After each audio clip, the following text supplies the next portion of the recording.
Right, I've got 7 o'clock. That's right. Good evening. The March 12th, 2024 regular meeting of the Mentor Exempted Village Board of Education is called to order. This meeting is being held in accordance with Section 3313.15 of the Ohio Revised Code. Please place your mobile phones on silent mode for the meeting. Mr. Wade, please call the roll. Ms. Iapolo. Here. Ms. Jessling. Present. Ms. Marchaza. Present. Ms. Payne. Here. Ms. Cook. Here. Thank you. Please join me in the Pledge of Allegiance.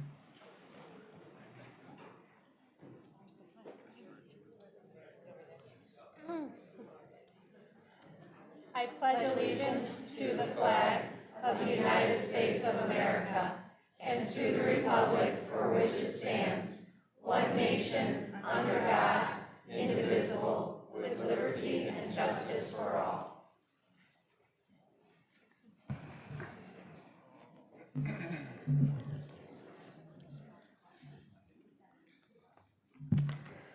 At this time, please join me in a moment of silence in remembrance of Paige Lampman.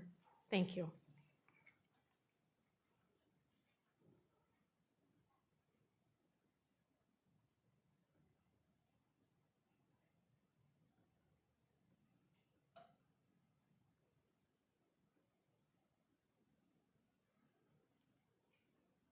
Thank you.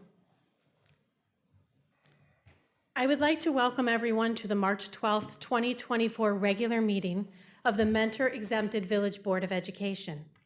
Prior to this evening, each board member has received for their review and consideration the agenda and materials associated with each agenda item for the board's approval via the district's paperless Board of Education agenda system board docs. The public can access the agenda through the school district's website. The agenda is available through the district's website for public viewing the Sunday prior to the board meeting. Board members have the opportunity to call the superintendent and chief financial officer for information concerning agenda items and to request, if needed, additional information. There are 2 places on the agenda when the board entertains comments from the community. The first hearing of the public is dedicated to those who wish to address the board on agenda items only. The second hearing of the public is dedicated to those who wish to address the board on any subject, whether it be an item on the agenda or another topic. To participate in the hearing of the public section, interested speakers must sign up prior to the start of the meeting. Sign-ups are available online through the school district's website or on-site prior to 7 p.m. You will be called to the microphone when it is your turn to speak, and at that time, we ask that you please state your name and address questions to the board president. Each person may speak only once per segment, and comments are limited to 3 minutes. The purpose of the hearing of the public is for our community members to address the board. The board continues to welcome feedback from the community as an important component to conducting business. This is an information gathering opportunity for the board and administration so that we can work to best serve our community. If at the end of the public participation we do not make a statement, please know this does not demonstrate a lack of care for comments shared by our community. Rather, we want to be thoughtful in our approach, and we will provide a response in a timely manner when appropriate. This meeting is being shown live and can be viewed on demand on our YouTube channel, Cardinal TV Mentor, Ohio. Thank you. And at this time, we have district highlights and recognitions. Good evening, Madam President, members of the board, and Mr. Wade. Tonight we are recognizing several students for their outstanding achievements. I'd like to invite Mr. Hammond to the podium to begin our presentations this evening.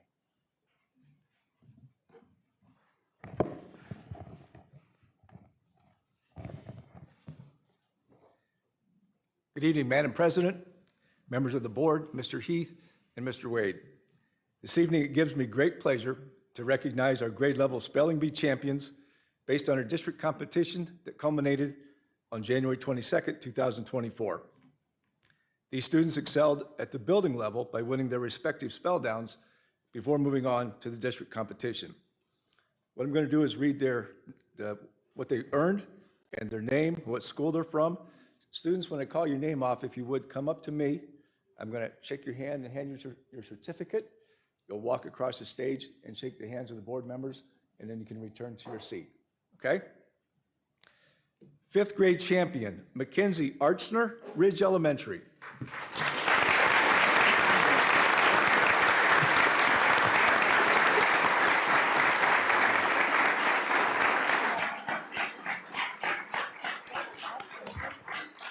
Sixth grade runner-up, Sebastian Gill, Memorial. Sebastian's mom is here for him.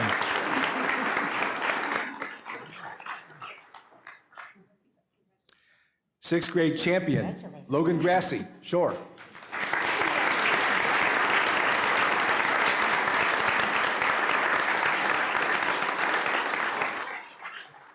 Seventh grade runner-up, Eliana Bradford from Shore.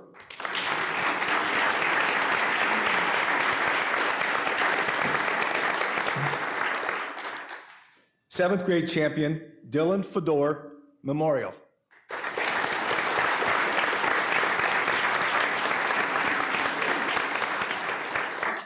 I'll be making trips to schools tomorrow. Eighth grade runner-up, Joseph Marchaza, Memorial.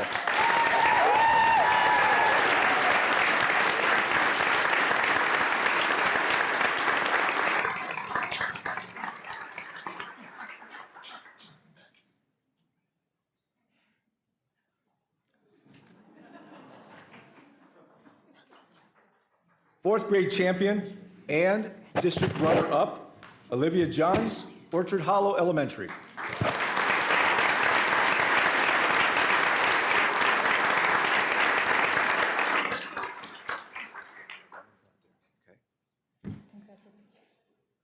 And lastly, our eighth grade champion, district champion, and Lake County runner-up, Tyler Granito from Shore Elementary.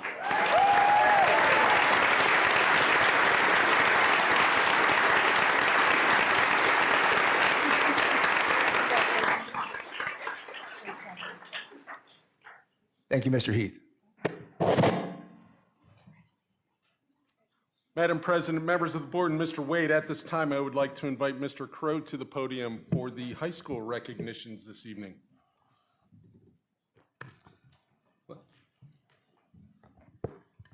Madam President, members of the board, Mr. Heath and Mr. Wade, I'm extremely excited to be here this evening to recognize 7 Mentor High School students who qualified as National Merit finalists or National Merit commended students this year. In addition, I'm going to keep talking afterwards, talk about our speech and debate team that qualify for states, and then we're going to recognize some of our very talented artists as well. Going back to our National Merit finalists and National Merit commended students, their effort, hard work, and academic excellence should be celebrated in something our students, families, and school system can all take great pride in. Just some basic background information on the National Merit Program.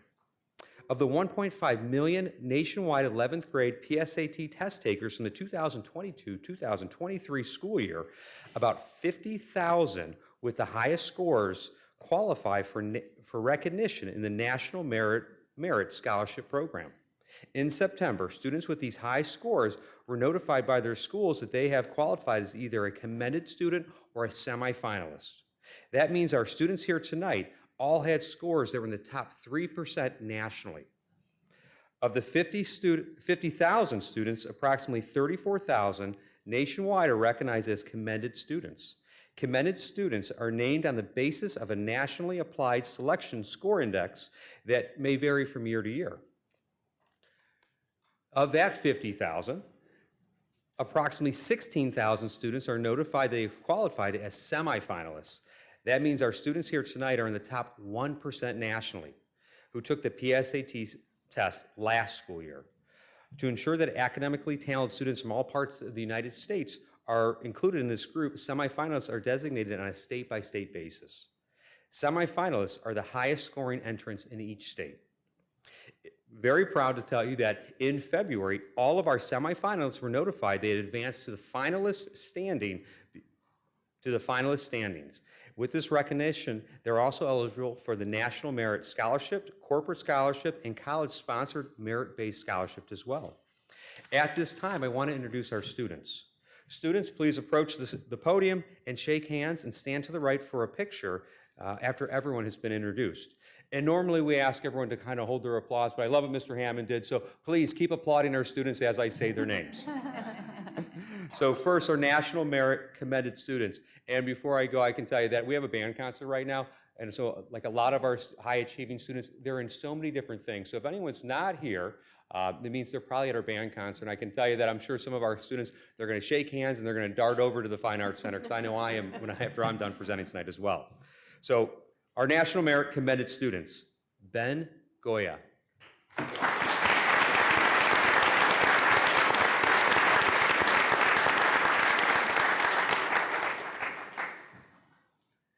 Drew Parker.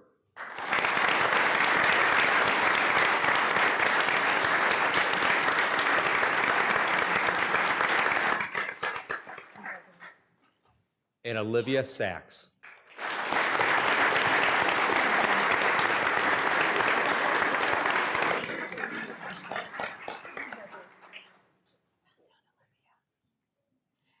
And now for our National Merit finalist. Lauren Bangenter.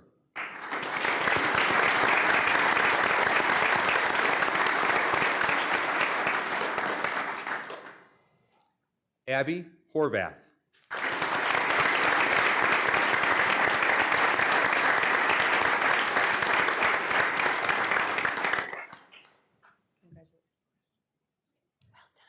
Harry Krishna Patel.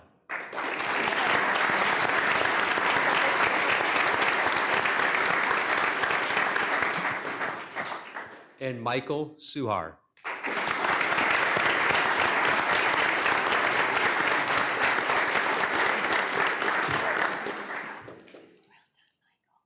And if we can get one more round of applause and congratulations to all of our National Merit finalists and commended students.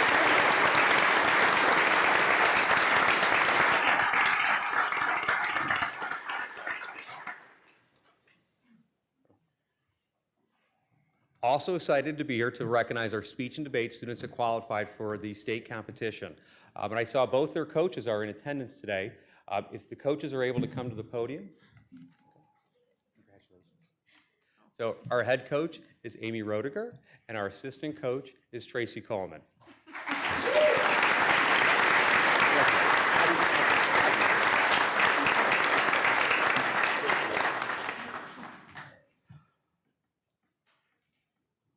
So at this time, we're going to recognize our speech and debate team and their accomplishments of qualifying and competing at the state tournament.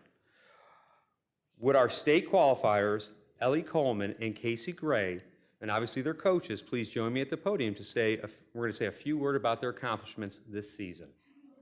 Ellie and Casey.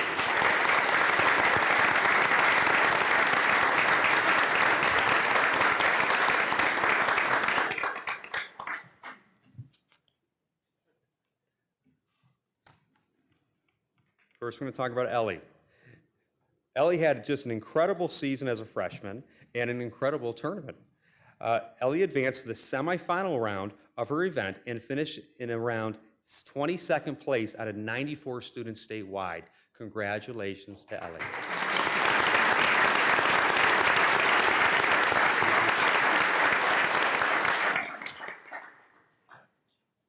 Casey had a fantastic season and an extremely strong January and February.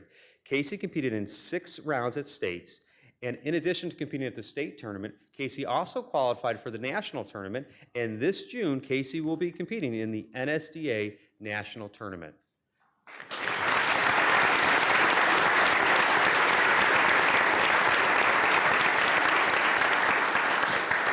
Congratulations to Ellie and Casey. Nice job. Congratulations, Casey. Well done. Wonderful job. Get better. Congratulations. Amazing.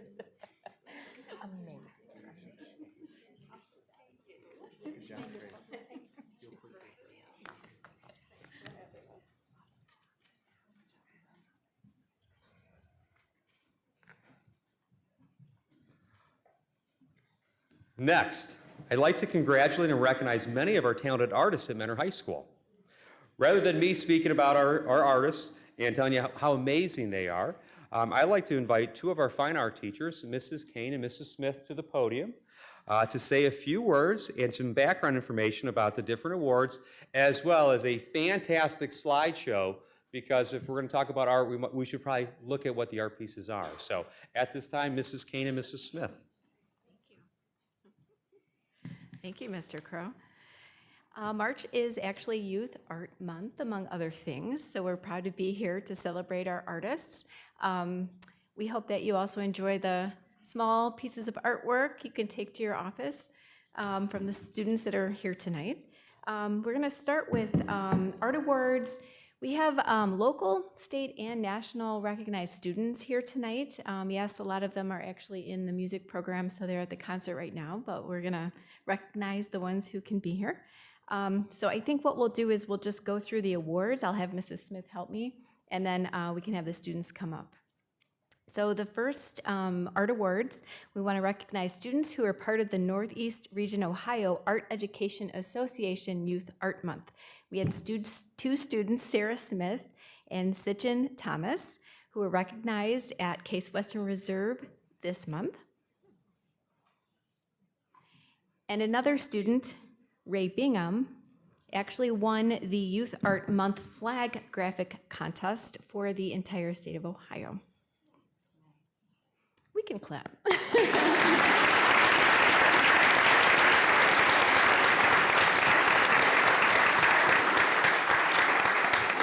Our next set of awards are the PTA Reflections Contest Awards winners. And I'll have Mrs. Smith announce those names. There are several, so we're going to hold our applause to the end so everyone can hear everyone's names. But congratulations, the PTA Reflections Contest, we had several people whose art went on to the state level, including Helena Cherian, Colin Fellenstein, Alexis Godek, Leah Grazadeh, Romy Heaver, Abby Huffnagel, Cherry Lee, Landon Opatrany, Alejandro Ortiz, Michaela Parkinson, Niyati Patel, Lily Pollock, Noel Sluga, Molly Tenney, Addie Valeri, and Yaprak Yilmaz. Congratulations.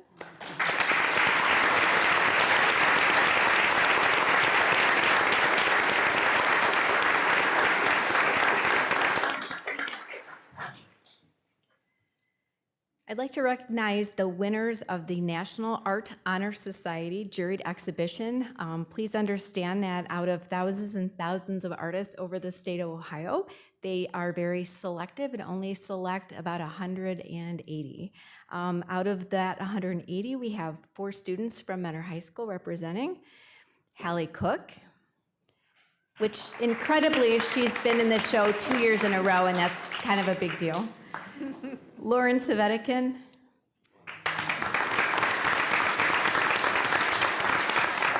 Abby Harps,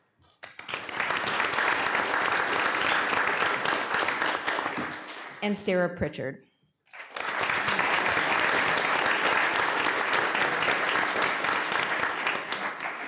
And then there's just one more cool thing I'm going to tell you about. It's the 5th annual Juried High School Art Exhibition at Otterbein University. So the college invites high school students across the state to enter their exhibition. Again, it's a juried show, so to be juried into that show, it's kind of a big deal. We have 2 students from Mentor High School, Lauren Savetikin and Carl Gracie, who were actually part of that exhibition. Thank you.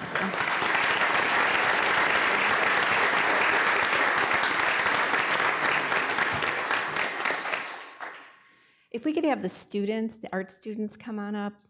So if we called your name, just come on up, we'll shake your hand, and if you can be recognized by the board.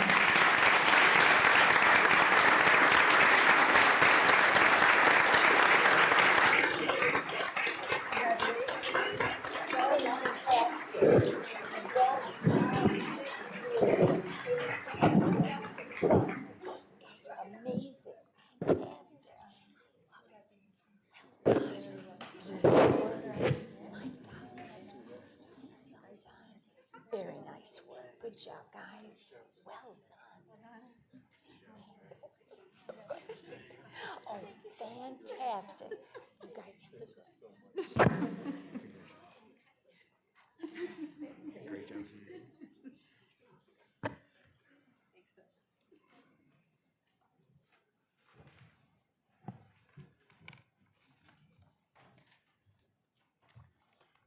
I know that was a lot of recognition, so at this time, we'll take a real quick recess. If those individuals that are here for the recognitions only, you are able to leave at this time.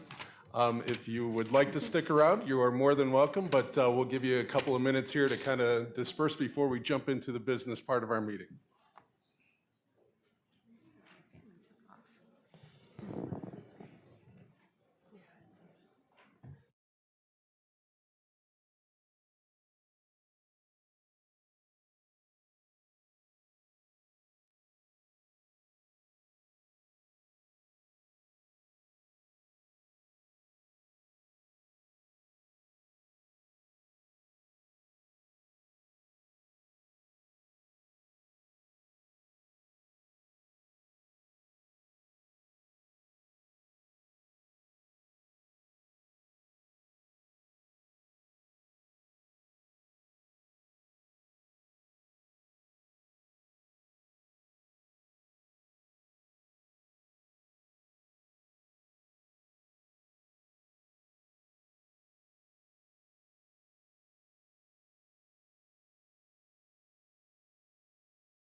The next item on the agenda is the approval of minutes. Do I have a motion? So moved.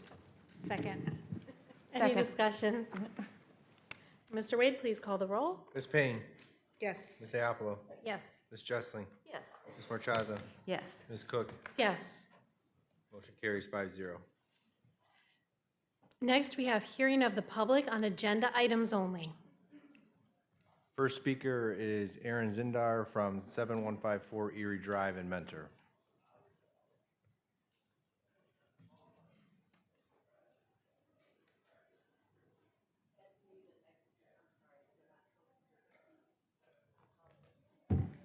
Thank you. Our next speaker would be Mike Williams.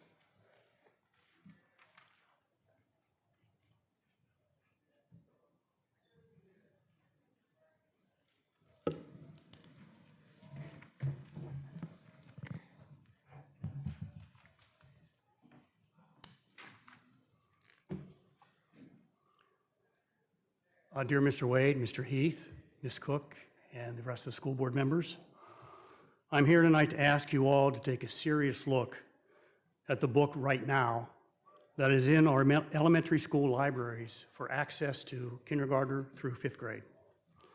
This nonfiction book encourages and promotes political activism. This book is not factual, is ideologically biased, and is not age appropriate. Is this what we want our children to be reading and learning in Mentor schools? For starters, Greta Thunberg is held up as someone to emulate in this book. She has even admitted that her climate activism crusade has robbed her of her childhood. Almost all of her and her advisors' climate predictions have proven to be false. She and they have had to readjust their doom and gloom scenarios numerous times over the last several years because they did not fit the factual data. Greta claims our world is dying and our future is dying. There is absolutely no evidence to support this outrageous claim. If you happen to see Greta on TV, she seems like a very unhappy person. Is this how you wish to scare our K through 5th grader students? The book also glorifies trans activist Jazz Jennings. According to this book, doctors thought she, in quotes, was a male at birth, but then she said she was a girl. Are you really going to tell us that our children and our doctors can't tell the difference between male and female at birth?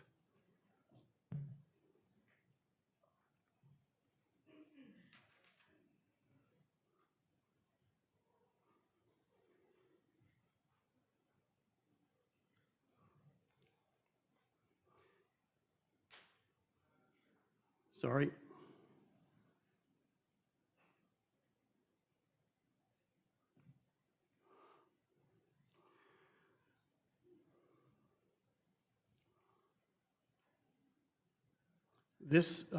Doctors just don't make these types of mistakes. They don't. This is patently absurd, and you know it.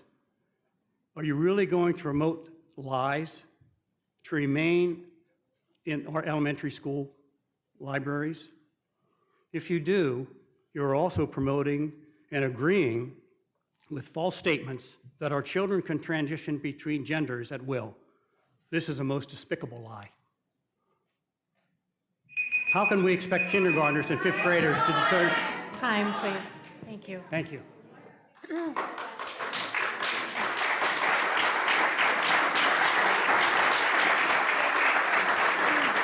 Our next speaker is Amanda Young from 8172 Concord Drive, Mentor.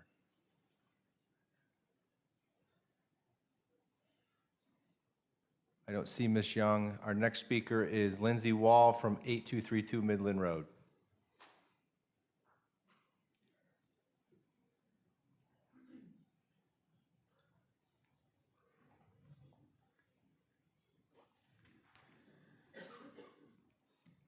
Good evening, board members, President Cook, Mr. Heath, Mr. Wade.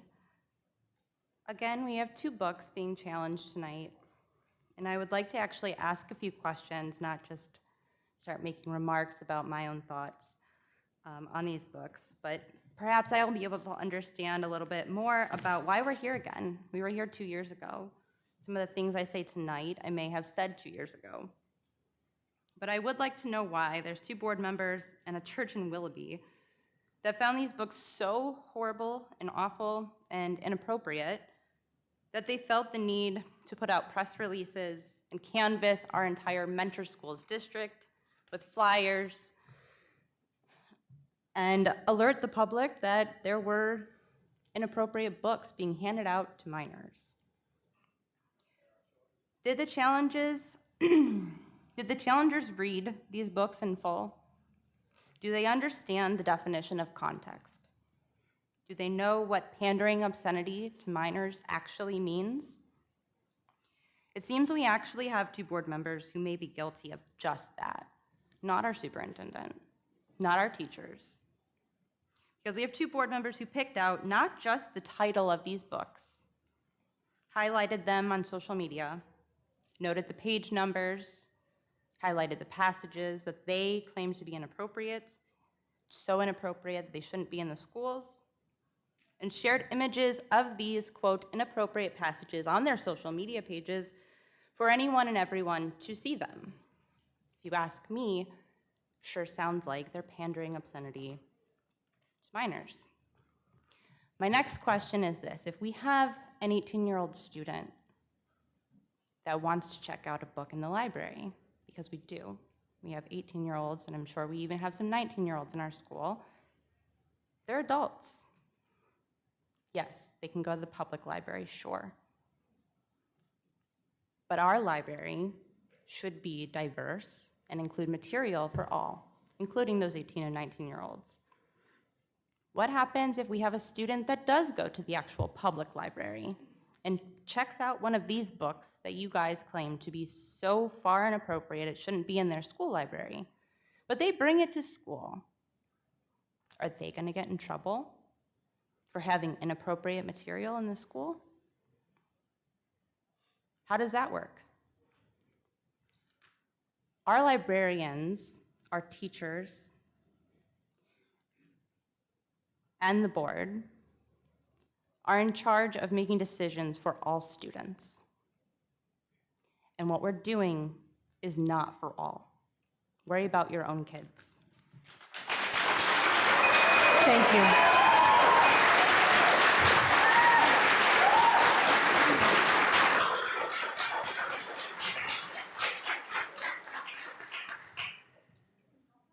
Our next speaker is Ann Anderson from 5951 Center Street.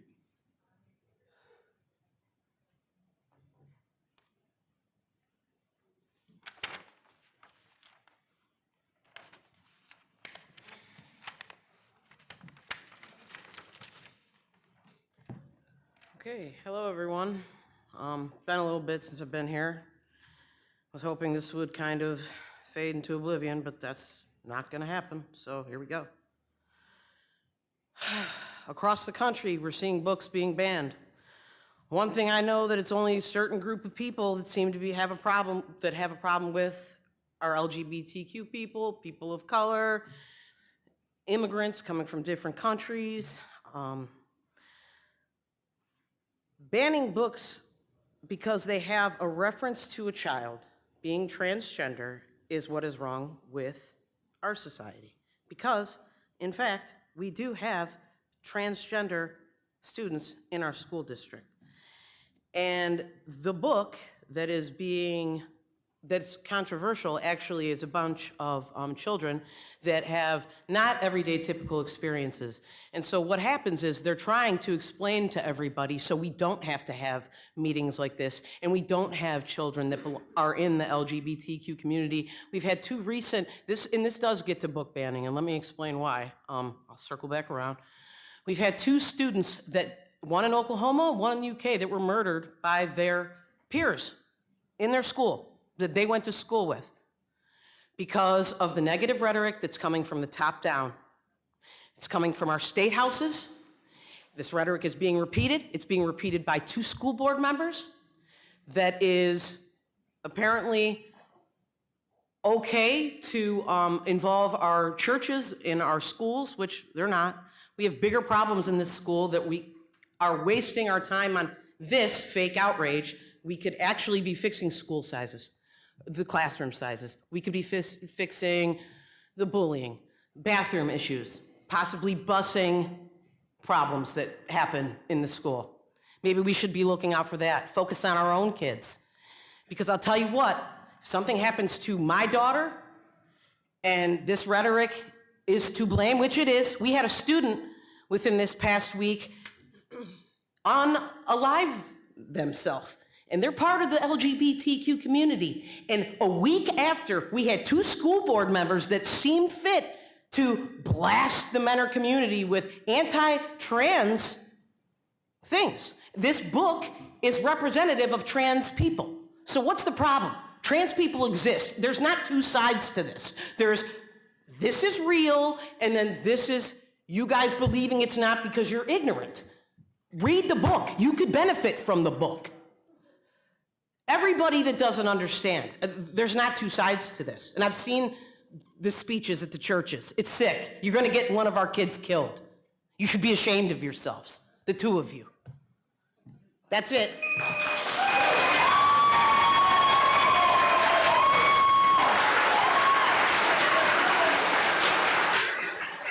Our next speaker, Thank you.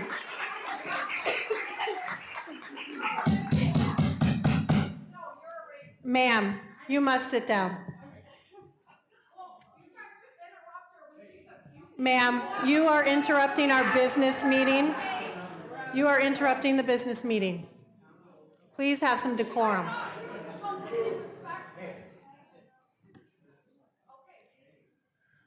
I would just remind everybody that we have a number of speakers tonight. So if we, at the end of each speaker, clap to that extent, we are going to be here for an extremely long time, folks. So I would just ask, for the sake of moving the meeting along, that we let the speaker speak, and then we get on to the next speaker, please. So our next speaker is Rebecca Black from 684 Michael Drive in Mentor, Ohio. Hello, I'm Rebecca. I'm a proud mother of 3 children, one who has graduated from the district, and I have a 2nd and 4th grader that are here with me tonight because this was so important. I've never come to one of these meetings, but this was important. We should not be banning books, okay? I'm here this evening to speak about rights being taken away, the right to check out a book, or the rights and professional obligations educators have in offering our students expansive collections of information. Established in the First Amendment of the U.S. Constitution, the freedom to access information is being challenged here in Mentor by a few special interest-motivated members of the Board of Education. Their metrics in challenging these titles in question are highly subjective based on their personal beliefs. This authoritarian style threatens the fabric of the community and lessens the quality of our children's education. We should be celebrating a child's enthusiasm for books, not taking books away. Offering such titles provides access to a broader worldview and the opportunity to talk about wonderfully diverse or challenging topics with your children. I respect your choice not to check out a book or your choice to restrict what your children check out. Let's not be authoritarian. But let's preserve mine, my children's, and the community's rights to check out a book you may not agree with. I also would like to read a little part of the author's notes in this book that my family and I do own. It says, although adults often look to young people with hope, it isn't the sole responsibility of children to solve the world's problems. We must all work together, young and old, to create the world in which we want to live. Thank you. Our next speaker is Anthony Perpich from 6958 North Meadow. Good evening, ladies and gentlemen. I come here as a follower of Christ and a concerned father of a son and daughter in the Mentor School District. Today we are speaking on whether or not books like Right Now, Real Kids Speaking Up for Change are suitable for our children.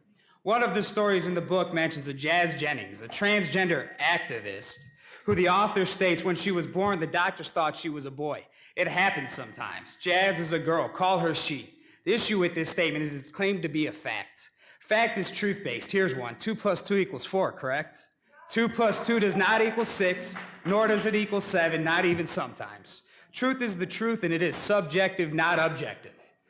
Am I a 34-year-old male? Can I identify as 65 and retire? Collect Social Security? Of course not, because age, just like gender, is objective and not subjective. The God we pledged allegiance to this flag to had this to say in Genesis 1:27. God created mankind in his own image. In the image of God, he created them male and female. Just as a person born with XX chromosomes is female and one born with XY is male. That is the truth, even if you can't handle it. Our schools are meant to be a place for our children to be educated and not indoctrinated.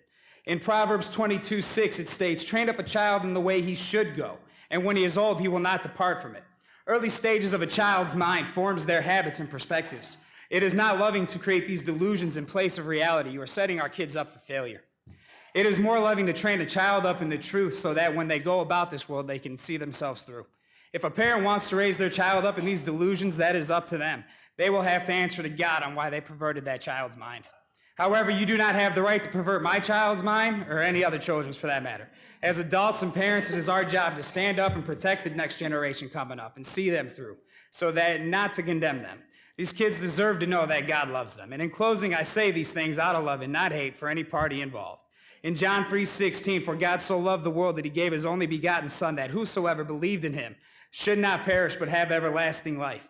Romans 5:8, but God commendeth his love to us in that while we were yet sinners, Christ died for us. In Romans 3:10, it is written, there is none righteous, no, not one. And what do we all deserve for this unrighteousness? Well, in Romans 6:23, it states, for the wages of sin is death, and the gift of God is eternal life. I'm telling you, leave our kids alone. Go back to teaching objective truths and put an end to these delusions. Thank you. Thank you.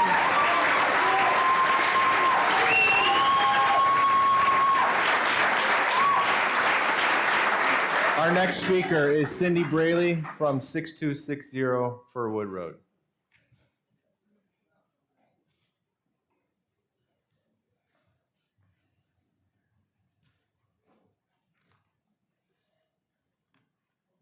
Good evening. I'm not up here to talk about specific books that we're talking about challenging, but I would like some clarification on the book challenge process. I did attempt to get clarification from each board member 2 weeks ago via email. I received responses back from 3. One only responded to 1 of 4 questions. I had 2 responded fully.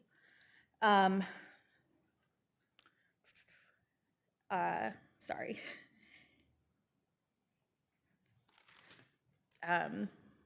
My apologies. So in regards to the policy on challenging books, why do you believe book or content challenges exist as part of board policy? What is the purpose of this board policy? And as a board member, do you feel that if a decision is made to remove a book or materials from school, it is banning the book or material? Or is it seen as a secondary vetting process for things that may have been unknown or not realized about a book or materials at the time they were brought in? If we're going to argue over book challenges, perhaps the argument lies with the existence of the policy itself. Why would our board stand for a policy that bans books? My suspicion is because it's not banning, rather secondary vetting.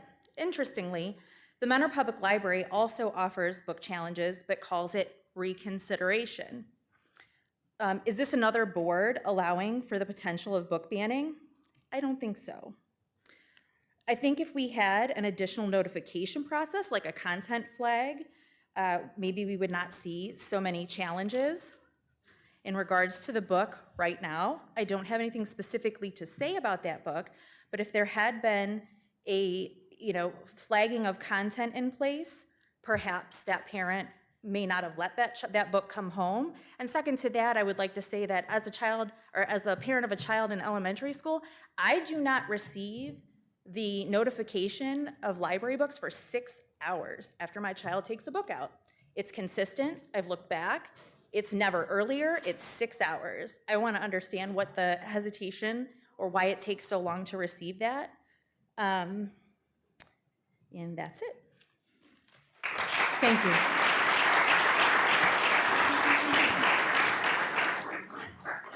Our next speaker is Jacqueline McCormick from 9765 Ridgeview Trail.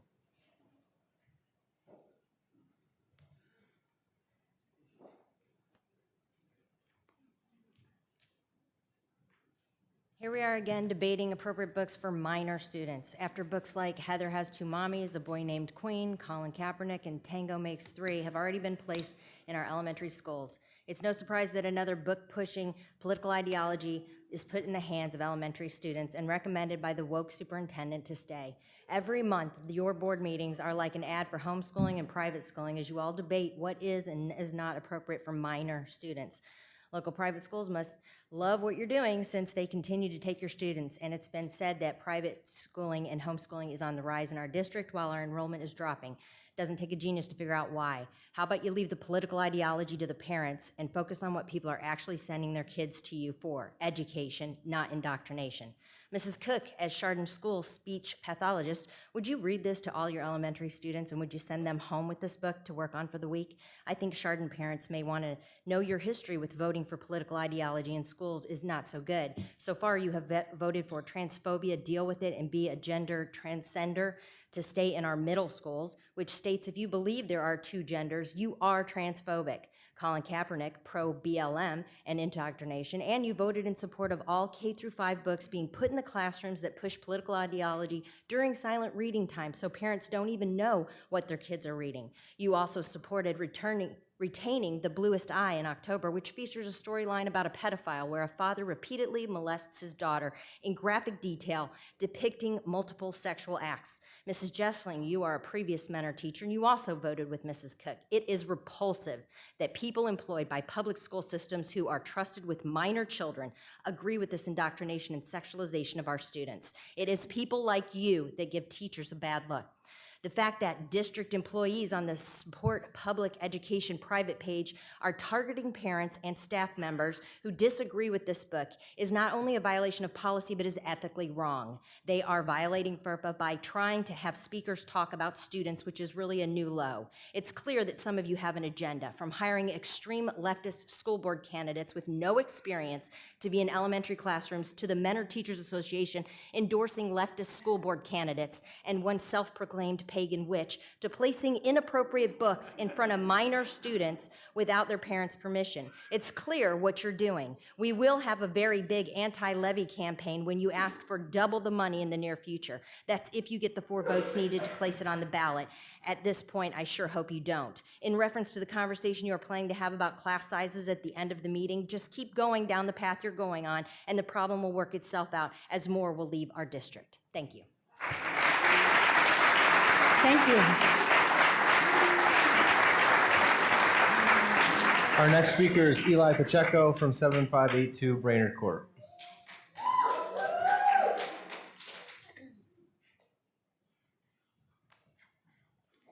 Good evening, Superintendent Heath, Mr. Wade, members of the board. My name is Eli Pacheco, and I'm a sophomore here at the high school.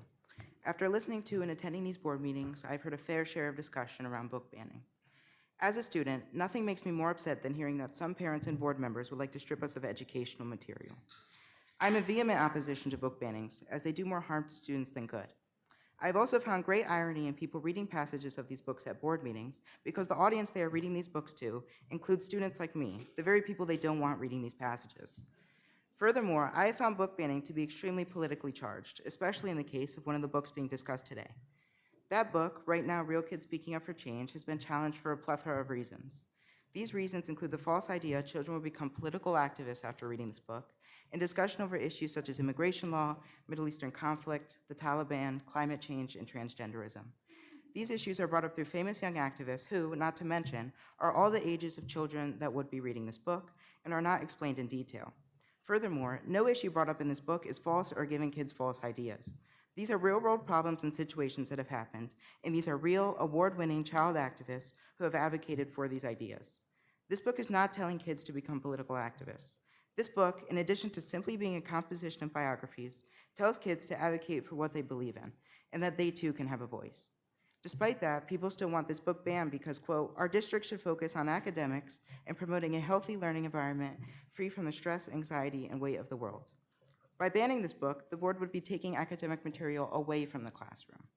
As I said before, issues discussed in the book are all facts and are or will affect the kids reading this book. So while these issues are serious, that's exactly why kids should know about them. As a politically interested young person myself, I know why it is important to be knowledgeable about world issues, especially at a young age. Because if not, sooner rather than later, children will be directly faced with serious issues and will be completely unprepared to deal with them. If the board bans a book like this, I have serious questions about other books that could be banned too. Could a book such as Anne Frank's diary be banned for being too stressful for our children? A book on a politician such as Abraham Lincoln for his political opinions? Or a book about Martin Luther King for his political and social activism? The answer to these questions should be no.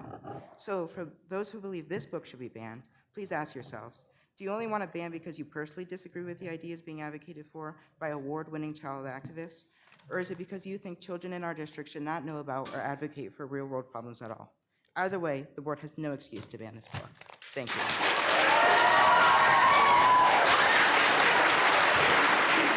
Our next speaker is Gil Martello from 6880 South Camelot Drive.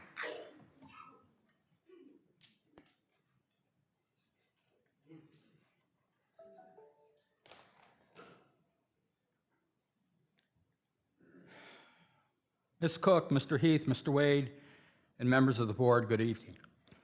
Last month, I emailed all of you several research articles concerning our students' mental health and their physical well-being. Two of the issues in particular pose a significant threat to our students. One is excessive cell phone use, and the other is the consumption of adult-only literary materials.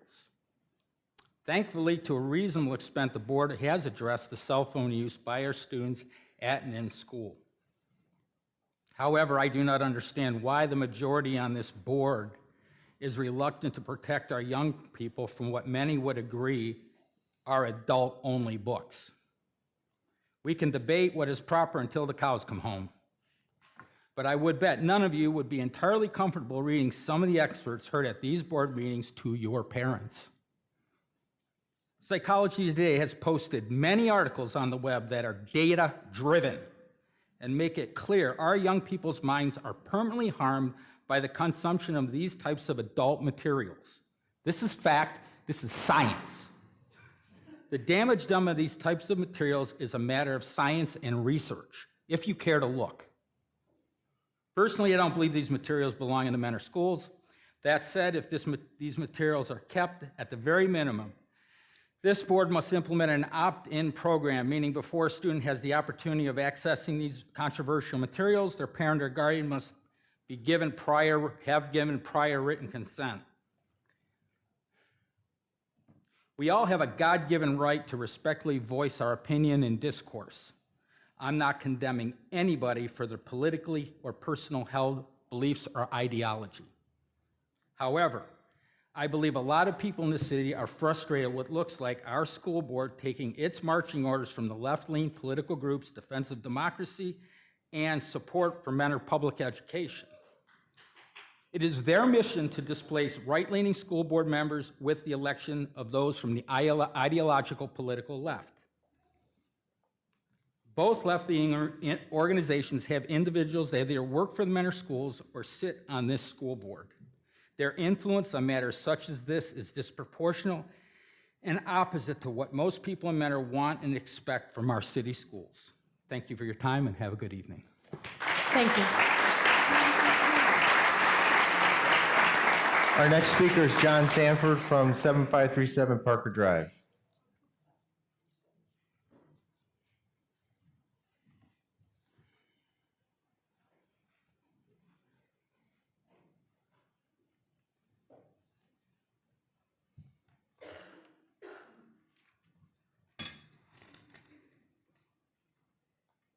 Good evening. What a fascinating process this is. I am just amazed at what you all are subjected to. And I have great respect for the fact that you maintain your sanity, at least I hope you do. I mean, so we have here a process, obviously, where a lot of people have a lot of feelings about it. I've shared with you my thoughts already by email of the need for critical thinking, for maintaining objectivity, for not allowing any one particular subjective value to take over. But what I'm really amazed at again is how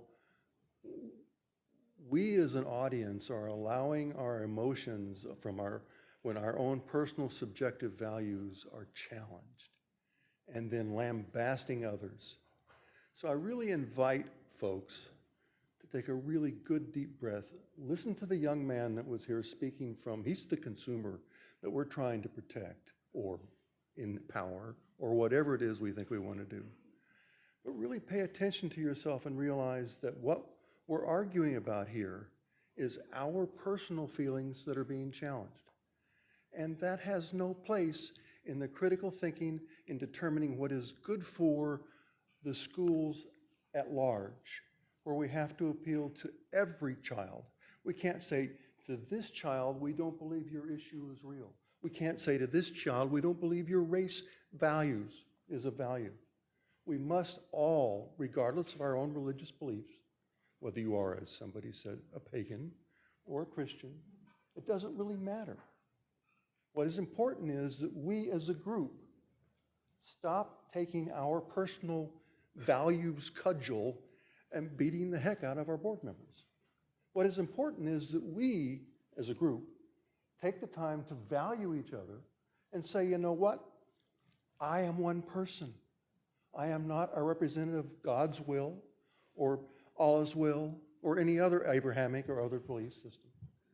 What is important is that we as a group can say with critical thought and respect for each other, respect for all others, and stop this book banning. Never, ever, ever in the history of people have those who wanted to stop access to information and values turned out to be the good people. Ever.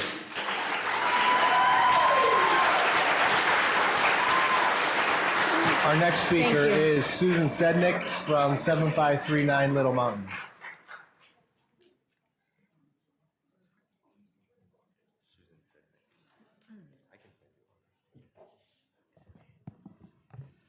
Good evening, Mr. Heath, Mr. Wade, and ladies of the board. I would like to speak about the two book challenges, Empire of Storms in the high school, and right now, Real Kids Speaking Up for Change in the elementary schools. I am one of many concerned citizens who believe that these two books are not appropriate for a school library, and I ask that these be removed to make room for more educational-worthy selections. I do not believe in banning books. I value freedom of speech, and I also value protecting the innocence of children. For the teachers and parents who approve of these books, no one is stopping you from obtaining these at our local public library or the bookstores. But there is a significant amount of people in our community who do believe that these controversial books should not have a home in our schools. This doesn't mean it's book banning. Our students should have access to great books that will educate and/or entertain them without the risk of causing trauma, distorting their moral compass, or causing confusion from misinformation and outright lies, as are found in the Right Now book. That book tells young kids that boys can be girls and that we are killing the planet. Neither of these things is actually true. Why is it that we can make schools peanut-free for the handful of kids who have allergies to peanuts and not give the same type of courtesy to those who want a porn-free school library? Many kids who are okay with peanuts who are not allergic, they're deprived of their PB&J sandwiches at school to accommodate the minority of those with allergies. But we do not insist upon having peanuts and peanut butter in school and then just casually tell the students with allergies, oh, just don't eat that. Make sure your kids don't eat that. This is the same kind of thing as people telling parents, oh, just tell your kids not to read that book. The point for the peanuts and the pornography is the same. The school grounds should be a safe place where there is no chance of a dangerous food item or an inappropriate book falling into the wrong hands, so to speak. For the non-allergy kids, there is peanut butter at home. And for those parents who want their kids to read smut, that should be relegated to the home as well. Schools should be safe for all students. Finally, when certain people go out of their way to work very hard to make sure that kids have access to books, like Empire of Storms, why are people surprised and upset that they're compared to groomers? One of the things that groomers do is to provide minors with sexually explicit material. Groomers are not a friend of parents either, so what are parents supposed to think is going on at the school? Teachers, board members, and school administrators should be protecting students and ensuring that our schools are safe, and they are not safe with these kind of books. There's no harm in removing those things and letting, if you want access to it, get it outside of school. It's not hurting anybody. Thank you for your time. Thank you. Our next speaker is Joanne Kinn from 8050 Harbor Creek.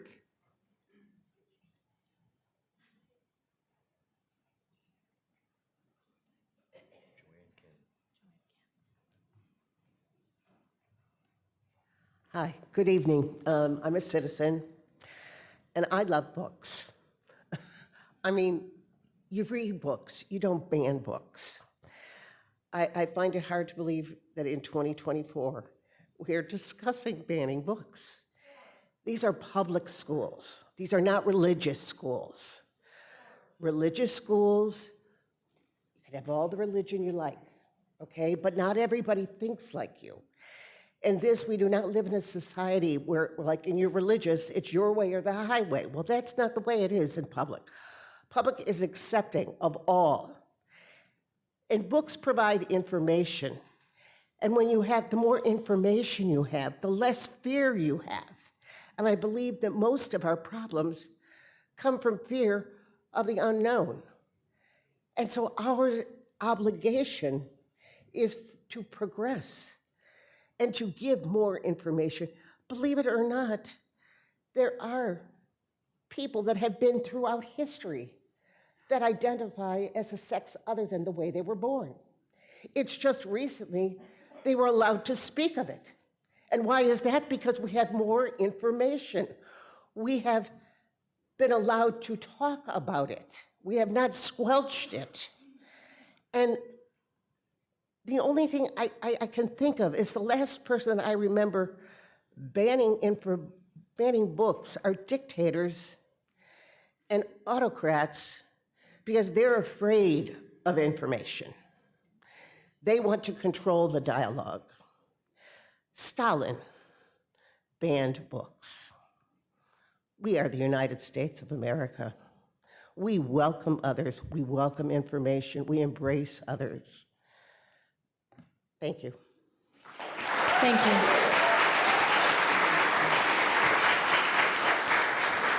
Our next speaker is Jennifer Halad from 7260 Reynolds Road.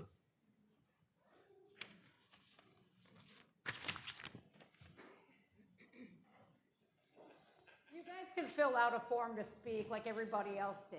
All of you who are snickering over there when people are mentioning Ma'am, God. will you please address the board? Yeah, I'm Thank going you. to address the board. I definitely am, absolutely. Less than half of these students in this school district are proficient in math, yet you want to push this type of literature to kids. I don't want to hear sexuality and kids in the same sentence ever again. No child is gay. None. I don't care what you say. I don't care what any of you say. Sexuality in children should never, ever. I was exposed, no, and before any of you radicals out here laugh, I was Ma'am, exposed please to address sex. the board. Listen to me. Ma'am. I was exposed to sex at 5 years old when I was molested in my own bed. And do you know what happened to me? You especially, because you're pushing these books. You're helping. I've seen your post on Facebook. Yes, and I went to school with your son.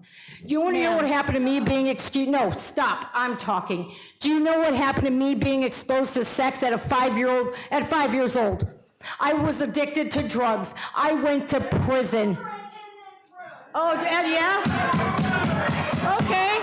Okay, there's children. My children are in this school. Can we please pause for a moment? Can you stop Please the pause time the until they time. calm Please down? pause the time. Let's please Okay, so I have we two a children. speaker. I'm sorry, please pause the time. We have a speaker. Let's please give her our attention and please continue to address the president. Thank God I turned my life completely around. I am a great mother today. My oldest graduated from Mentor High School, summa cum laude. He's at the University of Cincinnati. His third year in is being a mechanical engineer student. My second child is in kindergarten. Jazz Jennings, really? Jazz Jennings? Here, I want to play a clip for the board. Do you think that this is appropriate? Never mind that our law states that we parents have parental rights in education. That's a law. And I don't want this book in my kids' school. If these people want to go get their kid a book, go ahead. Here, I want you to hear Jazz Jennings, who Jazz Jennings is. Cover your kids' ears. Patterns. I have woken Jazz out of a dead sleep and taken the dilator and put the lubrication on it and said, Here, you take this and you put it in your vagina. If not, I will. See, this is what I'm And talking about. you want it in the book. You can't handle it there? You can't, I'm not addressing you. You want to talk outside, we can. All right, so anyways, we don't need this in our schools. We don't need it in our schools when our kids are 50% not efficient and not proficient in math and in English. We need to get education back into the schools and teach them the proper subjects to go in advance and become productive members of society and productive adults. The end. Thank you. Our next speaker is Kim Bazan from 8703 Marjorie Drive.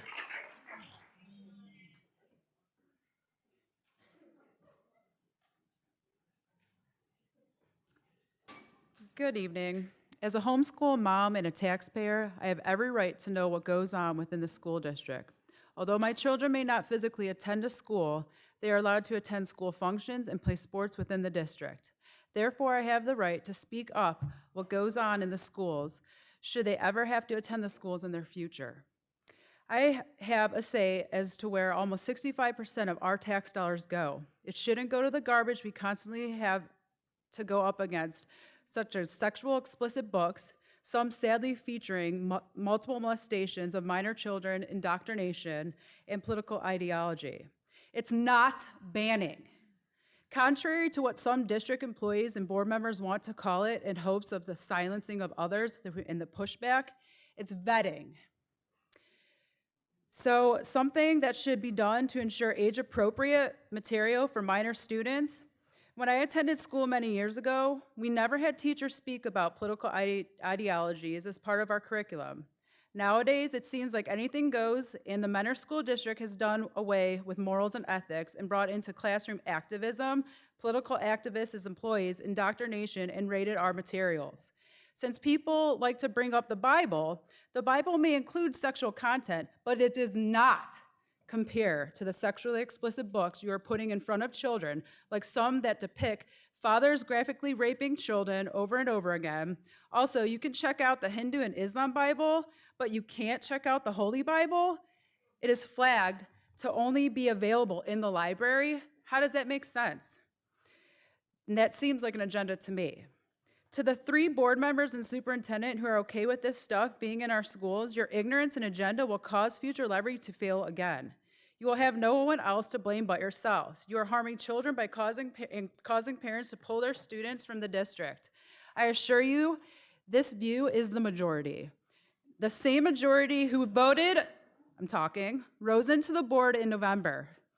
The majority, while they may be fearful of speaking up since some of your employees will create TikToks about or label them as extreme, which also violates multiple policies, will surely not support a levy. They will use that in their voice to continue to vote down the future additional fund levies you may have. And people wonder why homeschool numbers across the United States and in Ohio and in Mentor continue to climb. Well, people will choose to homeschool over indoctrination, homeschool over having to be a part of the system with sexually explicit materials, grooming minors, homeschool for the innocence of our children, and homeschooling to maintain your parental rights and religious beliefs. What happened to setting standards, having morals and ethics? When did having no standards become the standard? Thank you. Thank you. Our next speaker is Andrea Bliss from 5421 Liberty Street, Mentor on the Lake.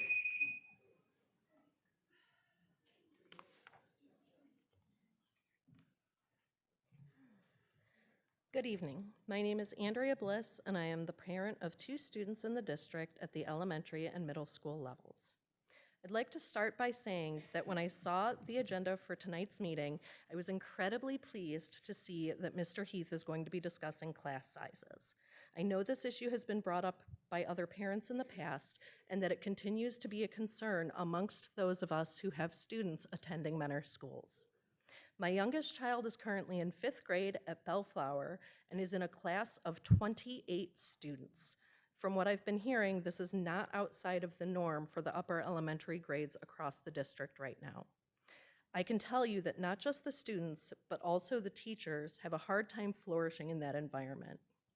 I adore my kid's teacher. She does an amazing job, and I can tell that she cares deeply about each of her students. I can also tell that she worries that she's not able to give each student the time and attention that they may need to reach their full potential.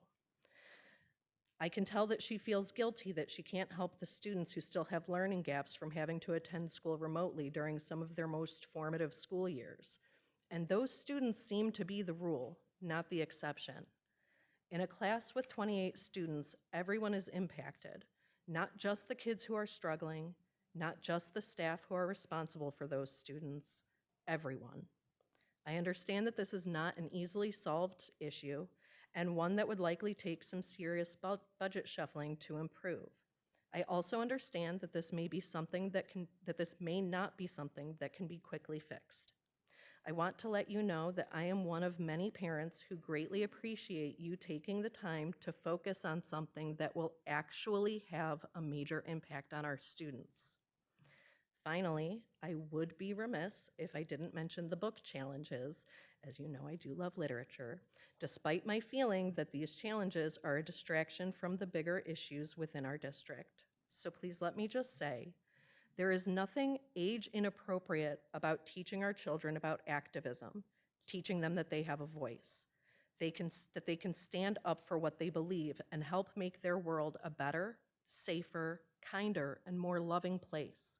There is nothing age inappropriate about teaching our children that there are people in this world who are different from them. The only controversy that I can see about this book lies in the intentions of the people trying to remove it from our schools.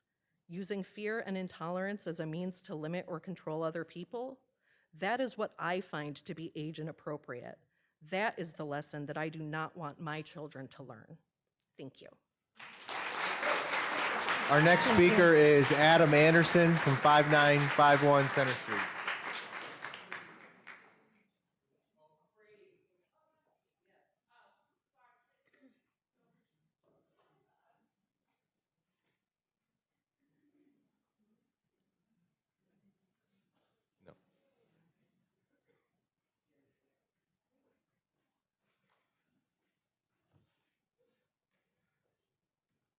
Okay, hey you guys. Some tough acts to follow here. But my name is Brady, and I'm a freshman at the high school. And I heard there are a few books up for banning. And when I saw one of them was Right Now, Real Kids Speaking Up for Changes, I felt it was important for me to speak up since I'm being represented in this book. I'm transgender, and my community has been under attack for a few years now, so I feel it's important to speak up when you see wrong being done. And let me tell you, banning this book is wrong. I was young when I transitioned, and this book would have been a great to have in this library I went to school at, but it wasn't in the school I used to attend. The reason for that is that it was a private Catholic school, not a public one, like we are in today. With that being said, we shouldn't be banning any books at our public schools since it's for everyone. I stand in front of this school board as one of the few out trans kids in this district. I am real, my existence is not up for debate, but I find myself having to come here for several years now to let you know we are here, we exist, and we aren't going anywhere. There aren't two sides to this conversation. Trans people are real in your everyday life, so it confuses me as to why anyone would want to ban such a book. Transgender adults start out as transgender kids, so why not have a book for kids? Gender expansive people are born that way, so reading a book about who you are should be a positive thing for a child, but you want to make it a negative thing. I'm proud of who I am, and I hope other trans kids get to read this book and get something positive out of it. A lot of trans kids have parents who are having a hard time accepting their child for who they are, so adults could also benefit from reading this book. Yes, even school board members too. The fact that some of you want to ban it says everything about the people who are pushing this through our schools. We obviously need more education on the topic, not less. Thank you. Thank you. Our next speaker is Kendra Hayward from 9704 Knightsbridge Lane.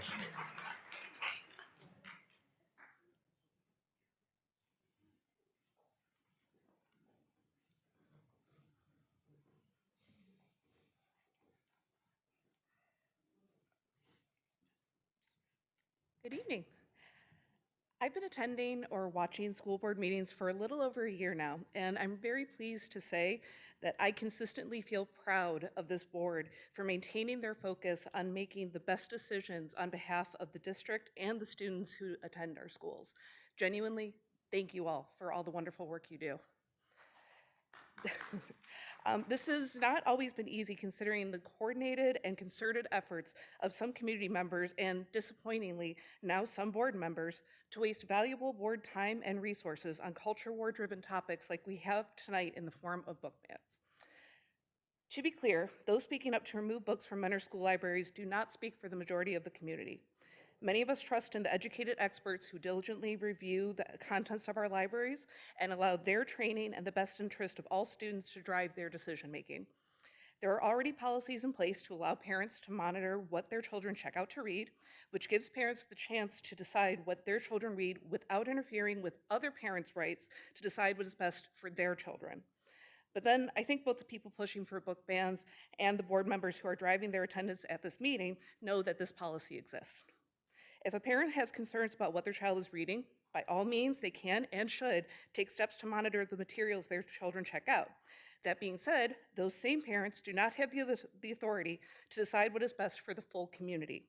I do not want untrained laymen and politically motivated individuals deciding what materials will be available for my children to read when they are lucky enough to be of age to attend Mentor schools. They're young now. I genuinely can't wait for my children to be Cardinals, by the way. I'm very proud of this district. These book banning conversations are repetitive and a blatant waste of time and resources. This is especially true when we have education critical discussions such as large class sizes happening tonight. This unnecessary discussion also comes when only 2 weeks ago, we had a student make a shooting threat, which highlights that one of the top concerns that the board should have is how to best maintain the safety and security of the district and its students.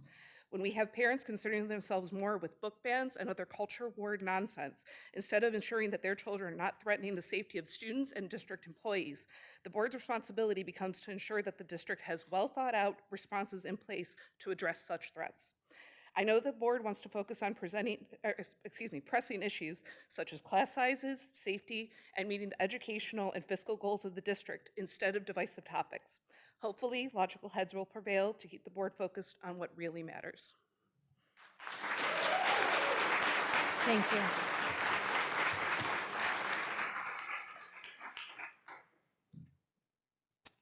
you. Ann Fiorelli from 7570 Manry Court.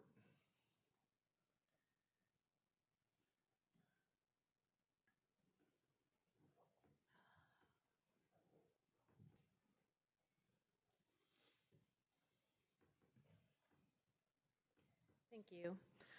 First, I just want to say a super quick thank you to Mrs. Payne and Mr. Heath for getting the school police officer jobs to go out to the sheriff's department if they aren't filled by the MPD.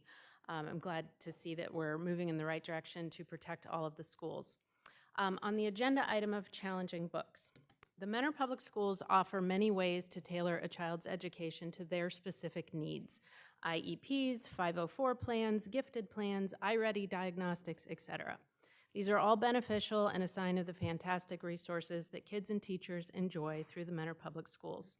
So why should it be any different to want to tailor a child's reading selections to their needs? I will tell you from personal experience with my daughters how important this is.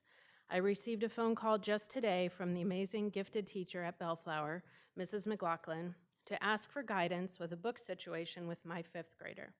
My daughter reads several grades above her age, but emotionally she's still a 5th grader and one who is very sensitive to scary or upsetting subjects. She earned a token for the new book vending machine, and Mrs. McLaughlin was concerned about her having a good experience selecting a book that would be a good fit for her. The school actually wanted my input on books that the school would specifically purchase just to put in the vending machine for my daughter. This is going above and beyond, and I was blown away by that gesture. This is not the first time the teachers and I have had to work out accommodations for my daughter regarding books that were not a good fit because heavy subjects cause her anxiety. It is highly insulting when some fellow parents in this community downplay the need for books to be tailored to every child's needs or call it theatrics when parents want to have some say into what is available to or appropriate for their children. every family would benefit, and teachers may have less to handle if parents had some control in this area. Whether it is a child's educational or emotional needs, or even the family's personal morals, every family has the right to advocate for the best experience for their child in the schools. I don't particularly care what other families read or what their children bring home from the school, but it's important to me to protect my child's emotional health. She's not your typical kid. Every child's different. Sophia, she just feels things harder than a lot of kids. Her brain just never stops. So that should be my right as a parent. That should be every parent's right in this district, to have some say in what their kids check out and what they read in the schools. Unfortunately, the current checking out notification system doesn't actually solve a problem. It doesn't prevent my child from being exposed to something that could harm her. It just notifies me after the fact of what conversation we need to have that night at home. Thank you. Thank you.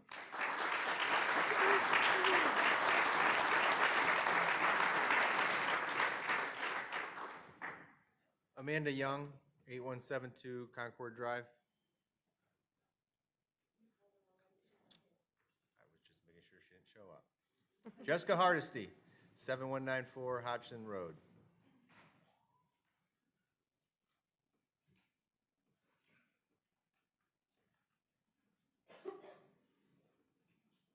Hopefully I have a compelling take on this because, wow. Good evening. According to a press release issued by 2 of our board members, the content in Right Now, Real Kids Speaking Up for Change is not age appropriate. In a Facebook post by a board member, the issues in the book were referred to as too heavy for children ages 5 to 11. This is a stunning remark, considering that Sophie Cruz, featured in the book, was 5 years old when she delivered a letter to the Pope letting him know about the fear and pain that the threat of separation caused her and her family. Jonas Corona was 6 years old when he began his own organization to provide resources to children and families in need. Jalen Arnold, who has Tourette's, was bullied by his classmates.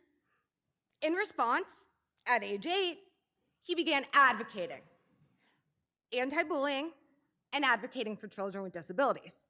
8. At 7 years old, Bayana Alabad wrote about her experience living as a child through war-torn Syria. Lived through, told us about it. If young children can live through war and articulate their experience, if they can become a voice against bullying, if they can actively care for the less fortunate, then surely our kids can learn about that. Wouldn't we want that? The press release was grotesquely political, as it included only the names of 2 out of more than 10, right? Children. The 2 they chose to highlight in their press release were Jazz Jennings, a trans child who advocated to be accepted among her peers and adults, and Greta Thunberg, most well known for being reviled by conservatives. These were a simple and sad attempt to cause division. So I'm not going to mention everybody, but I would like to remind everyone about Malala Yousafzai, who, when she spoke up against the Taliban, a far-right organization that ended education for girls after 6th grade. They shot her in the head. She kept talking. She survived. She kept talking, right? 17 years old. She wins the Nobel Peace Prize, youngest winner.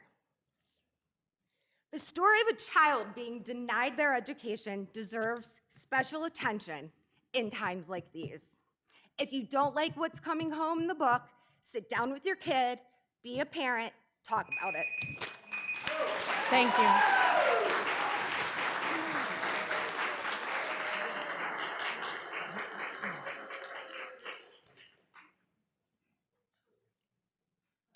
Amanda Laffey, 5428 Marshview Lane.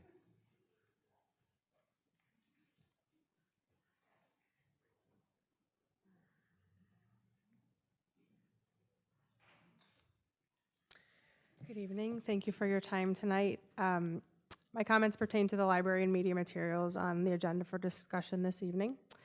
The following is a quote from the book Right Now, the book we've been talking about. Again, as a reminder, available to students as young as kindergarten. I quote, "Our world is dying, our future is dying. What must change? Everything. Who must act? Everyone. When? Now, now, now. Instead of looking for hope, look for action. Then and only then hope will come," end quote. If this community wants proof that public schools are trying to create political activists, here it is. This quote is referencing the environment, and there are plenty of other heavy and age-inappropriate issues in this book that a 6 or 7-year-old is not likely mature enough to handle. This book is telling our young children that their world is dying, that there is no hope, and everything about their world must change. And instead of looking for hope, they should become an activist. You all have had children or grandchildren. Imagine for a moment that them as little children reading that or having that read to them. Maybe they already tend to be sensitive or fearful, and then they read this, that their world is dying, and without taking action, they have no hope. Then imagine how helpless they might feel, because as a young child under the age of 10, these problems are so much bigger than what their young minds can comprehend solutions for. Most adults can't even comprehend. Our thought patterns can powerfully influence our emotions. When we dwell on dismal thoughts, we begin to believe them. We start to feel defeated and depressed. And it is content such as that in this book that is contributing to the declining mental health of our youth in this country. And I don't need a poll or a scientific study to tell me that. I simply have to wake up and walk around and be in this world. It's here in our own city. Our children are depressed, anxious, and confused. And I, along with many of the other people who stand up here month after month, are charged with protecting them, as are you. We don't stand up here with a political agenda. I do not to hear myself talk or to be argumentative.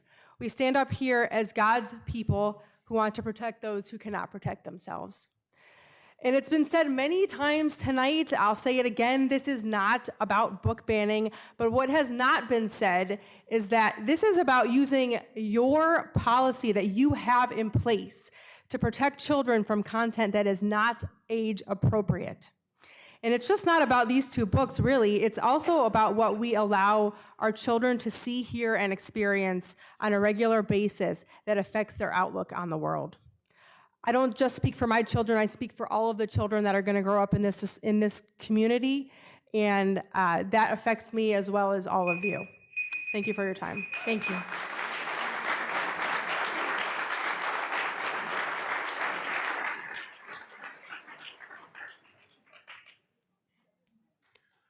Stephanie Wilson, 6557 Packard Court.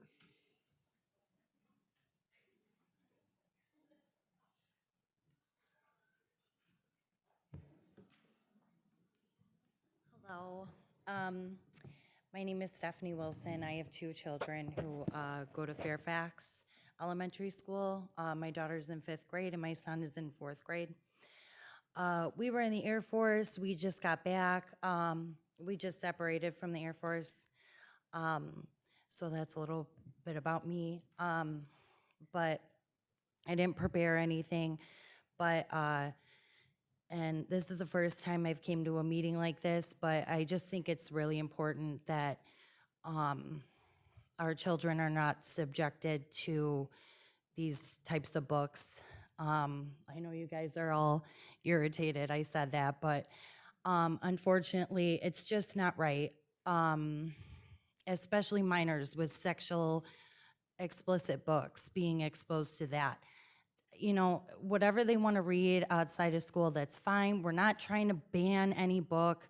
We just don't want it in the schools. School is for math, science, English, and yes, history. I don't mind that my children learn about that kind of stuff, but I don't like how the book is saying that it's that the world is dying, and you know, that is, as far as if you want to be trans, that's fine with me. That's not my business. But as far as that goes, I feel like I that's something that I can explain to my children. The school doesn't need to explain that to them. And, you know, and especially like my kids are going to be going to high school as well in Mentor, and I don't want them reading about sex and sexual situations. I think it's wrong. And that's all I have to say. Thank you. Thank you.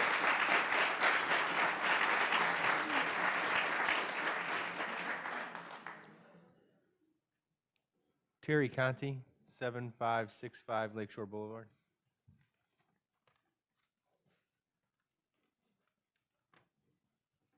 Not seeing Terry. Megan Schoenig, 8151 Buckboard Lane.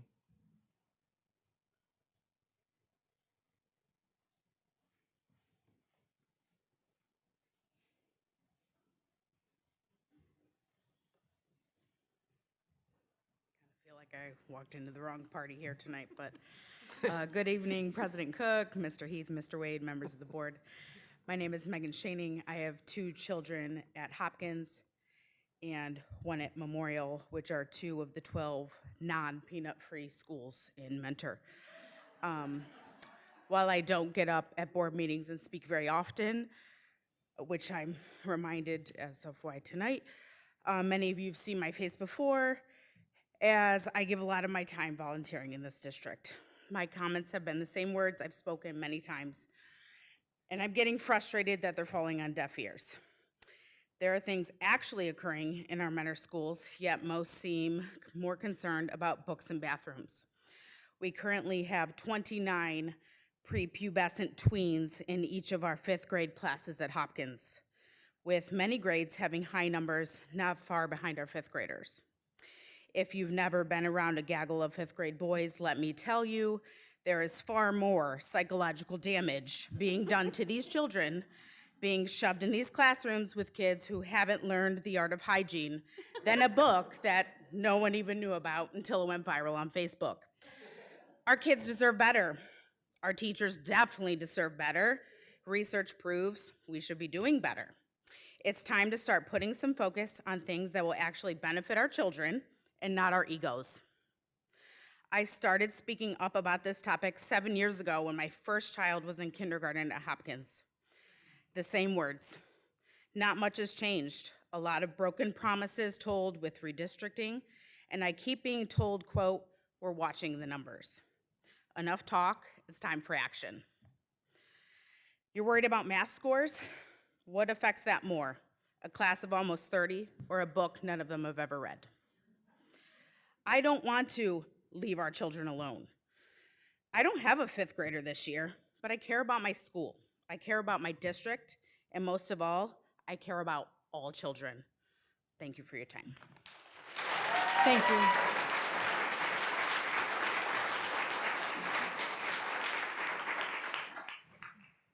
Melanie Majakis, 5850 Bury Lane.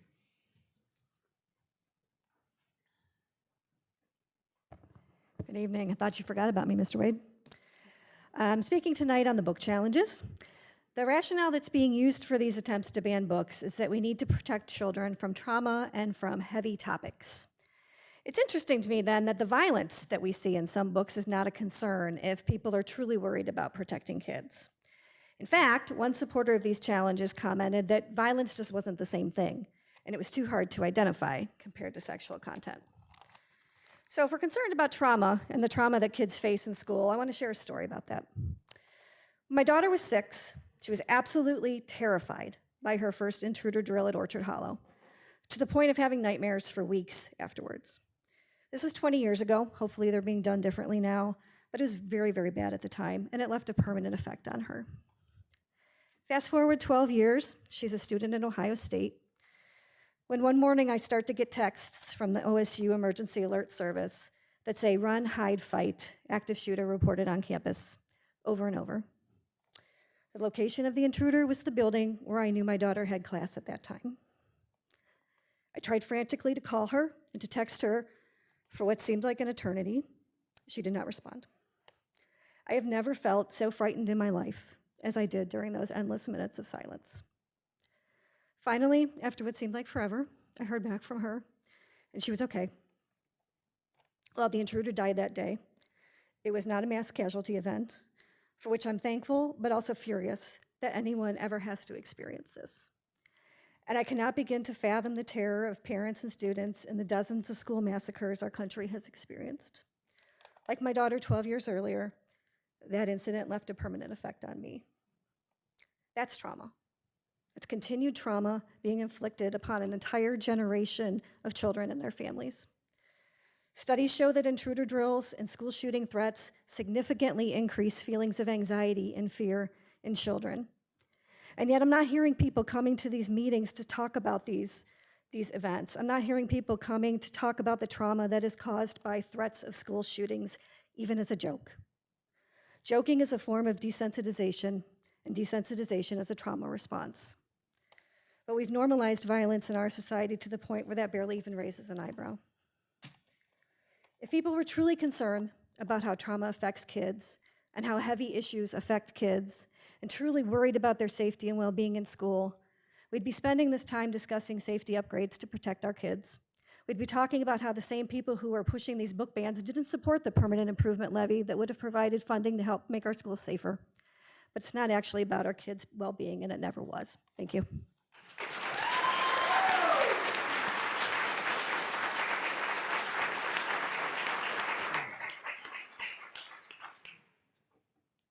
Christy Belahovic, 7570 Delilah Drive.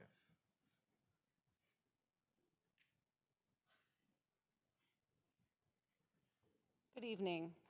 Tonight I'll be speaking on the agenda item regarding the book challenges. I'm the parent of 2 elementary-age students currently attending Mentor Public Schools, and I appreciate that we, parents and caregivers, have so many ways to receive info on and to give input into our child's education. Classroom book lists, library book checkout notification options, conferences, online communication tools, classroom newsletters, and so on. Not to mention, actual education professionals qualified to review and curate book collections and learning materials. I also know and appreciate that if I ever have questions or wish to discuss my children's learning experience, I'm more than welcome to do so with their teachers or admin. That's part of my role and responsibility as a parent. What is not my role and responsibility? Demanding a say in any other student's learning experience, including what they read. So I ask you to keep the books. Let parents and caregivers decide whether or not to allow their own children to read them. Now to address the specific issues cited by the opposition to the book titled right now, Real Kids Speaking Up for Change. Challenging a book because it acknowledges the existence of those whose existence and stories they wish to deny or hide. That of a well-known and loved transgender girl. Of a young person passionate about addressing the climate crisis.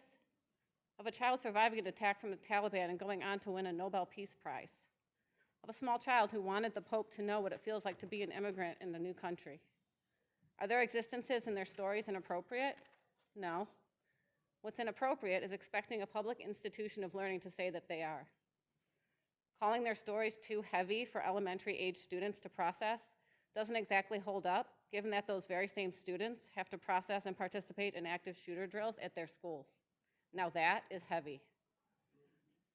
I contend that the stories of the kids in right now can help students find their voice, enhance empathy, help them understand the world they are inhabiting and inheriting, all in addition to being inspirational, of course. The challengers of this book, or anyone really, can disagree and take actions to prevent their own children from reading the book, but they absolutely do not have the right to make it so that my child cannot see the stories of the young people in this book represented at their school. Keep the books, and please, let's get back to focusing on real issues, such as school safety or class sizes. For example, my 4th graders class is now 26 kids, which is less than ideal, but obviously still not the largest elementary class in this district. You know, issues, real issues that matter and make a difference to this district, its students, its teachers, and its staff. You know, the real reasons we should all be here tonight. Thank you. Thank you.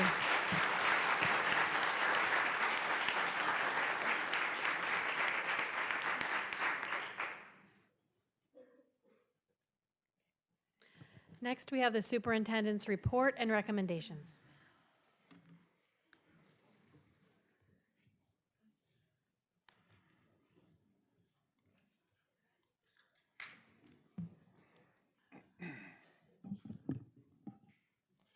Good evening, everyone. I want to start my comments this evening, as I've done a lot here recently, with a couple of transportation updates. First, a quick reminder to all of our parents. Please remember to complete the annual update and answer the questions regarding transportation.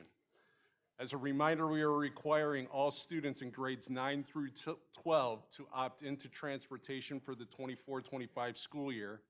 And for students in grades 6 or K through 8, we are asking families to opt out of transportation if they know they will not be needing a bus for next year.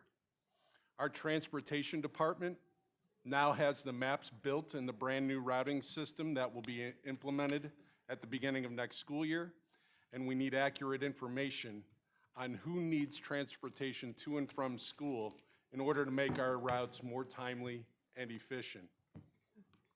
We are sending out those reminders on a weekly basis, so please try to get that done here for us soon. We would certainly appreciate that.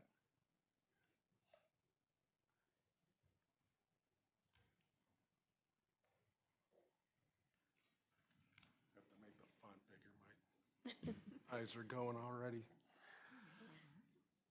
On Monday, March 4th, Dr. Joe Glavin and I were able to attend the press conference where Governor Mike DeWine and Lieutenant Governor John Husted announced the awarding of the Career Technical Education Equipment Grants to school districts and career centers around the state.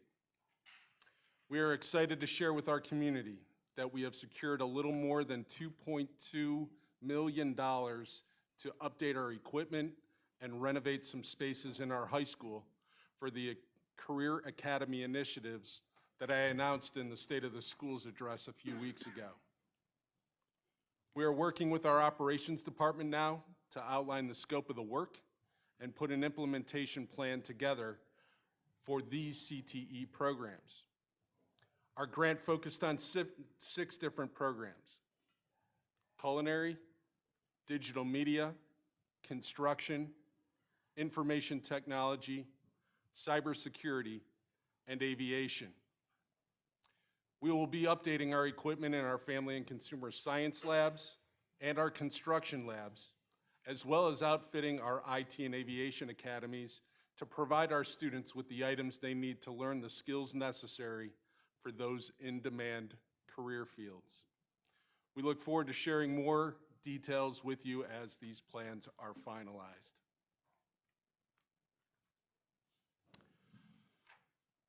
I know we have some discussions planned for this evening regarding our instructional, supplemental, and library materials policies. So I've spent a number of hours working through the capabilities of our software systems and our procedures for checking out materials that I have shared with our board members. I'm looking forward to coming to some consensus on those language changes and on the development of procedures that will allow individual parents to have full control over what their own children access in our libraries.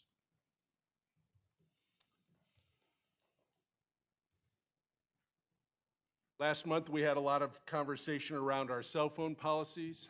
I would like to report that the enforcement of our current policy is working well so far. We have taken our handbook language that we used as our administrative guidelines, and we've implemented that across our middle schools and elementary schools, as well as what's taking place at the high school. As we've gone through that policy language review, we have identified that we will need to adjust a few things in the policy to address what we currently are doing in our middle schools and elementary schools, because the language doesn't quite align. Once we get a feel from our middle schools and elementary schools of where that policy implementation needs to take place, and we get their feedback, we will present some language updates for that entire policy. I also look forward to sharing the administrative guidelines that are developed that are very, very closely aligned to what we already currently have in our school handbooks. We'll give you another update as we get into that next month as well. Since the PI levy failure in November, our district administrative team has spent a portion of each of our weekly meetings reviewing ways to cut over $5 million out of our budgets to meet Mr. Wade's goals and assumptions in our 5-year forecast. Through these discussions, we have cut nearly $4 million from our capital improvement plans, our safety upgrades, and our department budgets. Over the last 2 weeks, I've spent time meeting with our department coordinators and our building principals to find additional cost-saving measures or alternative revenue sources to reduce the final $1.2 million we still need to meet our goals. These have been outstanding conversations with our administrators, and I'm very thankful for their creative thoughts and ideas to reduce spending with as little impact on student learning and class sizes as possible. We've decided on some smaller items, like not adding new mulch to our elementary playgrounds this year, since we already meet and exceed the minimum amount of mulch needed for student safety. You wouldn't think it would be a whole lot, but there's a $25,000 savings just with that. We've identified some bigger ticket items like computer programs and assessments that we may have used in the past, but may not need moving forward. We've also discussed increasing revenue sources through advertising, pay-to-participate fees, and facility rentals. Mr. Wade and I are going to be having some final meetings here in the next 2 weeks to identify the exact items we will consider to try and meet the 5-year forecast.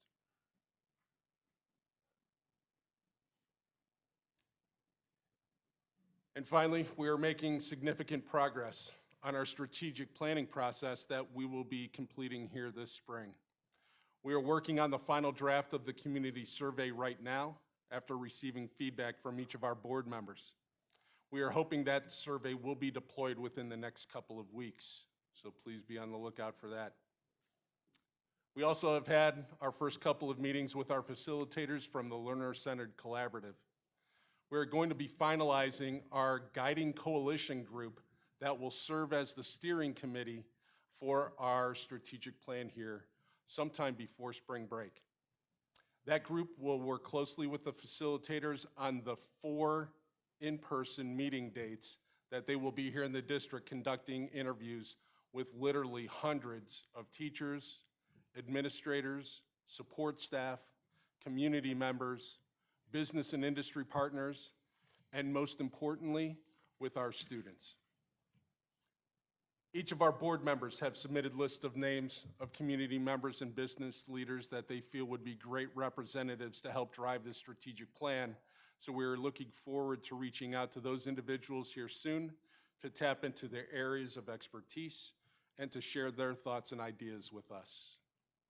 The process is going to be fairly intensive in the months of April and May, and with the hopes of finalizing the 3 main deliverables of a portrait of a graduate, a set of goals and action steps, and a scorecard of measurable outcomes during the month of June to be ready for board approval in July and implementation with our entire school district in August.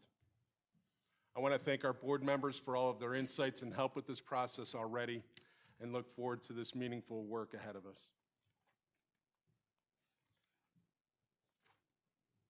And I do have more comments on class sizes when we get to that in the new business. I promise, Megan, I'm sorry. Madam President, may I ask a question? Mr. Heath, do we have plans to, I know we talked in previous meetings about deepening community engagement, and we kind of talked through ways of doing that, and it sounds like the strategic planning process is a great jumping off point. So do we have plans to kind of extend some of that, some of those practices we're using for strategic planning? Yeah, so our current strategic plan has 4 pillars attached to it. School safety is one, academics is one, resources is one, and community engagement is another. Within our community engagement pillar, we're hoping to kind of expand how we do that here moving forward. We're in the process now of trying to take the State of the Schools address on the road, so to speak, We've got one tomorrow night, hoping to get something set up with the senior center and with Rotary here soon as well. So those are some starting points, but we also want to make sure we continue to engage in community conversations around some of those goals and action steps that are going to be coming out of that strategic planning here in the future too. That's great. I'm really hoping our community, though half the room is left, takes advantage of those community engagement sessions because there are lots of ways to interact with Mr. Heath and his team and our schools beyond just the board meetings. So thank you. Thank you.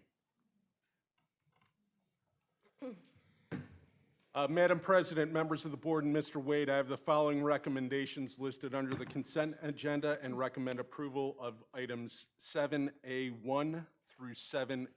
So moved. Second. Mr. Wade, please call the roll. Oh, can we have Oh, I'm discussion real sorry. quick? I was just wondering if we could pull off A3, given that I'm sitting on the Mentor Schools Foundation. I know in the past we have voted, whoever has been sitting on the Mentor Schools Foundation has voted, but I feel like because our policy states in our bylaws to avoid a appearance of a conflict of interest, I probably should abstain on that vote. So I was wondering if we could just pull that one off, so I don't have to abstain on everything. So let me do this. Again, Madam President, members of the board, and Mr. Wade, I have the following recommendations listed under the consent agenda and recommend approval of items 7A1 and 7A2. So moved. Second? Mr. Wade, please call the roll.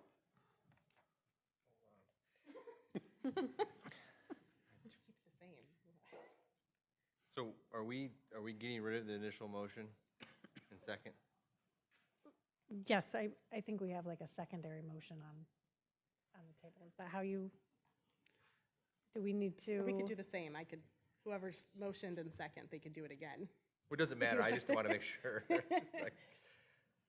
So we're going to go A1 through A2. Yes. Kind of pull, everyone's okay with pulling off the initial Yes. motion and Okay. table? Just making sure? Do we need to vote? No, on that? I think we're good.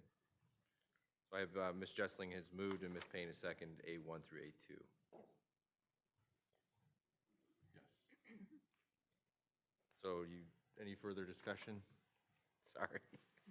Ms. Jessling, Yes. Ms. Payne, Yes. Ms. Iapolo, Yes.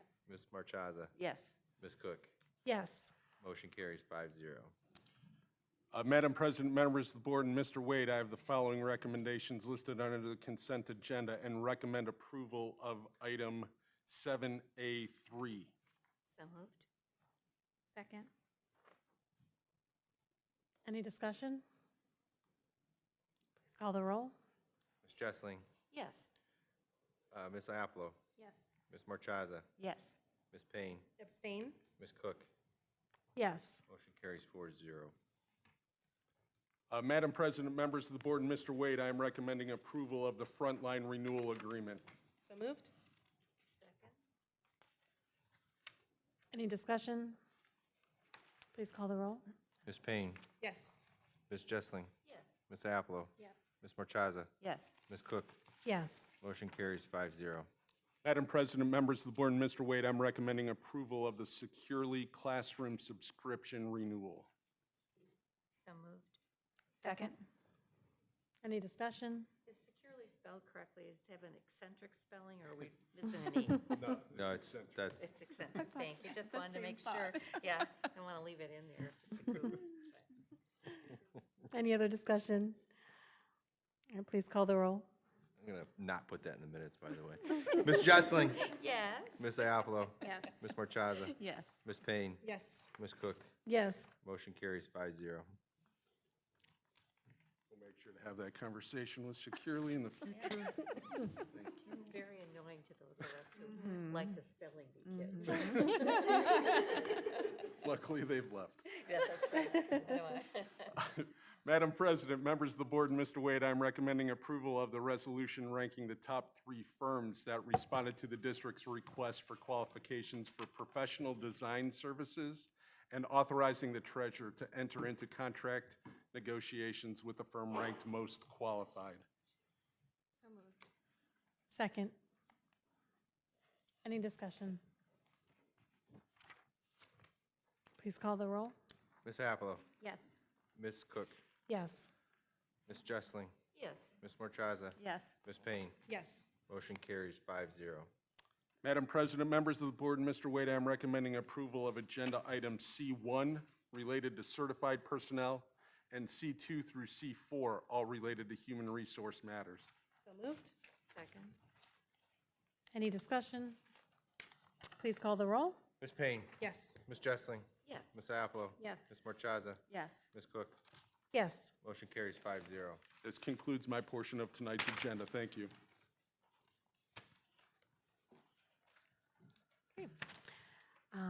Next, we have the Board of Education report and recommendations. And the first item under board business is the first reading of the Mentor Board of Education Neola policies. And because this is a first reading, no vote is necessary. Any discussion there? Okay, the second item under board business is the second reading and approval of the Mentor Board of Education Neola policies. Do I have a motion? So moved. Second. Any discussion? Mr. Wade, please call the roll. Ms. Marchaza? Yes. Ms. Jessling? Yes. Ms. Iapolo? Yes. Ms. Payne? Yes. Ms. Cook? Yes. Motion's carried 5-0. Next, we have the legislative report. Ms. Marchaza. Thank you. I will try to be quick. I know this has been a late night already. So again, in my legislative reports, I'm really just trying to report on things that have been moving in the last month since our previous board meeting. So for starters, the Ohio Department of Education and Workforce, they've got some proposed rules open for public comment. You can view those on their website. And the State Board of Education still has the Ohio Teacher of the Year nominations open until March 31st. So if there's any special teacher out there you'd like to nominate, you still have a couple weeks to do so.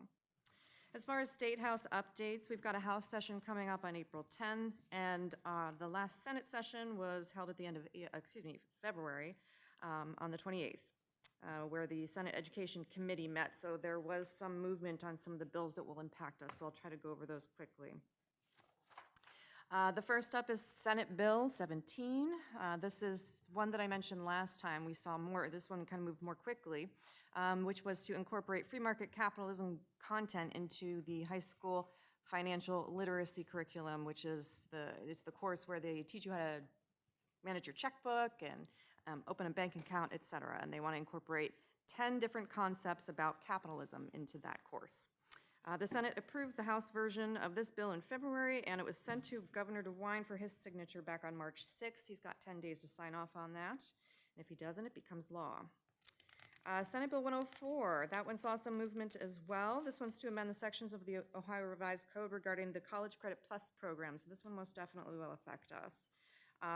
It would revise some operations and actually got some amendments added to it. One is that they added a secondary enrollment date of November 1st.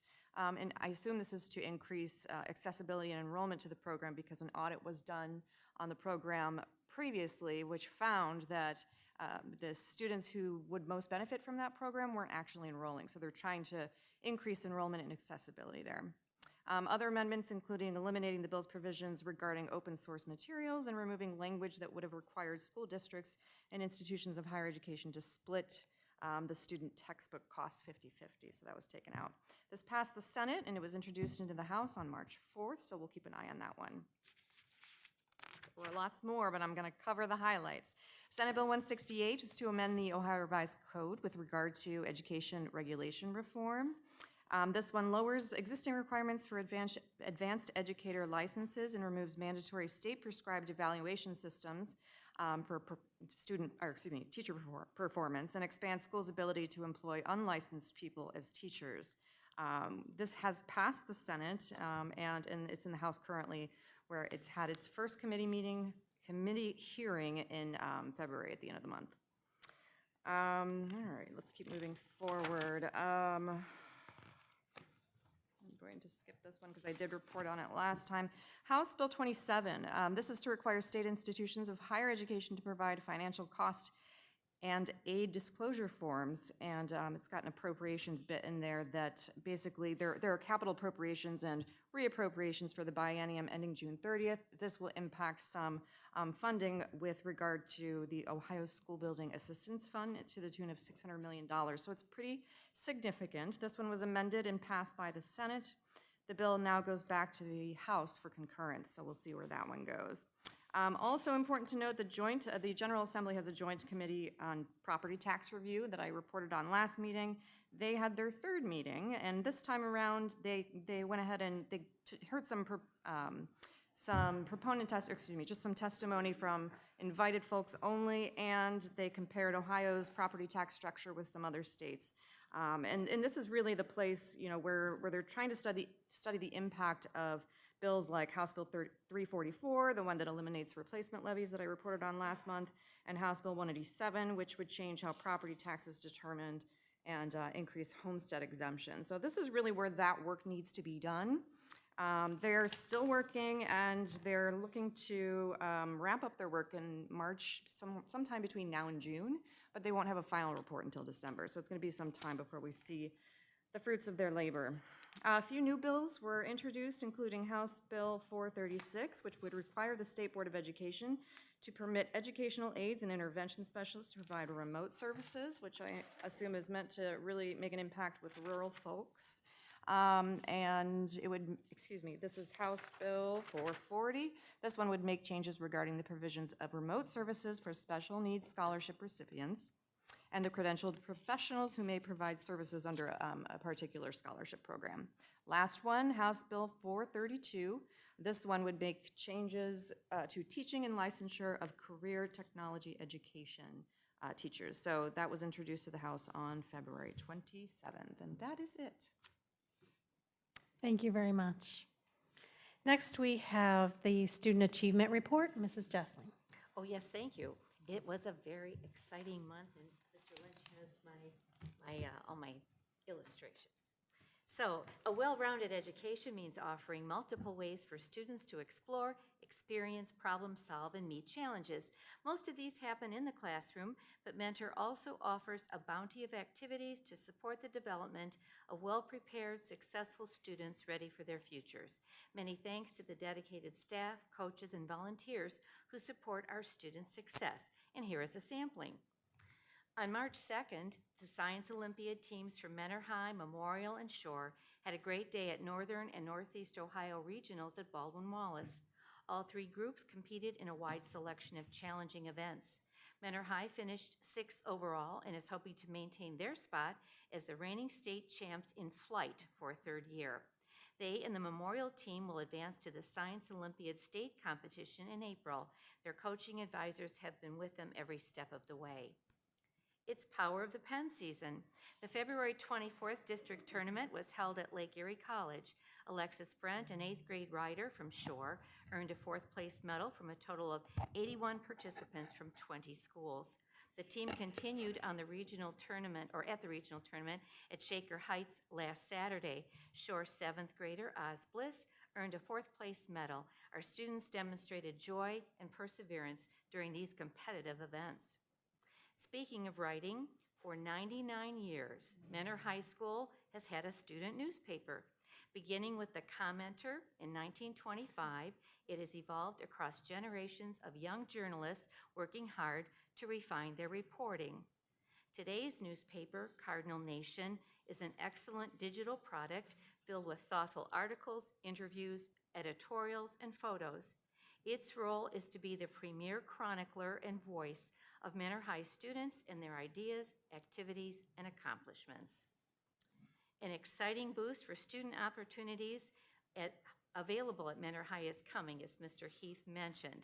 The district has received a $2.2 million Ohio Department of Education and Workforce's Career Technical Education Equipment Grant.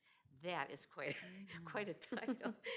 Mentor schools will use this funding to enhance options and offer a new program called Career Academies beginning next year. Mentor High juniors and seniors took part in the Think Fast interactive program spotlighting safe driving practices. Through a clever game show format, students learned about the perils of distracted, fatigued, and intoxicated driving.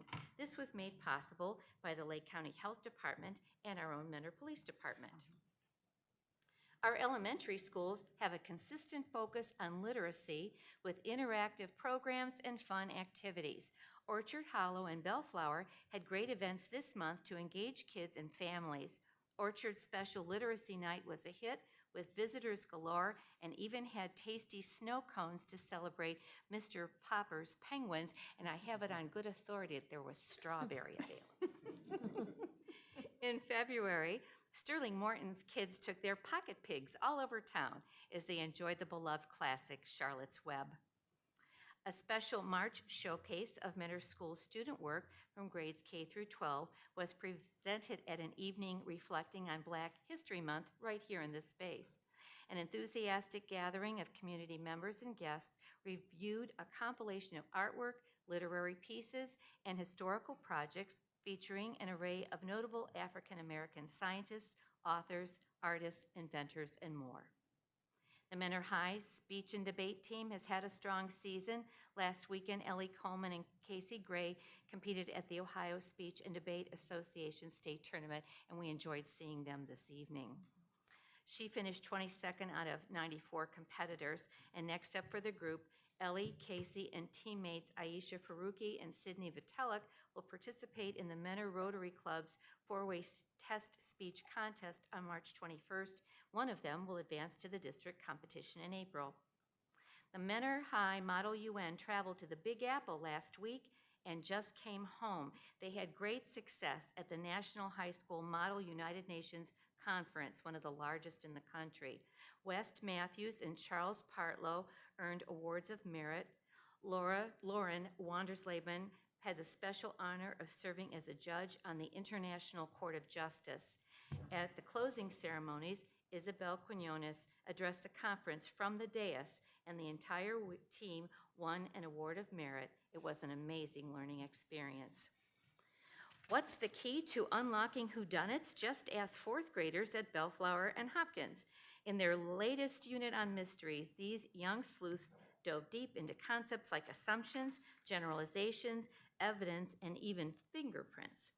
To immerse students in the excitement of solving crimes, Detective Radigan and Officer Cox from our own Mentor Police Department joined the classes for some real-world applications. Hands-on learning and making community connections enriches experiences for students, and I think they're looking for some officers. That's taking it to the next level. Sterling Morton held an amazing annual Talking Art Museum at the end of February, giving students the chance to bring famous artists and their paintings to life for crowds of kids, families, and visitors. The students' enthusiasm and ready smiles show the pride and energy behind their work. On February 24th, an enthusiastic audience at the Mentor Fine Arts Center greeted 5 Lake County show choirs at the Mentor High School Show Choir Showcase. Madison Middle School, Madison High School, and Perry High School were welcomed by Mentor's Top 25 and Shoreline. We're looking forward to Mentor High School Theater's spring musical to complete their centennial season. They will bring Sweeney Todd to the stage with performances April 18th through 21st. The award-winning musical tells the story of a barber who seeks revenge on those who have wronged him and his family. This school edition of the script was edited by composer Stephen Sondheim himself. Log on to Ludus to get your tickets today. Speaking of the dramatic arts, Shore Middle School presented Peter Pan Jr. over the weekend. Capacity audiences thoroughly enjoyed their trip to Neverland through this excellent production.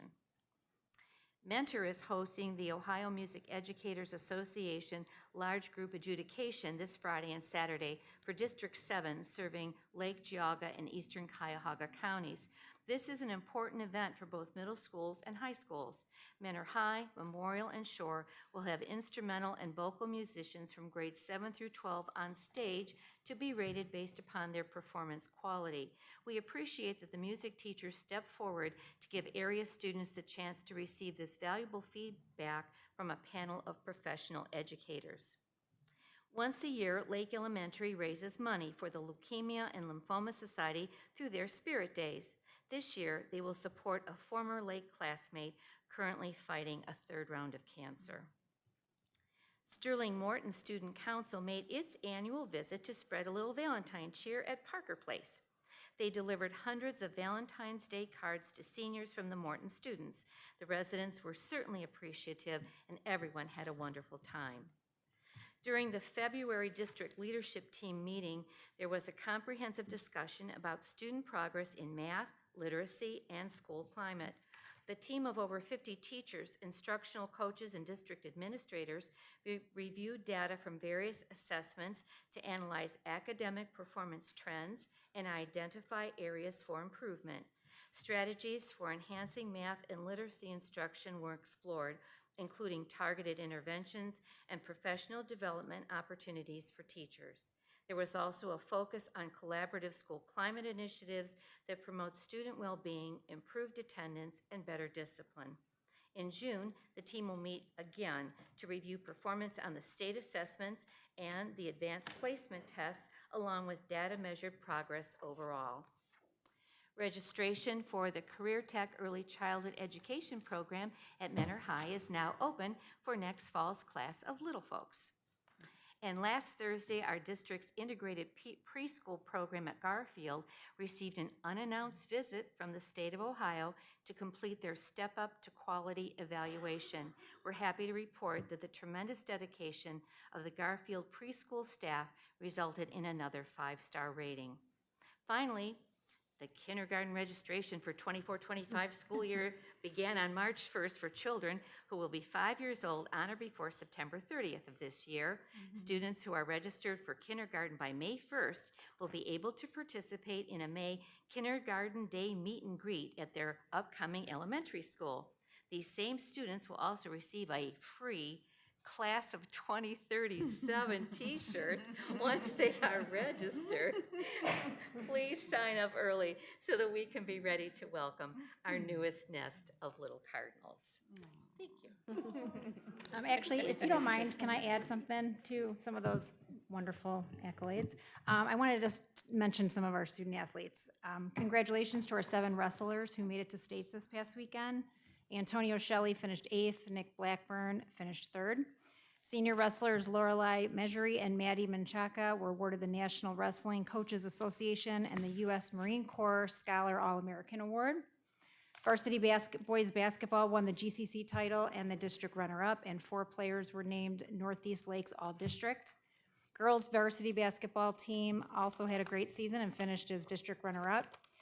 We had another NCAA National Signing Day where 8 student athletes signed letters of intent. Paige Kintop placed 5th on floor at state gymnastics. GCC February Athletes of the Month went to Heather Walker for bowling and Liam Lloyd for wrestling. Heather Walker was named first team All Northeast District, and Dominic was named honorable mention. Mentor Track had 5 indoor state qualifiers, including Jaden Russell, who placed 8th in the 60-meter hurdles.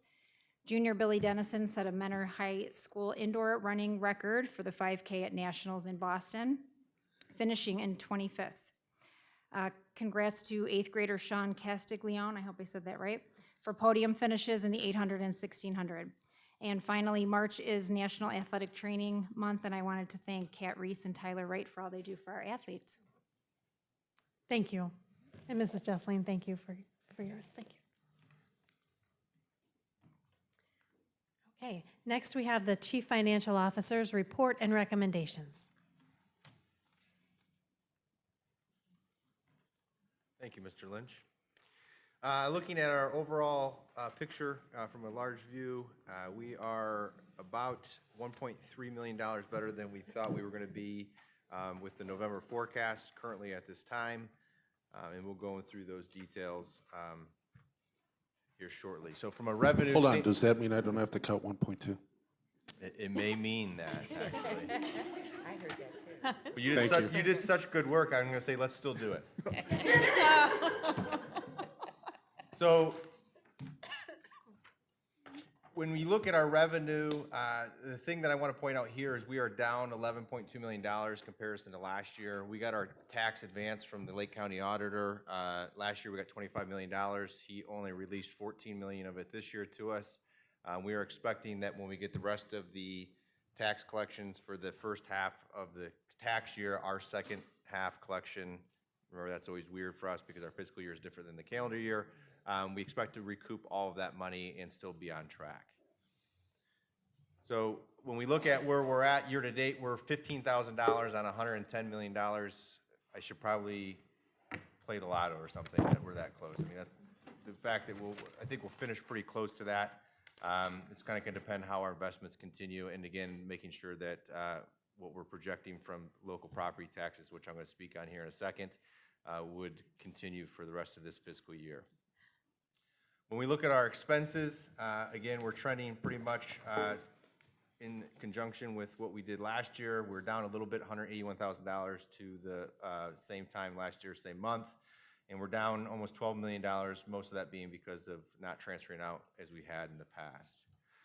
So overall, we're currently spending about $1.35 or $1.4 million less than we had projected. A good chunk of that's coming in our, what is known as our 400 accounts or our professional services. We are spending less than we projected in Crossroads, and then we still have some ESSER money that we're able to offset some of those costs as we go out.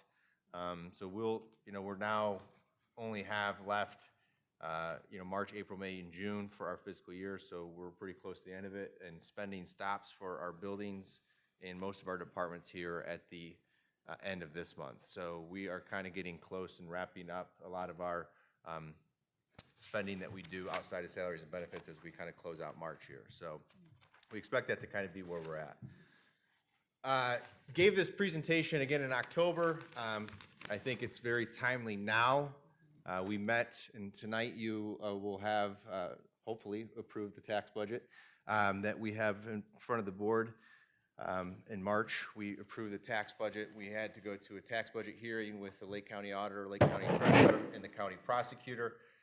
And they let us know, which is what I projected what they were going to tell us, because he kind of gave us what he was thinking, the auditor is who I'm referring to. Back in October, I shared that he was projecting a 30% property valuation increase on property tax for Lake County and specifically the Mentor area. So there's a lot of talk around this, a lot of discussion. What does that mean for you as a taxpayer, right? So we're going to hit all the fun topics tonight. We're going to talk about sex, we're going to talk about religion, and we're going to talk about taxes. So and I think it's very pertinent, because I think, we need to understand how a 30% tax increase affects us as taxpayers in Mentor schools.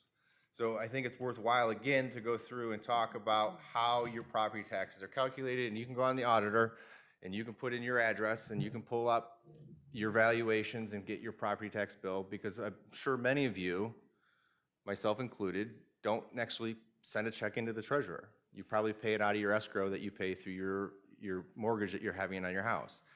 So you don't even really see your tax bill because it goes through your mortgage company. They pay it on your behalf because they're collecting it out. So that's probably the good percentage of you. But if you want to know where that's going to do, and you want to check my math because you maybe just want to see how, I don't know what I am to you, but here's how you do it. So you take your home value, and that's the value you would sell your home for. So if you have a $300,000 home, you'd take that $300,000 home value and you'd multiply what they call the assessed value, which is 35% of that. And then you multiply that by our effective tax rate here in Mentor schools. And if you want to know what that is, you can ask the Lake County Auditor, you can send me an email and I can give it to you, or you can take notes from this presentation and do the math calculation yourself.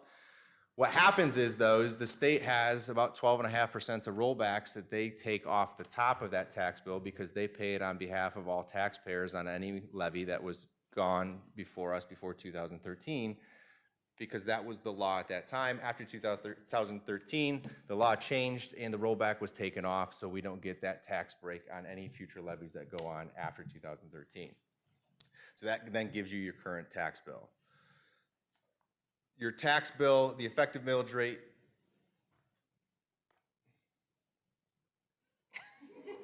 the effective millage rate is made up of basically inside millage, which is a millage that is 10 mills, that is unvoted in the sense that it's by law. The Ohio Revised Code states that there's 10 mills called inside millage that the district gets 4.8 mills for. And then we have fixed rate levies, which are the majority of our levies. Those are levies that we pass and they bring in a specific rate, and they're included in the millage floor because we have to start talking about things called 20 mil floor. A mill is 1/10 of 1 cent. So if you're wondering what a mill is, that's not $1 million. I wish it was $1 million, but it's not. It's 1/10 of 1 cent. So when you look at that, it's voter approved, as the majority of our levies are this type of fixed rate levy. It has limited growth.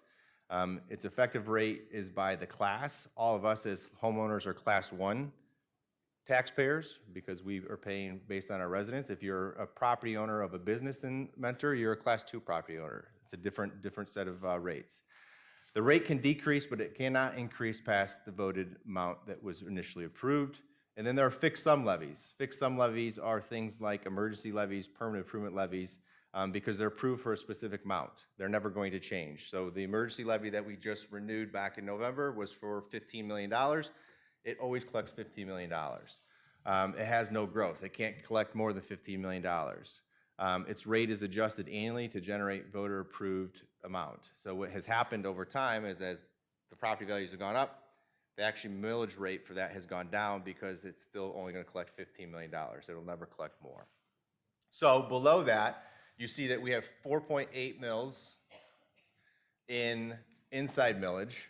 We have 67.80 mills in fixed rate levies that have been reduced to 21.03 mills.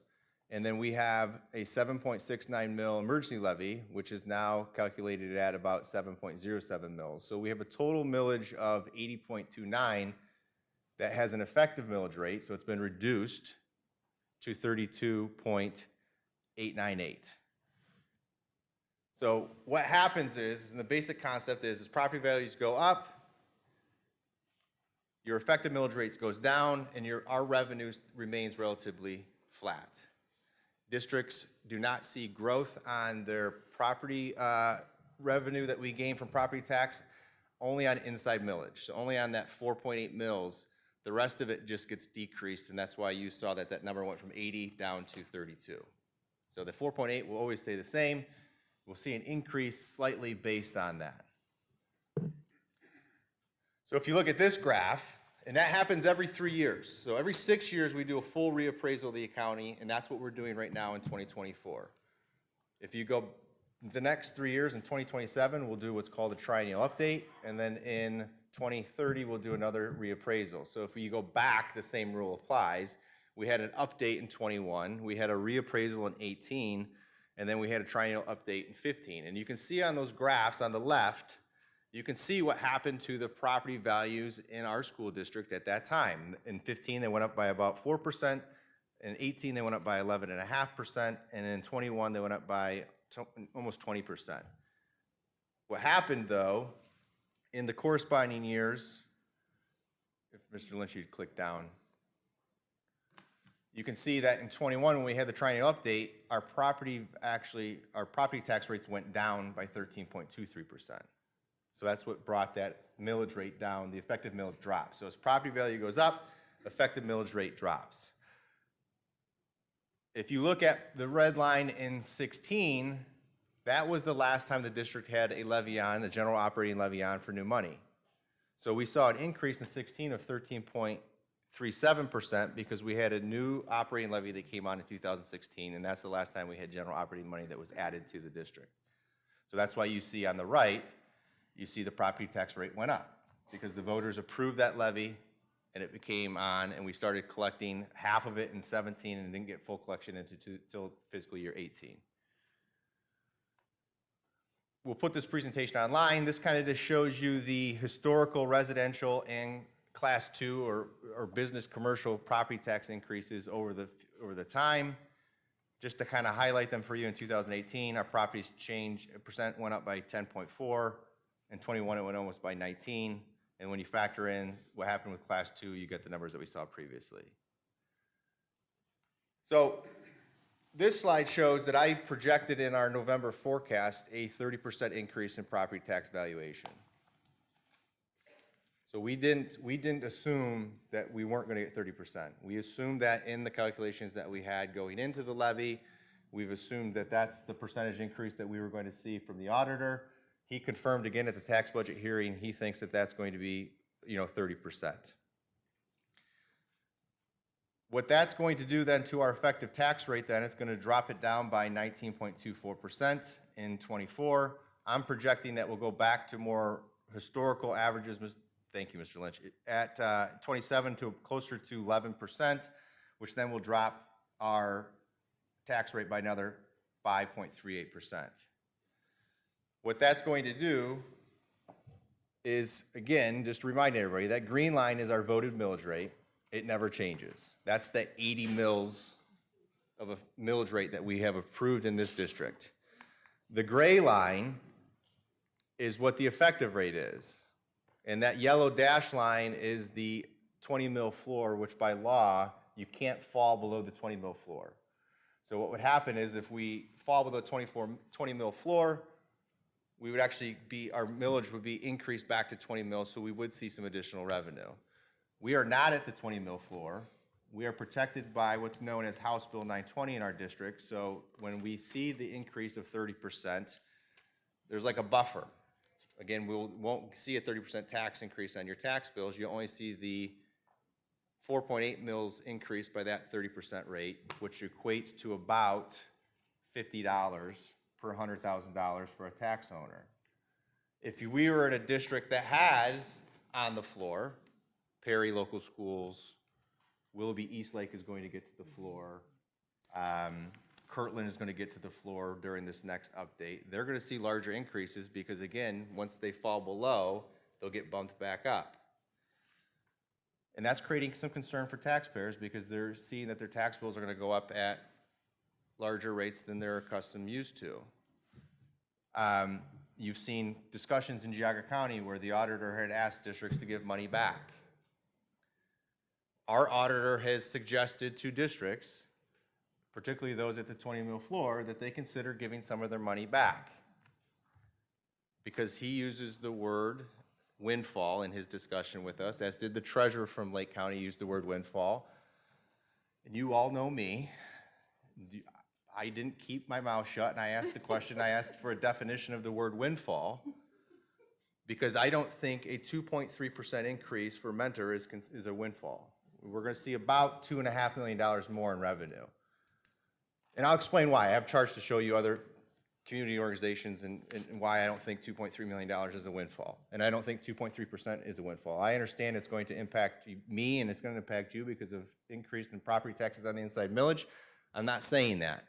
What I'm trying to communicate to our community is that we are protected by House Bill 920. We are not going to see a windfall in Mentor schools from an increase of 30%. You're going to see your effective millage drop, and you're only going to see an increase on the 4.8 mils. So it's important that you understand that.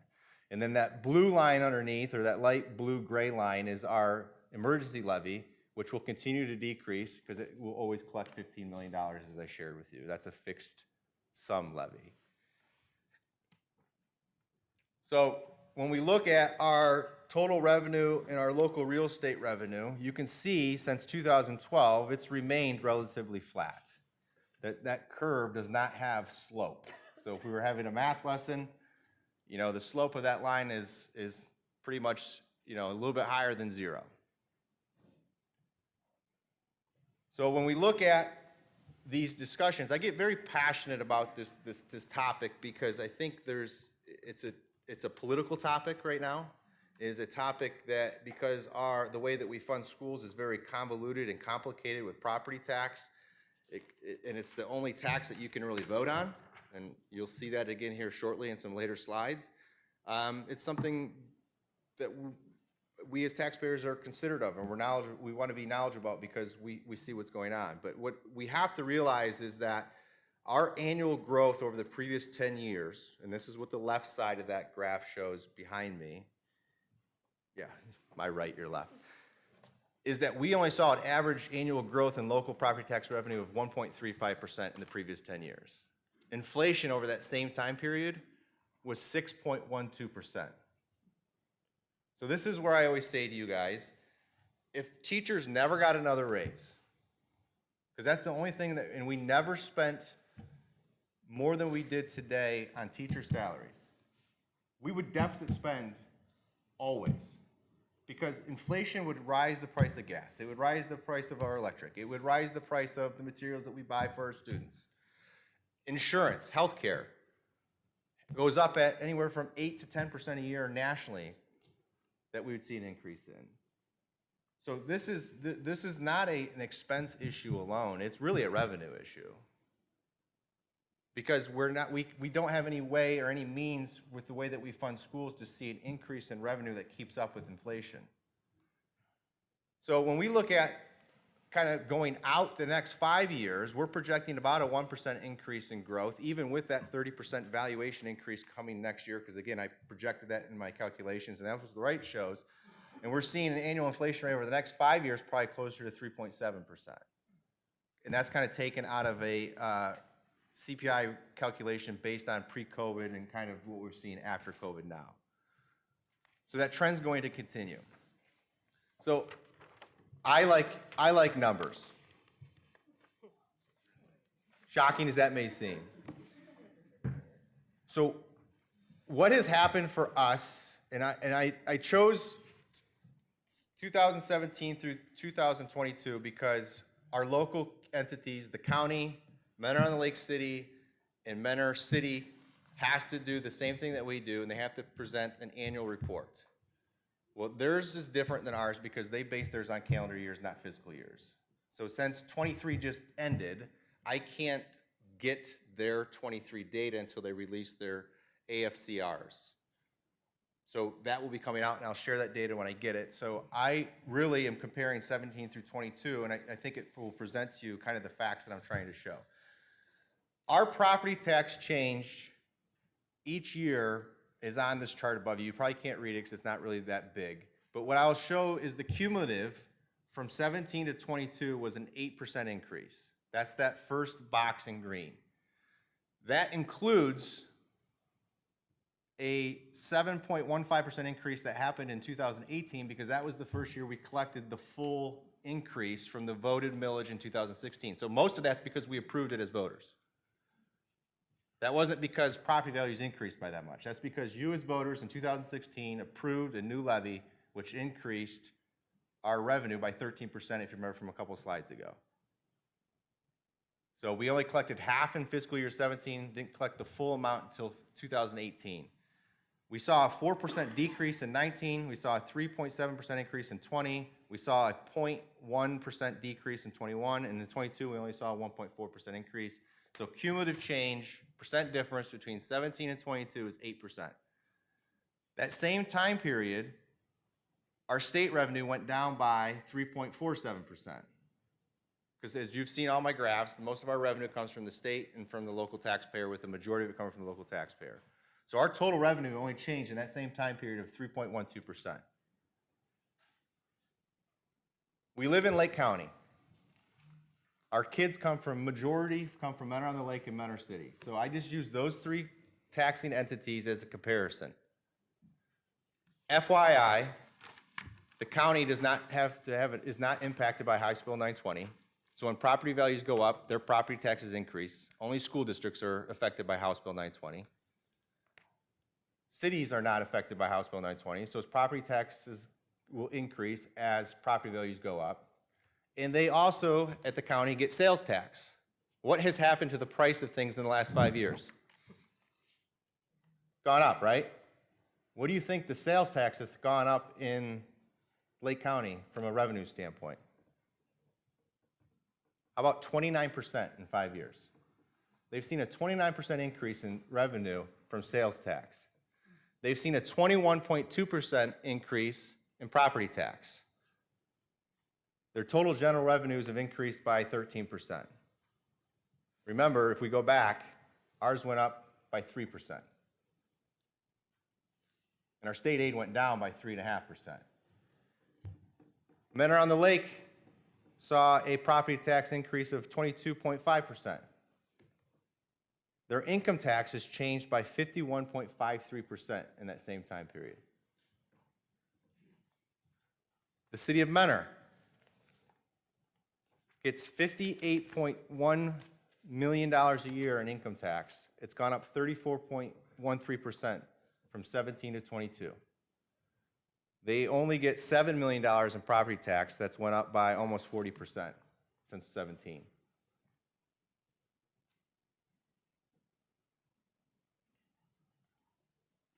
yet we're the ones getting a windfall. And I have no problem with that, how that tax system works for Mentor on the Lake, City of Mentor, or for the county. They have built-in growth. The property tax laws are kept to keep our revenue flat unless we get the approval of the voters, which is fine. But I want the voters to realize everything's not equal.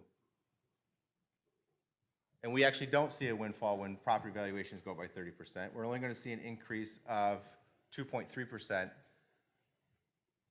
in '24 because of a 30% property value increase. So when you look to Geauga County or other counties that are asking, and you see the county giving back some property tax value. Well, if I'm Mentor and I give $1 million back out of $7 million and I still have $59 million coming in from another account that's still up 40%, I could probably understand doing that. So but for us, our state revenues went down. We don't have an increase in state revenue. It's not going up at the same rate as sales tax or income tax. So for us to give anything back, we're just giving back and losing money. There's nothing else that's making it up. We haven't seen the growth that other entities have seen. So I think it's fair to be educated, because I think it's fair when you're comparing apples, you need to compare them to apples, not apples to oranges. Our funding systems are different from those other political entities. That's why we're very protective of tax incentives that are given to businesses within the community, because it impacts us the most.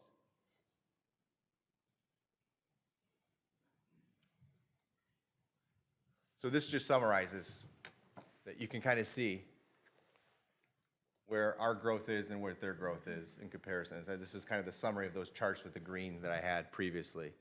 And I just point out on here that 8.07% includes the increase from the voter-approved increase from the March of 2016 election. Because if we didn't have that, we wouldn't even be close to 8%. We'd probably be closer to 3 or 2.5% probably. So be on the lookout for a 30% value increase in your property value. I want you to hear that from me and realize that your effective millage rate is going to drop accordingly, but you will see an increase on your property taxes of about $50 per $100,000 because of the inside millage. And that's the only growth that we'll see as a district. I'm happy to answer any questions from the board before I move on that. I do have a few other slides. Nice job. Really good job explaining that. Thanks, Mr. Wade. I'm not going to go over those slides. I just will remind, another discussion point that comes up a lot recently is large cash reserves. I will point out that the state has a $3.5 billion cash reserve. I don't know what quantifies large in people's minds, but $3.5 billion to me is a nice cash reserve, and I think it's an important one. I'm not saying that there's anything against a cash reserve. I think we have a policy that says that we should have a cash reserve. I actually wish it was higher, but again, we have to be prudent and be realistic. We have a policy that states our cash balance has to be 20%, and that's made up of 15% of our expenses from the prior year, which is about $17 million, and then we've set aside 5% of the prior year's revenue, which is about $5.5 million. So we have a policy that says that our cash reserve can't fall below $22 million approximately, because we don't want to be in a situation like we were back in 2004 where we're in the fiscal cliff and we don't have money. So that policy dictates that that says that we have to go back by policy to the voters to seek additional revenue and or make additional cuts. And we are deficit spending. So you've heard me say this before, the standard is 60 days cash on hand. We have about 164 days of cash on hand now because we're deficit spending by about a little bit, 3.5, maybe hopefully lower for Mr. Heath. He's giving me the wink. You know, and then we'll be closer to 153, but based on the projections out of the inflationary increases and the staffing increase, or salary increases and benefit increases, you can see that that's going to decrease over time. So by policy, and that's what the bottom right curve shows, we'll be at 22.4% in 27. So we couldn't even really technically by policy go to 28 without getting additional revenue because we would be only at a 9.3% cash reserve. That's why my recommendation has been, since the levy failure, that we continue to tighten our belts and we should seek additional revenue by no later than 2025 to make sure that we have the revenue to support our expenses.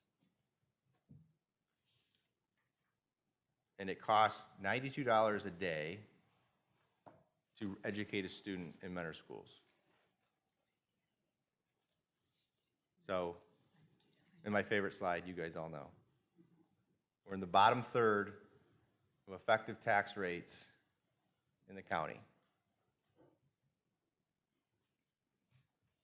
And we're towards the top third, or in the top third for sure in academics. So.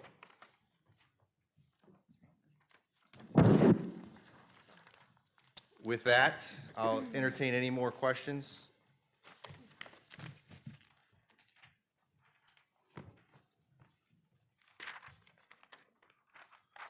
Madam President, members of the board, Mr. Heath, I ask that we pass items B through G in one motion. So moved. Second. Any discussion? Please call the roll. Ms. Payne? Yes. Ms. Jessling? Yes. Ms. Iapolo? Yes. Ms. Marchaza? Yes. Ms. Cook? Yes. Motion's carried 5-0. Madam President, members of the board, Mr. Heath, I ask for the approval of resolution to recertify the tax rates for the tax collection 2024 collection year 25. Sorry, I said that terribly, but Ms. Payne moved. Second? So moved. Second. Any discussion? Please call the roll. Ms. Payne? Yes. Ms. Jessling? Yes. Ms. Iapolo? Ms. Marchaza? Yes. Ms. Cook? Yes. Motion's carried 5-0. It is recommended that the resolution authorizing the filing of complaints against the valuation of real property permanent parcels of tax year 23 be approved. So moved. Second. Any discussion? Ms. Jessling? Yes. That was actually, Oh, that's okay. I am going deaf in my left ear. Ms. Marchaza? Yes. Ms. Cook? Yes. Ms. Iapolo? Yes. Ms. Jessling? Yes. Ms. Payne? Yes. Motion carries 5-0. That concludes my section of the agenda. Okay, we do not have any unfinished business on the agenda. At this time, we do have new business to address, and we have 2 recent book challenges that Mr. Heath has reviewed. Upon sending his decision to retain books, the individuals have requested an appeal to the board, and we will discuss them individually. The first book challenge appeal was submitted by Ken and Jill Murphy. The book is titled Right Now, Real Kids Speaking Up for Change by Miranda Paul, and it is a nonfiction book. Do I have a motion? So moved. Second. And your motion is?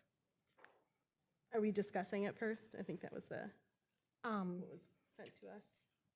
It was discussion, and then we would move to a resolution So after discussion. what do you want to, what is your discussion? How do you want to lead the discussion is what I'm asking you. Well, we could just go right to the resolution if that would be better. I could move to the resolution, and then it would fall for discussion, correct? No, what I'm asking you is, are you moving to Discuss. discuss the appeal? But yes, that's what Okay. I think we got the legal guidance today, and it said Yes, so to we do that have- first. Yes, so we have a motion to discuss the appeal. I think Rose seconded it. Yes, yes. Okay, Can we discuss? please. Okay. Well, first, I wish our crowd was still here because it seems that there's a lot of misunderstanding as to why this issue is here and exactly what the issue at hand is. First, I would like to remind everyone that these book challenges are before us today because taxpayers followed the process that we have in place to challenge the content, which is their right. It is disrespectful to our community to call this a waste of time. This is exactly what we're here as a board to do. This issue is a major concern for a lot of people. For those who feel it isn't, I'll remind you that I campaigned on this issue and received the most votes. Secondly, knowing more book challenges will be in our future, Mrs. Payne and I made every effort to come up with a policy that would secure the rights and comforts of all parents in the district on both sides of this issue. We had hoped that a solution would have been well on its way in time for these appeals. Unfortunately, that didn't happen. Moving forward, we will continue to advocate for changes to this policy to create balance that is needed in order to garner the support from the community that we desperately need, as we just heard. As I sit here now, we do not have enough of a safeguard in place, so removing this book is the only option that I can support. My issue is not with the general content and the lessons and accomplishments portrayed in the book right now, Real Kids Speaking Up for Change. Each story shows resilience and bravery from children of all walks of life. However, if and when these heavy topics should be placed in the hearts and minds of our littles is not the decision for us to make, it's the parents' decision. Our job here tonight is to determine if having this particular book in our elementary school libraries aligns with our policy. That is our only obligation. Personal opinions and politics should have no place in this decision. Again, the issue to be debated here is whether the book follows policy, not whether the experiences in the book are important. The decision made to retain this book indicated that by Mr. Heath that he found the book to be consistent with School Library Bill of Rights, and I respectfully disagree. If we look at a violation to policy 2520.02, selection of library media materials, this book is not consistent with the Library Bill of Rights, and it is inappropriate for the age and developmental level of children ages 6 to 11. We heard a lot about it, but I'm going to repeat some of them. Activist Greta Thunberg, speaking up for the environment. Our world is dying, our future is dying. Greta is quoted as saying, instead of looking for hope, look for action. Then and only then, hope will come. Kids are gullible. They believe in the Easter Bunny and Santa Claus. We know this about our kids, okay? And we're exposing them to this, thinking that it's not going to influence them. At a time when we have a mental health crisis, things like this cause further stress and anxiety. Our district pays about $800,000 a year for Crossroads. I hope that's correct. I know if my 7-year-old reads this, she will take many of these statements as fact, and some will cause her a lot of stress and anxiety and worry. Sometimes as our kids get older, we forget how easily they are scared. Malala, I made sure that I pronounce this right, Yousafzai. This selection talks about the Taliban and how Malala was shot. The authorities shot her, but she recovered and continued speaking out. Kids read this and they think, if this can happen to Malala, maybe it could happen to me. It's causing them undue stress. Activist Bana Alabad, a 7-year-old, speaks up for peace. What is it like to run for your life, barefoot, down pitch black streets that you once laughed and played in? What is it like to watch cartoons with your baby brothers 1 minute and the next minute carry them down flights of stairs to escape the blasts of an air raid? What was Syria like before the war? What can we do to help? Kids will look at this and think, can this happen? If this can happen to Bana, this can happen to me. How are 6-year-olds supposed to make sense of this? K through 5 are the age group that were really negatively affected by COVID. We don't know what kids are dealing with at home. Some kids might read this and then never think about it again. Some kids will have a very strong reaction to it. Most parents probably don't even know that this kind of content is in the schools. This could really harm the hearts and minds of our little ones. There's not as many people in here anymore, but raise your hand if you forgot to be a mystery reader, and for your child or your grandchild, niece and nephew. Okay. I think the litmus test for books should be, if you were a mystery reader in grades K through 5, would you choose this book? Would you be comfortable reading this book? Remember, would you be comfortable reading this book in front of other people's children? Remember, this is not a judgment to those who do believe this book is age appropriate for their child. Every child is different. However, because we can't be sure that it's appropriate for all students, then we can't risk having it on our shelves. Elementary schools send a notice home before showing a rated PG movie. If we notify parents for a PG movie about penguins, because it may contain something that parents might seem inappropriate, why would this book be okay? Policy on the moving to provide materials that will stimulate growth in factual knowledge, literary appreciation, aesthetic values, and ethical standards. I'm going to focus on factual knowledge and ethical standards. Our world is dying, our future is dying is not a factual statement. Do we believe it's ethical to tell 6, 7, and 8-year-olds that they shouldn't look for hope? That the world is dying, their future is dying? This book sends the message that children should take responsibility for solving the world's problems, and that is not ethical. Because every child is unique and we have a reasonable argument that this book is not age appropriate, then it does not belong in the library or classroom as it violates our policy. We as board members know that books can be removed if they are deemed to hold content that is more suitable for older age students. Let's allow parents to decide when and if this book is appropriate for their child.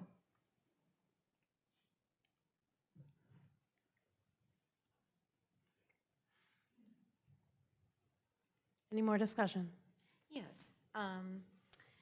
So we've discussed this issue multiple times, spending hours meeting and scrutinizing individual books and strategies to address the freedom to read on balance with parental rights. We hear many preferences and ideologies expressed by our community coming from disparate voices with directly opposing viewpoints. It doesn't make one party right and another party wrong. Just since this issue was placed on the agenda, I at least have received 21 emails and 2 phone calls. Two of those calls are the 2 calls, and 13 letters opposed the removal. 8 letters were in favor of removal. Empire of Storms has been at the high school library for 7 years. It's circulated 5 times. We have 2 copies of the Right Now, Real Kids Speaking Up for Change at 2 of the elementary schools.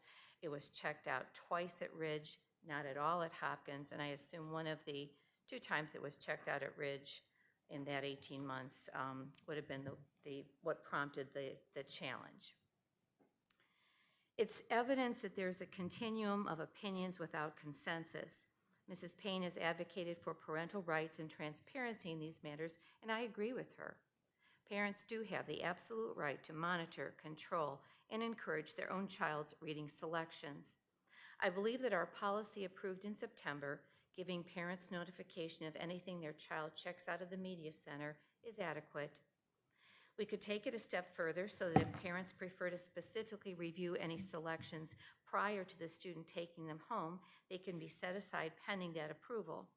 By letting parents dictate what their own children can read, even the most concerned individual is in control. The bottom line is that we're following a robust collection development policy that guides the selection of materials in the media centers. While not every book is for every student, as we pointed out, to mark or remove books from the collection puts us in an unnecessary and difficult legal position. What if we miss a title? There's no way that we can anticipate everything that one person might legitimately find concerning. Scholastic Books ran into a nightmare last summer and fall when they took some titles from their book fair collections and moved them to a separate optional case. The pushback was swift and furious. There have been multiple lawsuits across the country with the same spirit of objection to limiting or labeling books based on something other than what the author intended. The 5 book challenges filed to date are not limited to sexual content. 2 were based on political viewpoints. Of the 4 Media Center books challenged, none of them were borrowed by more than a handful of students. The other book was from a supplemental classroom collection and had no sexual content whatsoever. My biggest concern is that we aren't using our time well, and we're burdening our superintendent and administrative team with redundant requests that have already been remedied by the policy we put in place. The data collected by the Levy consultant in a telephone survey of likely voters last October shed some light on this very question. What the community wants is clear, which is to move on and attend to other concerns crucial to student success. As an individual, I'm excited to turn the page. We welcome 2 new board members in January. We've met to discuss guidelines that support good communication, and we will be meeting again to talk about other similar best practices. Doing so concentrates on what unites us rather than our differences. A major initiative in the weeks ahead will be the collaborative drafting of our new 5-year strategic plan, as Mr. Heath outlined. This will be student-focused and will serve to guide everything we do moving forward. We'll draw from the input of a cross-section of stakeholders to give us further direction regarding our district's pillars, including education, safety, resources, and community. Above all, we're deeply committed to serving the needs of students and offering them a quality education. I appreciate and support the leadership of Mr. Heath and Mr. Wade to achieve just that. I believe it's important to create a spotlight on the future. The class of 37 will arrive on our doorsteps this August. Thank you. Any discussion? Sure. So I think it's important to note how this challenge came to be first, because a lot of people don't know kind of that backstory. So a second grader brought this book home from her elementary library. The parent was notified via the book notification process that she had opted into, but by the time the child got home, it was too late. The child, did already read the book in school. The book is made available for kindergarten through 5th grade students at a few of our Mentor elementary school libraries, and per the challenge process, the parents and 75 other community members or parents felt this book was not factual, is ideologically biased, and not age appropriate. So I went to Mentor schools, kindergarten through 12th grade, and I still keep in touch with many of my teachers that I've had. I've confirmed with some of them and some current teachers that they do not all support this book and also do not find it age appropriate. Our decision to retain this book could negatively affect the perception people have of our teachers when they do not all agree with the retention of this book.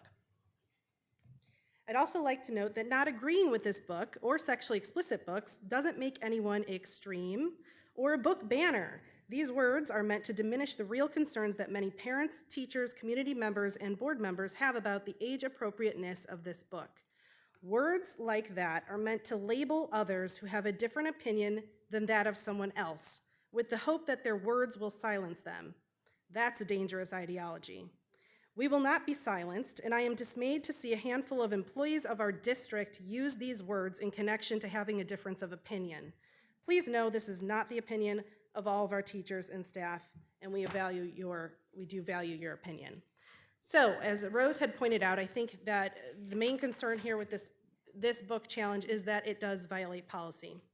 Specifically, I would say C, to provide a background of information which will enable pupils to make intelligent judgments in their daily life. How does this exactly help students make intelligent judgments in their daily life? I think we could all agree that 5 to 11-year-olds don't exactly make good choices all the time. They're still learning the ability to discern right from wrong and true from untrue. As Rose had mentioned a little bit ago, many of them still believe in Santa Claus and the Easter Bunny. I couldn't imagine my 7-year-old daughter reading about the Taliban and how a child was shot and it not negatively affecting her. This could cause children grave mental distress and could put us at risk of harming children. With statements in the book like, our world is dying, our future is dying, what must change everything, who must act everyone, we can't place this in front of children without at least acknowledging the heaviness of these statements. Children should not be carrying such heavy loads on their shoulders. I, for one, know I would rather my daughter maintain her innocence for a bit longer while she worries about what color to wear or what stuffed animal to sleep with at night. I'm going to reference something that I have said at several previous board meetings when voting on items that I believe are not age appropriate, especially for elementary students. The Hiding Place by Corrie ten Boom is one of my favorite books. And in it, the young daughter is asking her father some profound questions. And he responded to her by saying, some knowledge is too heavy for children. When you're older and stronger, you can bear it. But for now, you must trust me to carry it for you. In my opinion, we are asking children to carry loads that are far too heavy for them. It's our responsibility as trusted adults to ensure we are protecting their innocence and not compelling them to see the world through the eyes of an adult. We cannot place the weight of the world on young children and then wonder why depression and anxiety are on the rise. We need to protect their mental health and overall well-being by not placing books like this in front of elementary students. It is the parents' right to decide if these topics are appropriate for their child to experience. They have the right to go to the public library where books are not vetted for age appropriateness and check them out there. Also in our policy, it says we need to place principle above personal opinion and reason above prejudice in the selection of materials of the highest quality in order to assure a comprehensive collection appropriate for the users. So I think it's also important to note how the history of books have been purchased it's been pretty much one person who has been in charge of purchasing our library books. Now, I do want to give kudos. I do think we have a better process going forward within maybe the last 6 months or so that has changed. So it won't just be one person, it's one person and then a full committee, to my understanding. Is that right, Mr. Heath? That will review the book purchases. So I think that will help negate some of the controversy going forward. But I still think it's important to note, because if one person is making all of these purchases, how can you not have a bias if it's all on one person? Also, and mainly, my last point, we need to provide, under D in the policy, materials on opposing sides of controversial issues so that young citizens may develop under guidance the practice of critical reading and thinking. So Rose and I sat down with Mr. Heath, and after his decision was made to retain this book, I had asked if any books were in the library that showed the opposite ideology, especially of some of the more controversial stories in the book, since some of what is written in the book is highly controversial, as you can tell from tonight's public commentary. I also followed up with an email to see if there were any other books in our elementary schools that show the opposite ideology, but I never received a book or title that shows the opposite side to any of the political issues. So I think it's safe to say and to assume that we have nothing showing the opposite ideology, which then violates our policy. I know we had another book challenge with Colin Kaepernick, and it was retained with a 3-2 vote, and it was recommended to stay because the book had a couple pages in it that referenced the opposite political ideology, so it met that, at least that point in our policy. Also, under prescribed curriculum in Ohio Revised Code 3313.60, it states that except as provided in Division E of this section, basic instruction or demonstrated mastery in geography, United States history, the government of the United States, the government of the state of Ohio, local government in Ohio, the Declaration of Independence, the United States Constitution, the Constitution of the state of Ohio, shall be required before pupils may participate in any courses involving the study of social problems, economics, foreign affairs, United Nations, world government, socialism, and communism. There are a lot of social problems in this book that the book is trying to address. Kids haven't even learned the history of the United States or any of the founding documents that have made the United States the best place to live before we're teaching them all of the things that the author believes are wrong with our government, like immigration laws. Shouldn't we focus on things that bring children together instead of issues that could divide them? We should be teaching children what it means to be an American before we teach them how to become an activist. Thank you. Thank you. So I just want to be clear about the process of introducing materials into our collections. I know that the review, the challenge process can differ where, I think Mrs. Payne mentioned we could have a committee or it can just go straight to Mr. Heath. So in this case, both of these books went straight to you, Mr. Heath, right? And he chose to, so it comes into the collection, it is vetted because vetting happens at the beginning, not later on in the process. They're vetted by Barbanis, our media specialist, is that her title? Barb's our director of curriculum. Most of the book orders go through our media specialist in the district. Thank you. So they are the vetting team, so to speak. So this book and the next book we'll be talking about have gone through that vetting process initially. And then when they were challenged, of course, Mr. Heath reviewed them both. So I just wanted to sort of set the table and make sure folks understand that the journey the books have been through to this point. Now, because we've been asked to, this appeal has been filed and we're asked to basically check Mr. Heath's work, I think, it was only important for us to all do our due diligence and actually read the book. So I did read the book. I had it on my table. It's right here. At home, my daughter read the book. My daughter's friend read the book. So, we all read the book. I read it a couple times. It's important if we're going to make a judgment on a book that we should actually read it. So I heard a few things. I don't have prepared remarks for this section because it's really quite simple for me. I think that every parent, I agree, every parent has the right to decide what their child reads and has access to, 100%, which is why I can't support removing this book, because that denies the access for other parents and their children.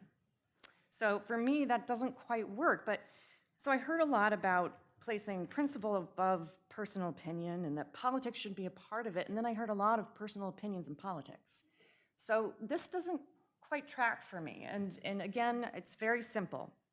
And I think it's really tricky when we start citing bits and pieces of policy, because we could do that too. We could say at the bottom of 2520, no challenge material may be removed, action of the board, no challenge material may be removed solely because it presents ideas that may be unpopular or offensive to some. So, we could go on and on, but ultimately it's the parents' rights, right, that we're so concerned about, that we must preserve, which is why this book must remain. Can I respond to that really quick? First of all, Thank you. One moment, if I could. oh, if sure, I could right, bring I'm sorry. Thank you, no problem. I also read this book in its entirety. It is a children's picture book. It highlights 11 young people from diverse cultures and perspectives. The illustrations are very beautiful. It is, I think, a message of hope. Every child featured spoke about issues that they were concerned about. And the theme of the book is to empower children to speak up when something is wrong. These are certainly important skills that we want our children to have, skills that will help them protect themselves so that they can speak up when something is wrong in their lives. The book challenger did take issue with two of the featured people, one being Jazz Jennings, a transgender female, and citing the inclusion of jazz as political. I would argue that it is a shared story to help children build empathy, and that is certainly a lesson that many could benefit from. Any more discussion? Yes. So I just wanted to touch on a couple things. First of all, it is irrelevant that these are good lessons. Of course they are. We're not arguing that. We're arguing it's not age appropriate. It would be more appropriate in the middle school. Also, Ms. Marchesa, we don't have rights of what book our children take out of the library in elementary school. So how do we address that? If you say you agree that parents have a right.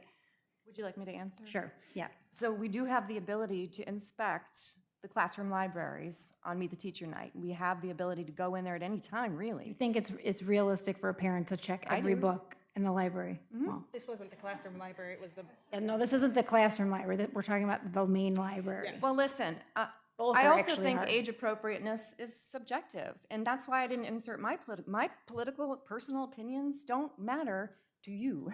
They don't matter to the parents out there. I mean, if you want to know them, I believe that transgender students deserve a voice. They deserve to be seen and reflected in the shelves of our library. But again, that's irrelevant. Right, Because it's the parents. It's not the issue, right. Exactly. So parents, yes, should absolutely have the ability to go into those classrooms, inspect them, or even, reach out to the teacher and say, hey, Mrs. So-and-so, could you tell me, give me a list of the books that you have. Let me inspect those books. I think that Mentor has always proven, at least to me as a parent, to be very willing to work with. I think we heard it from a couple of parents up here tonight, very willing to work with us and to be transparent about what is on the shelves. And to me, as a parent, I've been very pleased with that. Well, I don't think it's realistic to find out what book is in the library. There's hundreds and hundreds of books in the library. And as we heard tonight, some teachers are busy with 27, 28 kids in their class.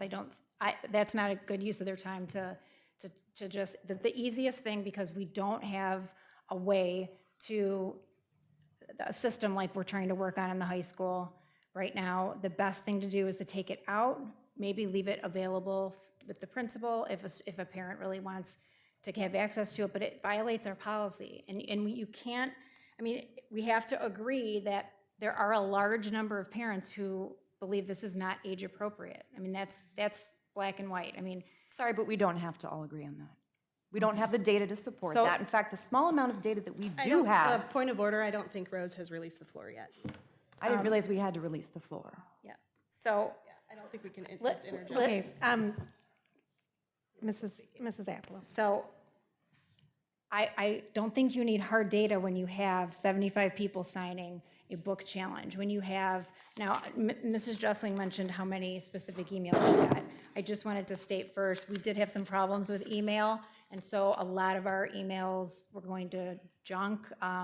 But also, I would point out that a lot of people came to me that didn't go to Mrs. Payne. A lot of people have, we can't count emails to say that, to really kind of garner how the community's opinion. So I just wanted to state that.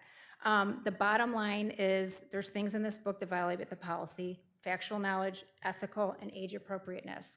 The content in the book is wonderful. It's diverse. That's not the argument. And I think that if you can't guarantee what our kids are taking out, and you can't guarantee that it's not going to negatively affect any kids, okay, you don't need data to know that if it hurts one kid, that's a problem, then we have to take it out, and then we can work to change the language in the policy to make this more accessible. But parents don't get the right, you get the right to pick what your children read, but you're not guaranteed that the school has to provide that. And I think that's a big misconception. Is the floor released? Yes. So it would be against policy to remove it if we want to play it that way. And moreover, we do actually have a small amount of data. The head of the Citizens Supporting Mentor Schools Committee, which ran our levy campaign last fall, actually did a survey back in August 2023 of Mentor residents, Mentor voters. In one section, the survey asked respondents to rate whether they, quote, strongly agreed, strongly disagreed, or disagreed with the following statement: discussing book bans and transgender bathroom issues at school board meetings distract from more important issues that impact learning. 72% of respondents agreed or strongly agreed with that statement, and I'll read it again. Discussing book bans and transgender bathroom issues at school board meetings distract from more important issues that impact learning. This is data. Okay, thank you. I would like to say something. I haven't released the I'm floor. sorry. I haven't released the floor. So, with this small amount of data, it was a small survey, granted, but this is a start. This is a start. And we could send out a bigger survey. In fact, we have the opportunity to do so with our strategic planning surveys, We could take this further and continue to survey parents, not children, by the way, parents who decide for their children about how they feel on this. So this is data, and this is what I'd like to use to start informing our decisions around policy. And now I've released the floor. So I would like to mention a couple different things. That survey, I believe, was only 400 people. We've got over 50,000 voters in Mentor. Again, it's a start. Yes, I was still speaking, thank you. I think that it's important to note that that's not enough of a sample to really make a determination. So what we can witness is people speaking up every single board meeting. We have a lot of people who've been speaking up. I've been on the board for over almost 2.5 years with Mrs. Cook. I know Ms. Jeschling's been here for several years as well. And we've witnessed people get up to the microphone and speak about these issues. So we know that it is important to a certain portion of the community, whether that's 50% or whether it's 20%. Our last levy failed by just a little bit. So I think it's important that on these really controversial issues, we ensure that we are doing the best job that we can for all students, all parents, and taxpayers by creating either policies that will prevent children from checking out books that their parents don't want them to view, or following our policy by not placing age-inappropriate materials in front of minors. Also, we don't have anything showing an opposing view. So I would have a question to Mr. Heath. Would you be willing to put in books in the elementary library that would show opposing views to some of these more, because the whole book isn't controversial, but to some of the more controversial issues, would you feel comfortable putting in books with the opposite ideology? Yeah, and I still haven't had an opportunity to research the initial question that you had asked in our meeting, so I don't know if there are currently books out there that already present that or not. But yeah, everything that we have stated in policy is something that I'm going to follow. So if there are alternate views to that particular ideology, yes. Okay. So if I prepared, or Rose and I came up with a list of books that may contain the opposite ideology, you would consider possibly putting those books in the elementary school. Yeah, we can send those through our committee now. And then I also just want to clarify too, I know Ms. Marchaza said that it was 2 people that were making the book purchases. To my understanding, it was always just the media specialist. Is that not right? I could answer that. Up until 2004, there were 18 professional media specialists in this district. Because of the collapse of the school's budget and the cuts that were made, subsequent to that, there was 1 person at Memorial, 1 at the high school, 1 at Shore. Ridge had, I believe, a clerk or someone acting as a media specialist, but didn't have the same credentials as the others. And so that has shrunk further. So Mrs. Ford is the only certified media specialist in the district. So that's why she takes that on. Her training is quite specific. The other piece that has kind of melted into the past was each of us had a substantial policy binder that had to do just with collection development, deaccessioning, and selection policy. And, reader advisory and all that stuff that library people do. And so that was drafted with Dr. Linda Sadowski, who was the head of the media department. And so as those things have evolved, that's how we've come to the point where there was only 1 professional in that position. And in order for her to make sure that the collection development policy was adhered to, she allows the clerks in each of the other buildings to replace things that are worn out, replace things that are lost, or they would have a wish list that she provides for them, and they could make selections based on what they know the students in their school would like to read. So it's gotten complicated, and obviously it's not preferred, but it's clearly a money issue. When we talk about things like class sizes, you have to make hard choices. And the hard choices have meant that our media department has evolved to be something quite different than it once was. As we're discussing this, I know we're getting a little bit off track from the actual book. And we've talked about a few things about tweaking policy and things like that. And we actually do have that on the agenda as our next item. So after we talk about the book discussions, we do have some discussion about the current policy. So I'd like to just keep those for that to keep the meeting moving. And we did also say that there might not be, I think Mrs. Iapolo, you stated that there wasn't protections at the elementary level, but actually we do have the opt-in, opt-out policy that I had proposed a year ago that we have at K through 12. So all parents either opt in to be notified or opt out. And I do understand, and this is news to me as today, that this parent was on the notification list, so was notified that their child brought home this book, but the child had already read the book. So I think that's a discussion that we're about to have here on how to maybe tweak that or improve that. But at this point, let's continue if we have any more thoughts on this exact book. Yeah, I do. Mrs. Joshling, you mentioned that this is redundant, that we're sitting here again talking about this. That points to the fact that we aren't listening to the community, and this is going to keep coming up. And if we want to keep ignoring it and doubling down, we're going to have another levy fail. So also, or I should say when this book is voted to stay, we're opening ourselves up to lawsuits because it does not follow our own policy. So are there any more thoughts on this book? I would like to motion to remove the book right now from our elementary school libraries, as the material does not support the objectives set forth in the media selection policy for our district, nor does it comply with the Library Bill of Rights, and is not age appropriate for the students who would have access to the book. Thank you. Do I have a second? Second. Any more discussion? I need to get that motion in the minutes. Can you send that to me? Yeah. Thank you. Okay, so we have a motion to remove the book. And please call the roll. Ms. Payne? Yes. Ms. Iapolo? Yes. Ms. Jessling, No. Ms. Marchaza, No. Ms. Cook. No. Motion fails. 2-3.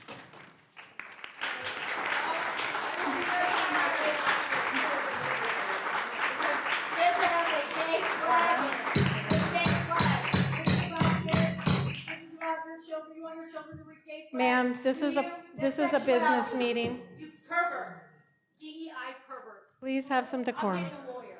Way to go. Love it. I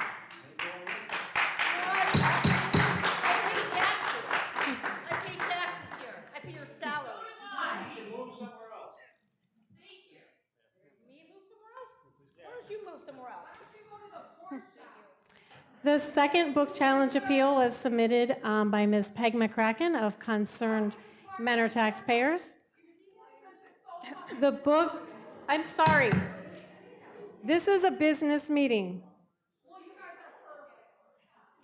I'm just seconding the motion of the lady that let you guys know she was molested in these types of books. Thank you. Thank you.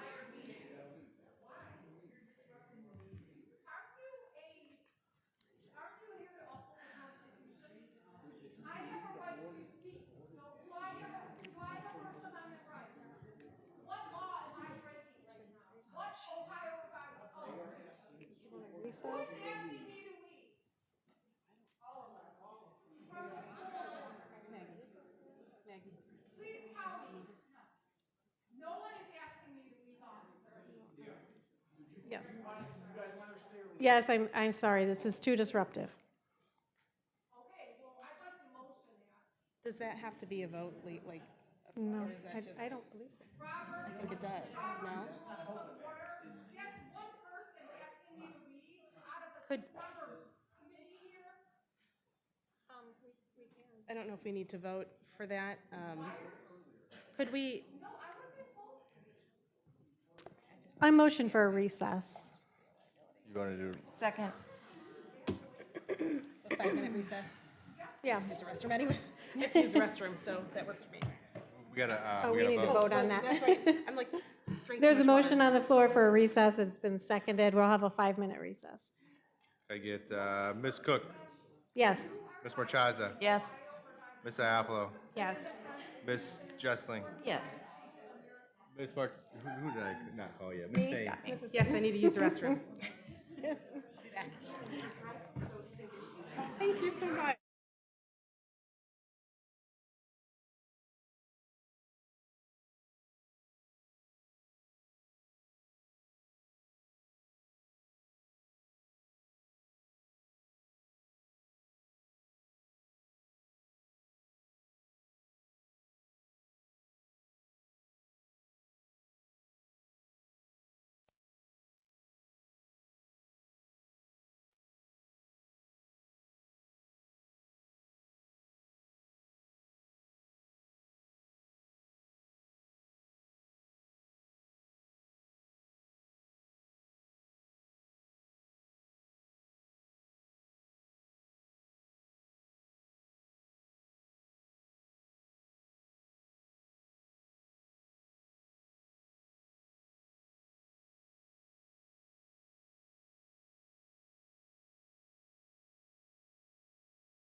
going to call the meeting back to order.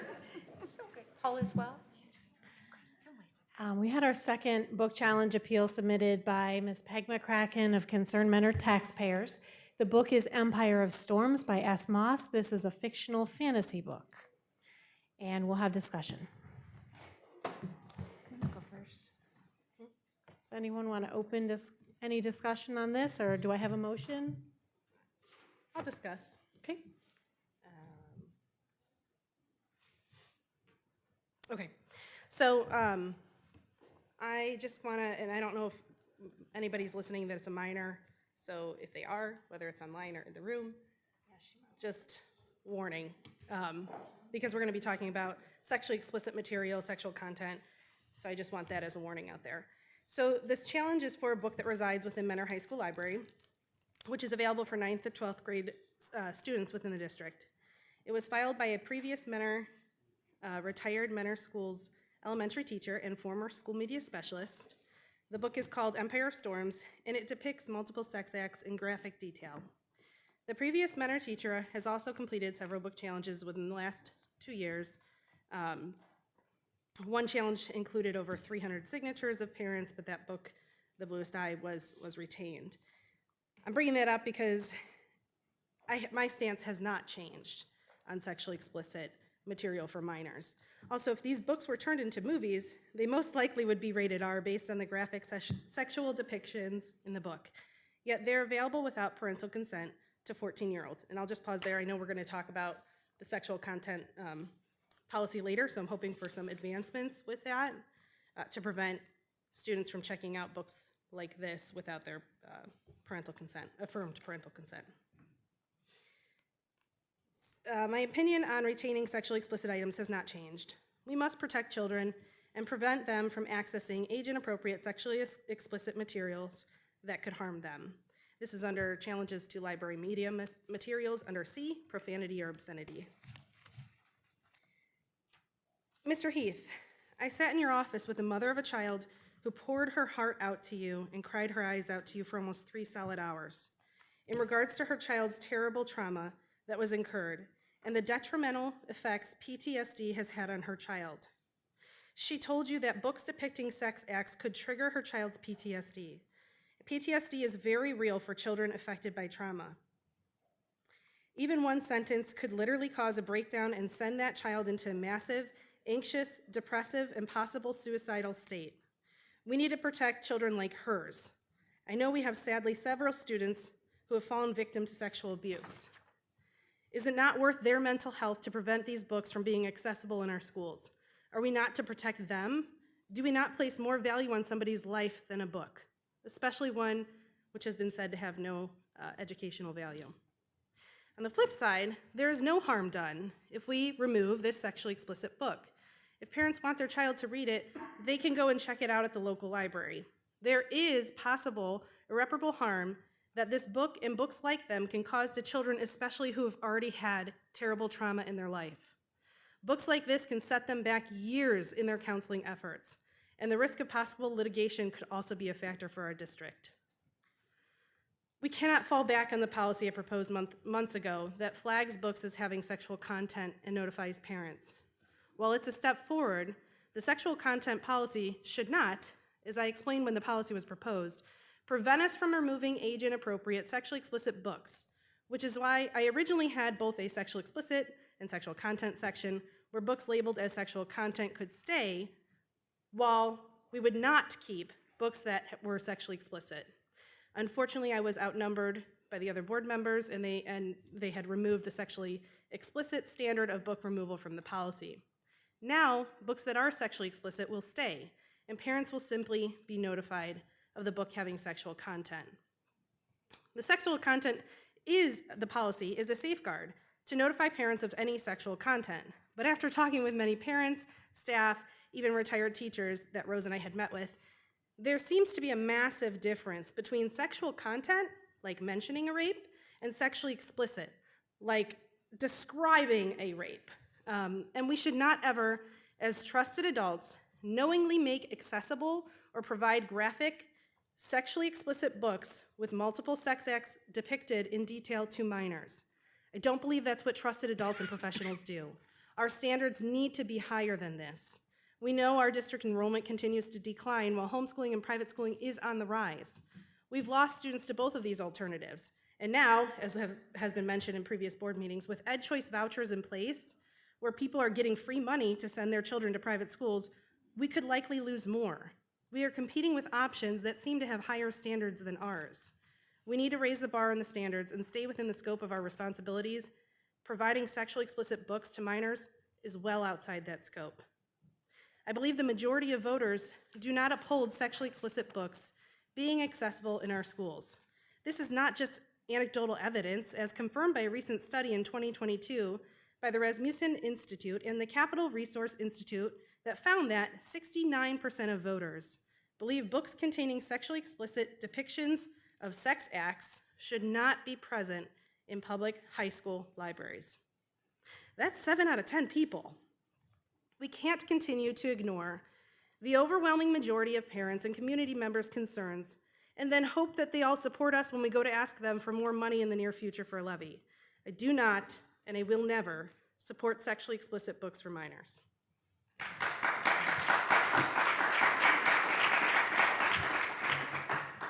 Thank you. Is there any more discussion?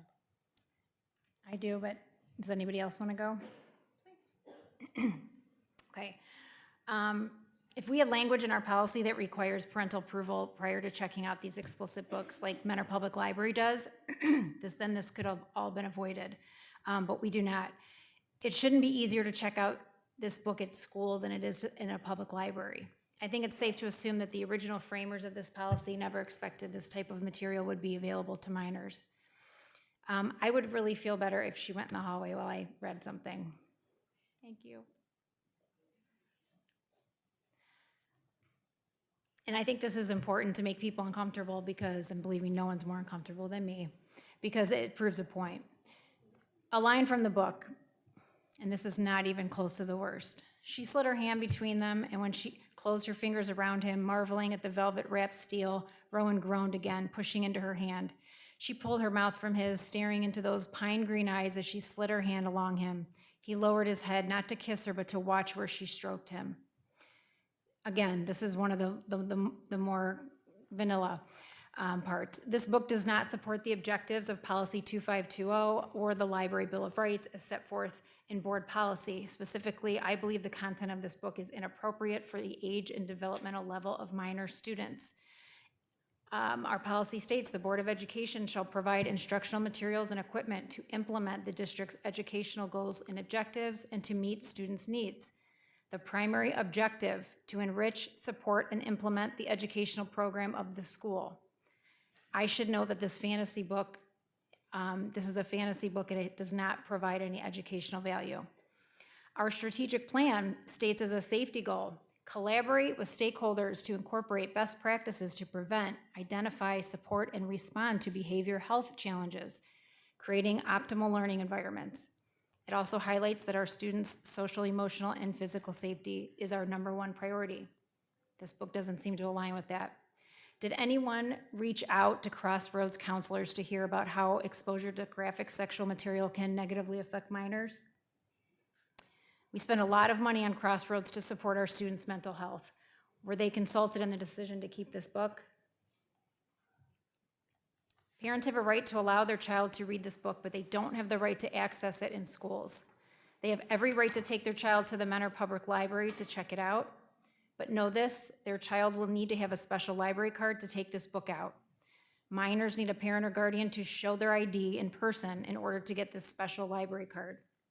This is because the public library has standards when it comes to providing explicit material to minors. It's important to consider Policy 7540.03. Pursuant to federal law, the board implements technology protection measures that protect against, filter or block, access to visual, displays, depictions, materials that are obscene, constitute child pornography, and are harmful to minors as defined by the Children's Internet Protection Act. We protect minors from explicit material on their electronics, and there is no outrage. Why all the outrage when it comes to books? We warn parents that students are blocked from certain websites when they are at school, but we can't control if their child goes on inappropriate websites at home. The district can only ensure safe internet use while in our buildings. It only makes sense that we have the same safety measures when it comes to books. Retaining this book conflicts with another policy of ours, 5136.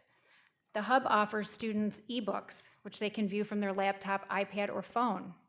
The approval of this book also affords students access to the ebook version. And with its sexually explicit text, a student would be in violation of this policy if they have it on their device. Students shall not engage in sexting, which is defined as sending, receiving, sharing, viewing, or possessing pictures, text messages, emails, or other materials of a sexual nature in electronic or any other form. If a student is caught reading this ebook, or if they took a picture of a paragraph from this book and texted it to a peer, they would be in violation of this policy. So we are telling students it's okay to check this book out of the library, but if you read the ebook on your device, then they will be in trouble. How do we expect our principals to explain that to parents? The district won't allow students to hear this song, and my kids are going to be very embarrassed by me. This is by Trevor Jackson, Forget About Me. She said, "Boy, just fuck me and forget about me. How can I do that? Baby, why are you talking like that?" "Yeah," she said, "fuck me and forget about me. How can I do that when you put it down like that?" That song is not allowed in schools because it's offensive and it's inappropriate. But this is allowed from the book. Aylin couldn't take her eyes from his silver hair shining with salt water and moonlight, from the hands holding her wide for him as his head dipped between her legs. And as Rowan tasted her on that beach, as he laughed against her slick skin while her hoarse cries of his name shattered across palm trees and sand and water, Aylin let go of all pretense at reason. We have no standard if we don't decide what is right for most students. I don't have a right to tell a parent what their kid can read, just like the school doesn't have a right to show sexually explicit material to my child. By vetting this book, the district is not telling any parent that their kid can't read it. What we are saying, just like the dress code, we have a higher standard when you get outside of our walls. It's literally why we have a student handbook. We have standards for movies, vulgar language, music with explicit lyrics, dress code, sexting, what websites are accessible, but not for books. We must do better. Currently, there are states that have passed obscenity laws and fines in regard to school libraries, and many laws are pending. There is some discussion in the Ohio State House about how states are passing these bills. Legislators don't want to have to get involved, but they will if we don't do our jobs and protect our children. Board members, before you vote tonight, ask yourselves, would you give a student your blessing to read this book? And would you be comfortable explaining why you felt it was appropriate to their parents?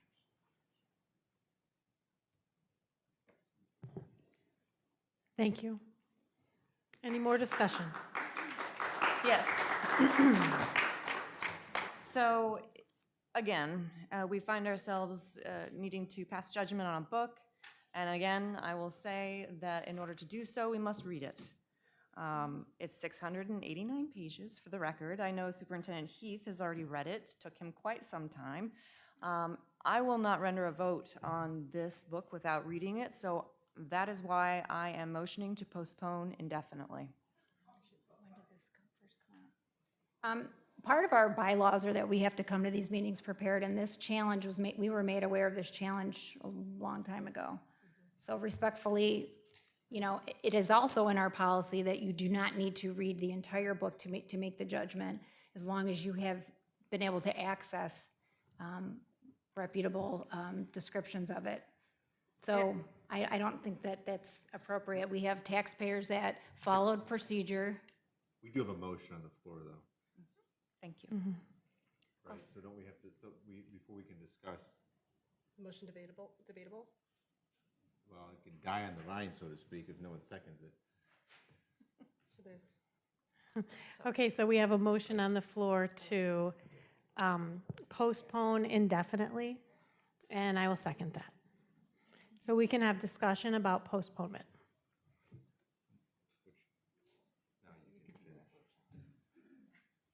I think removal is such a grave step that I can't make that decision.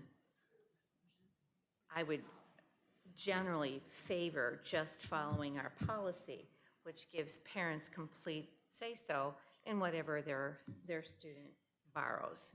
And I'd be happy to add a layer to that policy or to the administrative guidelines that if you prefer to have a pre-approval process, that the borrowing can't go through without a green light from the parent. That would be fine. But to actually remove the book, when more than half the people who stood here this evening asked us to just follow the policy as it is and not to remove anything, then I have to read that book in its entirety. So I will not read the book, and it's not in our policy that we have to read the book. And I also want to mention that Mr. Heath actually used a website where you can look up excerpts from books that do contain sexually explicit pages with the content in it and everything, and I do believe he flagged maybe about 17 books from using that website, so I would suggest possibly using that since we're purely talking about sexual content and sexually explicit material. I think that postponing indefinitely is not being transparent with the community. I think you should, vote based on the information that's been given to us, and I do think we should vote on the actual book and then speak about the sexual content policy and hope that we can come to some kind of consensus on that. I do have one question. It was my understanding that in the challenge document that a person files, that they attest that they've read it in its entirety.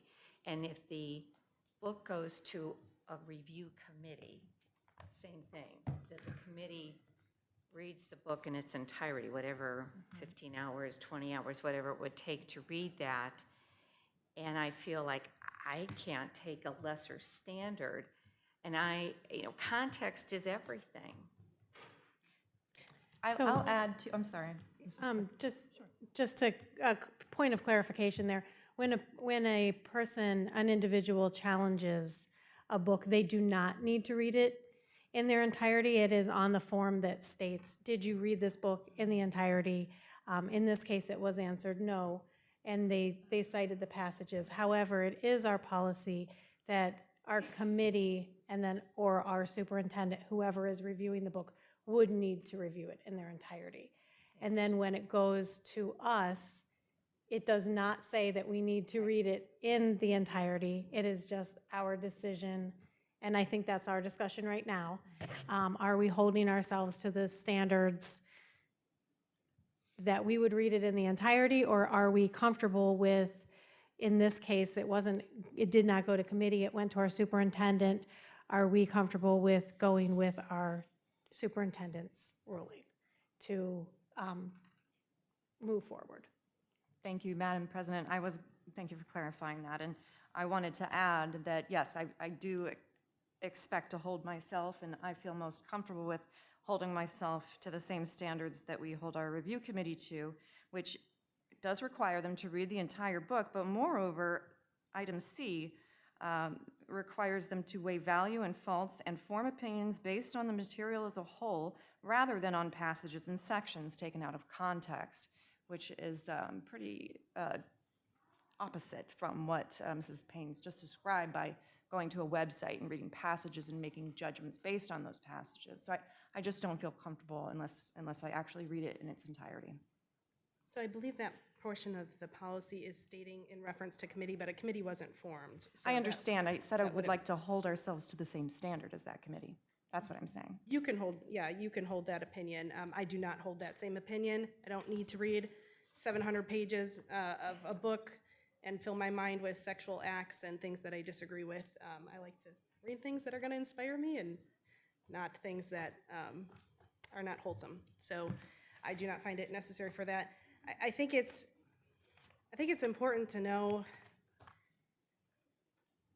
people have come tonight to hear us and to hear our opinion on this book. It's part of our policy. We notified the two challengers that we were going to have a vote tonight on this. Mr. Heath emailed Ms. McCracken and told her that he would be placing this on the agenda for a vote. So I think it's important that we do have a vote on this. That's my opinion, and whatever the board decides is what the board decides. One note that you mentioned that you know, do we want to trust our superintendent? I mean, he used book looks to identify 17 books, so I think it's a legitimate way to actually find exactly what we're looking at. Now, this book is fantasy. There's not any academic literary value in it. I don't think you need context, the way maybe The Bluest Eye required some context. I think we can agree that this is pretty much, yeah. I don't think you need context. I mean, if you had done the research when we got the agenda, as we're required to do, you could have easily found a few paragraphs where that's pretty much the gist of the book, that, you know, the issue. So I do have a question, and since out of all of us sitting here, one of us has read this book in its entirety, Mr. Heath. So, and I've seen the book looks summary and the passages that were selected as being salacious and inappropriate. What percentage of the 700 pages or whatever your copy comes in at, what percentage would you say of the total text are those encounters versus the rest of the fantasy story? It's chapter 38, which is about 4 pages long. Okie dokie. So, I mean, I guess I look at it also from the vantage point, if I were an author, and this author is writing for a more or less young adult audience, I'm sure there are people from across the spectrum who might enjoy fantasy when they're old like me. But if I were an author, I would hope that anybody who would take my book out of a library, off a shelf, whatever the kind of library, public or private or whatever, or segregated in a book fair, you know, that this one is questionable, I would hope that the decision maker would do me the courtesy of reading my work in its entirety. That just seems like a minimum standard of fairness. I think, real quick, I think that the point of this book was to get the sexual rise out of people, and I think the author knows the point of what they were writing. So I don't know that this is.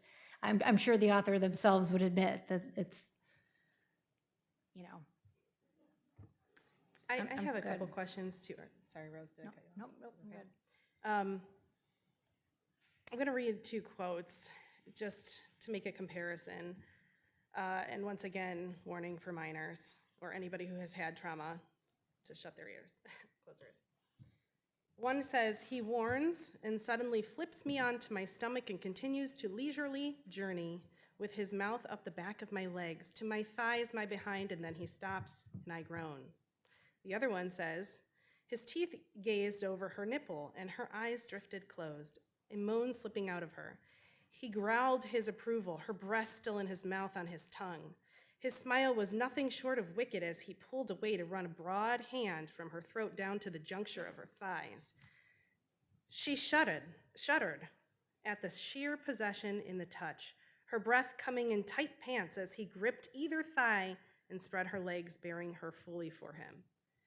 So those 2 quotes I read for you, one is from 50 Shades of Grey. The other is from Empire of Storms. I think we could all agree that 50 Shades of Grey shouldn't be in our school library. I didn't check, but I don't think it's in our school library. But I think Ms. Jeschling has a point. And we have nothing currently in our policy that would prevent 50 Shades of Grey unless we start determining how much sexual content, how much sexually explicit material is going to be allowed. So, you know, is it 10 pages out of 40? Is it 400 pages out of a 1,000-page book? You know, is 10 sexually explicit acts acceptable, but 11 is not? That's why this is an issue. I think that's why, for me, it shouldn't be any of it. Anything that has sexually explicit material should not be available to minors in our schools, because there's no way to monitor this book versus this book if they both have sexually explicit material in it. Then we start getting to how many pages is it, how, of sexually explicit content, what's the percentage? That's far too complicated. Why don't we just protect children and not include that material in our schools? Okay, so we're going back to policy and tweaking policy, and I know that that is next on our agenda. So we have a motion on the floor right now, and the motion on the floor is to postpone this vote indefinitely until it is read. We have at least one member saying, I'm not going to read it. We don't have it in our policy that we must read it. We also have one person at this table that has read it in the entirety. That is Mr. Heath. He gave us his opinion, so we can, if we're done with discussion, I think we should now vote about postponing it indefinitely. Are we ready for that vote? Are we okay with that discussion? Okay, so the motion is to postpone indefinitely. If we could, please call the. Indefinitely means we don't have a time frame. We don't have it, that's correct. Correct. And did you have is there a reason that you chose indefinitely, or because you didn't know when we would all read it, or? Right, I didn't know how long it would take folks to read it. To obtain it and yeah, things like exactly. that. We don't even have enough copies yet, so that's the only reason. I won't be chose that. reading it, so you can judge on how long it would take you guys to read it. I don't need to read it to judge it. Okay, so we also have to consider that we have two members that will not read the book. They're ready to vote without reading the book, and then we have, so we need to understand that we will not all be reading the book when we are voting on this. So we do have a motion to postpone indefinitely. Would a time frame make that more palatable to you with the? No. Okay. So the motion is to postpone indefinitely. If you could please call the roll. Ms. Marchaza? Yes. Ms. Cook? No. Ms. Iapolo? No. Ms. Jessling? Yes. Ms. Payne? No. Motion fails.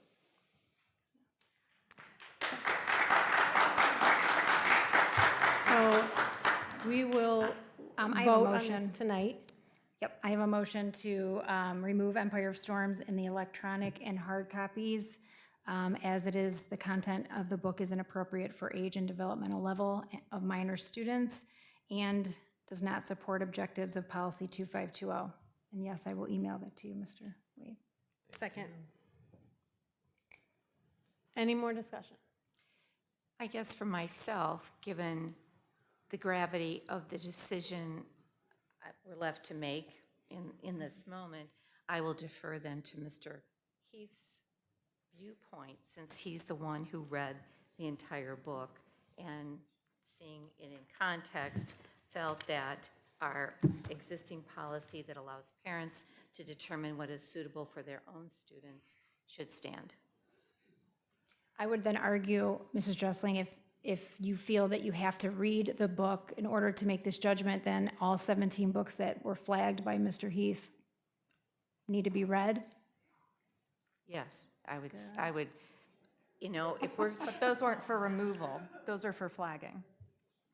Yeah, that is to be listed on the sexual content list. Right. That's different. So the books are currently flagged per our sexual content policy. I'm just pointing out that if it's legitimate enough to flag, it's legitimate enough to make the judgment on the book. That's my Big point. difference between a recommendation, a notation, versus a book is gone. I disagree. That's how I see it. I agree. Yes. Yes. So we have a motion on the floor to remove Empire of Storms. Is there any more discussion? I just want to add, again, I feel like we know how this is going to go, and I just want to say that if this book stays, we once again are showing a pattern that we don't follow our own policy. Any more discussion? Okay, Mr. Wade, please call the roll. Ms. Iapolo, Yes. Ms. Payne, Yes.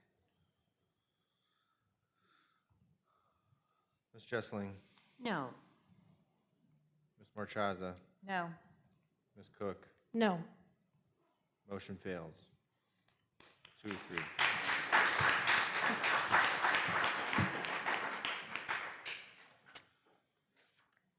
Okay, our second order of new business is a discussion on Board Policy 2520. And I'd like to share my thoughts on a possible solution. We have heard many times tonight about parental rights. And currently, we have one of the strongest policies in the state. That policy is related, we have a couple things that are going on. One thing that we have is we have a parental notification system. So our parents can opt in to be notified of any book their child checks out. This isn't limited to sexual content, this is literally any book.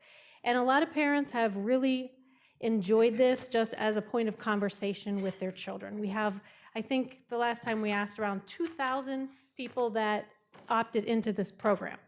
And then if they chose not to opt in, they just took a book out of the library with no parental notification. That is creating a little problem, as we've heard, maybe a big problem, one could argue, because there's a loophole that we heard tonight that a parent, it took 6 hours to be notified. We heard that this book came home and the parent, the child had already read the book. So closing that loophole is something that I think we need to talk about. The other problem that we have is the 2520.03 policy that we recently adopted as a board. And that policy states that any book with sexual content will be on a list. And then anytime anytime a high school student, this lives in the high school, 9 through 12, a 9 through 12 student tries to take out a book with sexual content, or in the classroom there's a book that has any sexual content in it, the parents are notified and they can opt out, or they can say the kid cannot take out the book. But the notification system, again, leaves that loophole, that gap. Another issue that I see as a problem with this sexual content flagging program is that the books are being marked, but not in its entirety. It's not an all-encompassing list, because this would cost us a tremendous amount of money, and we never know that there's a book out there that we didn't flag, right? We're talking about reading page for page every single book. So creating the list is time-consuming, it is expensive, and it's difficult to complete objectively because the standards in the Mentor School community varies greatly. Marking these books, putting them on a list, can also leave the district vulnerable to lawsuits from authors and from publishers. And in the meantime, we could be failing in the parental notification system because the list isn't all-encompassing. So because we believe that parents do have a vested interest in what their students are checking out, and we believe that parents have a desire, some of them to restrict, some of them to monitor, and some of them to just be informed in what their students have an interest in. And because we recognize that reading choices are individualized for students and families, maybe it's not even sexual content. We have families that would like to have more control over what their children read, and that is the beauty of parental rights. So I would like to propose that we consider having a whole new policy. And this policy would be a library access policy. This would provide 3 options for school library access. And I have a little visual to break it down in very easy terms here. Parents would be selecting an option that is best for their own family. It is very similar to what we currently have now. Right now we have the full access, the green light, and then we have access with notification. The access with notification does create a little bit of loophole. So I'm proposing that we add a third one on and we make it policy. And we also make this a K to 12. So any parent in the school, I guess we could say preschool through 12. Access with parental permission means that they cannot take out any book. It doesn't matter what the book is. No book goes home until the parent says yes to that book. So the parent is notified, you know, Billy would like to take out this book on dinosaurs. And the parent would then say, yes, they can take this book out, and then it goes. So this gives complete parental control. You can look up the book, you can research the book, and you can decide if it is right for your child. Maybe there are topics that we have not thought of that would set your child off. I don't know. Maybe it is hurricanes or a fire or something. So I want to respect that children are sensitive, and some children are more sensitive than others. This would be a K to 12.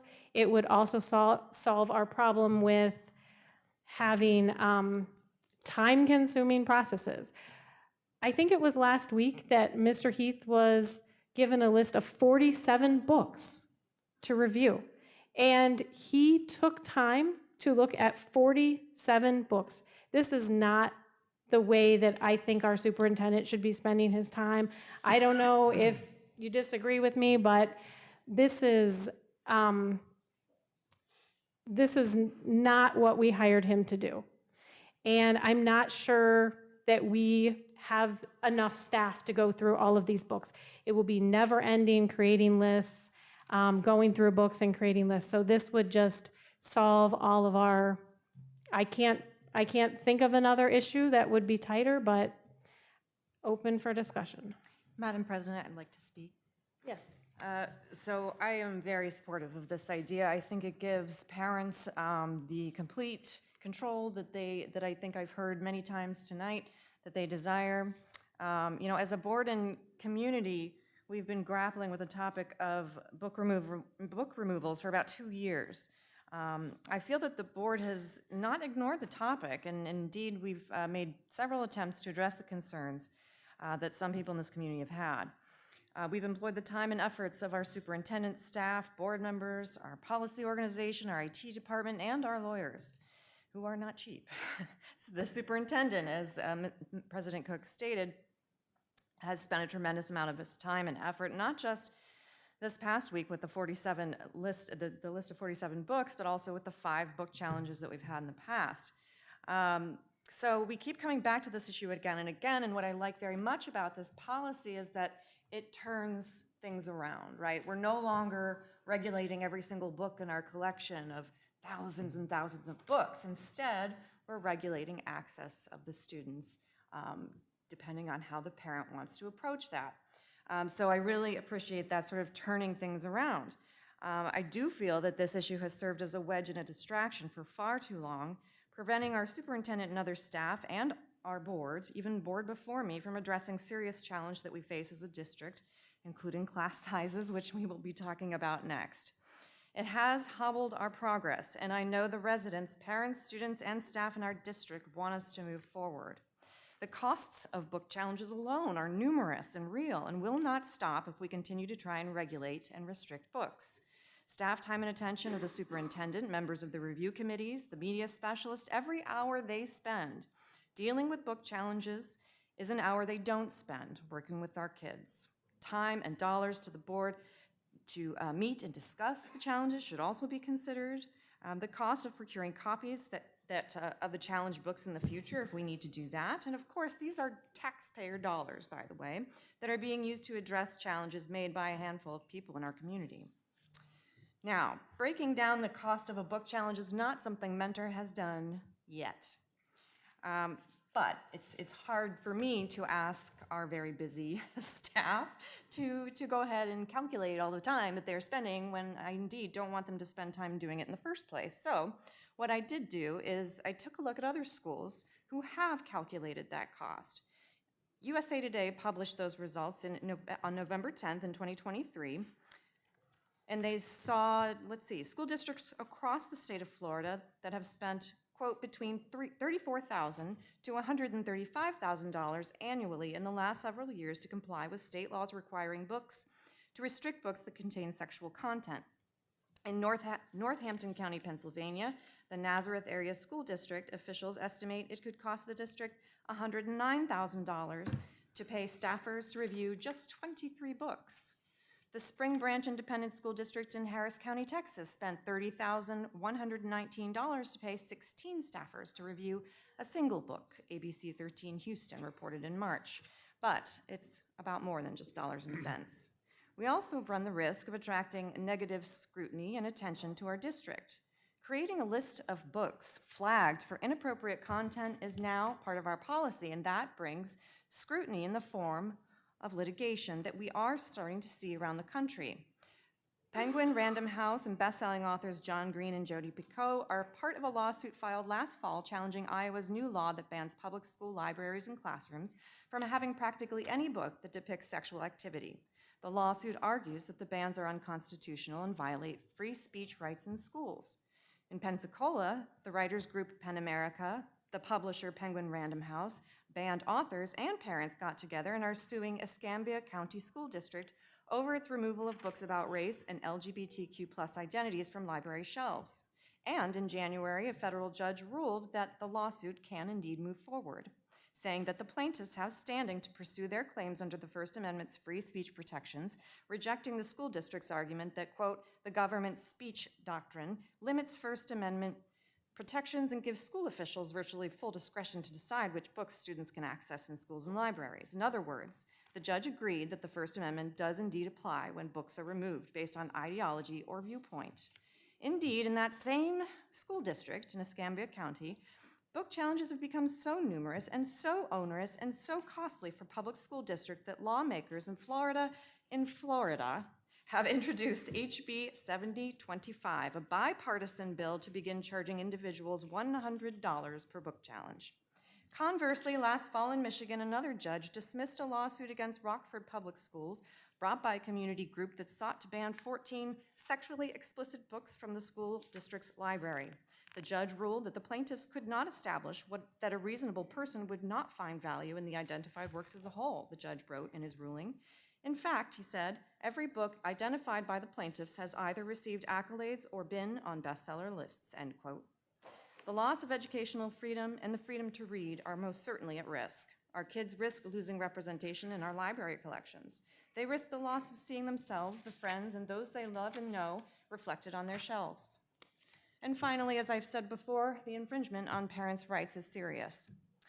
What about those parents who want their children to access books that represent a large range of perspectives and experiences? I, as a parent, lose my right to have my children freely roam the library shelves in search of books with diverse perspectives and experiences. I already cited the data from the Citizens Supporting Mentor Schools Committee. I will not repeat it, but it is important to remember that though it's a small sample size, it is a start on that data that we definitely need to make decisions like this. In conclusion, we as board members are here to represent our constituents and help ensure the high-quality public education for all of the students in our district. When we consider every point that I've covered here, including the desire of an actual and demonstrable majority of our constituents to abandon discussions of book bans and removals in favor of problems and issues that are having a real measurable impact on our students and that need the attention of the board and the superintendent, the cost and staff time spent on the 5 separate book challenges and the 47 that were sent to our superintendent to review, the cost and time of the board that will be involved in future challenges, the cost and time involved with continued book challenges, the upkeep of the sexual content flagging system, and the ongoing and ever-growing list of books that we are blacklisting, the potential legal scrutiny that we could attract from authors by blacklisting their books, which we are starting to see made manifest across the country, and of course, the loss of students' freedom to read.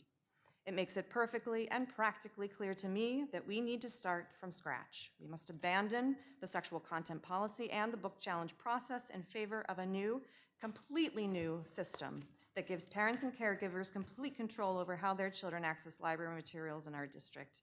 In order to be efficient, cost-effective, and ensure the rights of parents and to allow our superintendent to get back to his real job, we must implement a new tiered access system.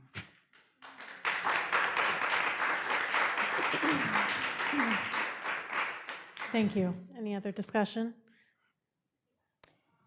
Yes, I do. I think this is great.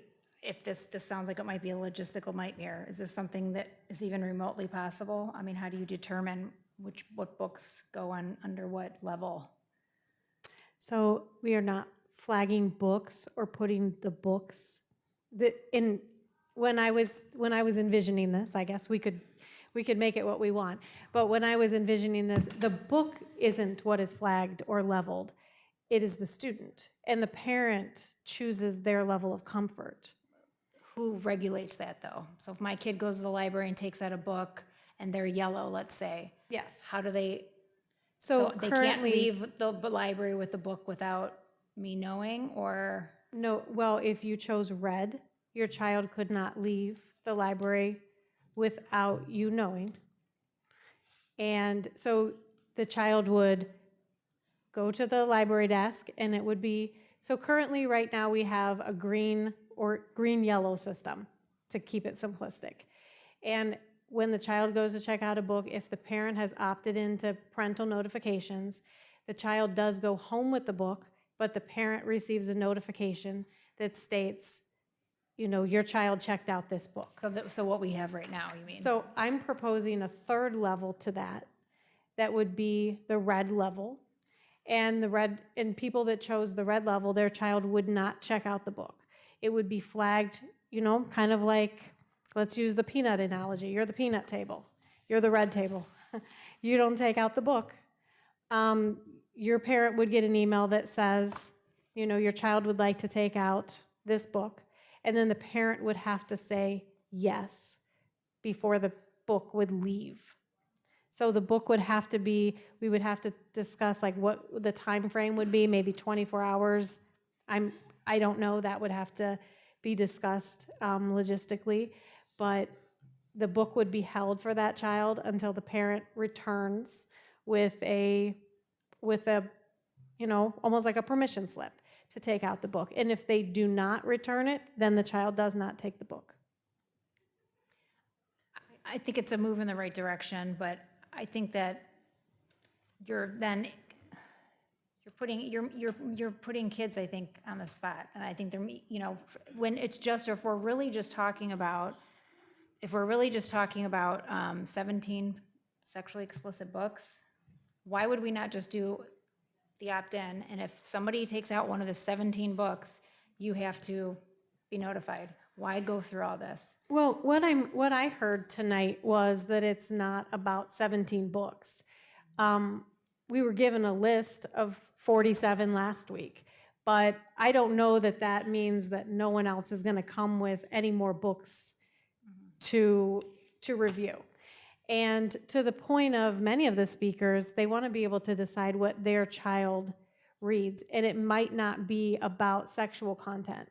It might be about something else like climate change that we spoke about. There were some parents that did not feel comfortable having their children read the Speak Up book. So this would be an opportunity that they would, if their child tried to check that out, they could say, no, you can't bring it home. It gives parents complete control. Yeah, I would have to do some research and think, because if I wanted, I don't want my daughter to take out that book. She just, it would break her little heart. And so I would have to, in order to keep her, I'd have to make her read, and she will be devastated if she can't walk out of class with her peers with a book in her hand. So you have to remember especially elementary, maybe in middle school and high school, this would be easier, but that's just something that we can, I guess, since we're just seeing it now, we can get into. Yes, I understand. You're just hearing it. You know, the other thing that it would look like is you do have a trained librarian there that would say, you know, hey, Susie, you really like cats.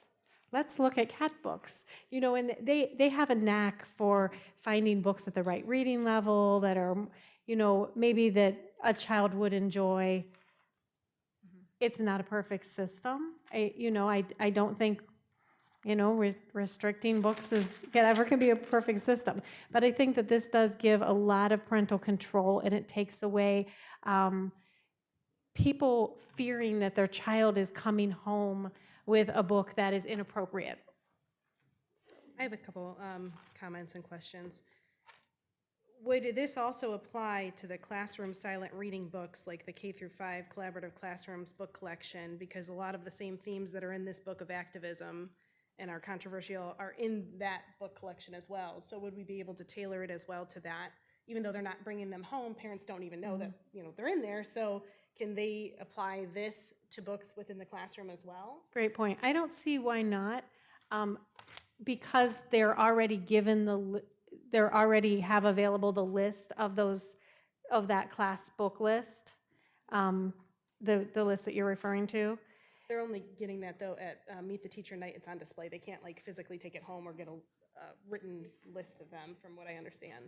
So if you had a student that was in red, say, or yellow, they could talk to the teacher and just say, look, I'm not comfortable with these books. And that would be, same system. Would that be doable? We haven't talked about that specifically. I know that we did speak about, just the capabilities of the tech program. The technology with checking out a book. I think that the classroom library, because they're not physically checking it out, it would fall on the teacher. So that would be, that would be something a little bit different. Would this be, I'd feel more comfortable if it was required for parents to choose an option, like when they do their yearly? They would be required. So it would be required, okay. So And they currently are required, but their only two options now are full access or access with notification. yeah, for next year, it'll be automatic, right? Anyways, the notification of the. That's what my proposal is. Well, that's what I think Craig has said before, that going forward, next year, everybody would be opted Yeah. into at least the notification process. Yeah, I think I right put now that it already is that way. Yeah, I think I put that in one of the is it board right- updates where Right now, everybody's though, going to be everybody opting. is, but not No, right now. Not now, but Right. for next year, everybody will be receiving those Okay. those email notifications.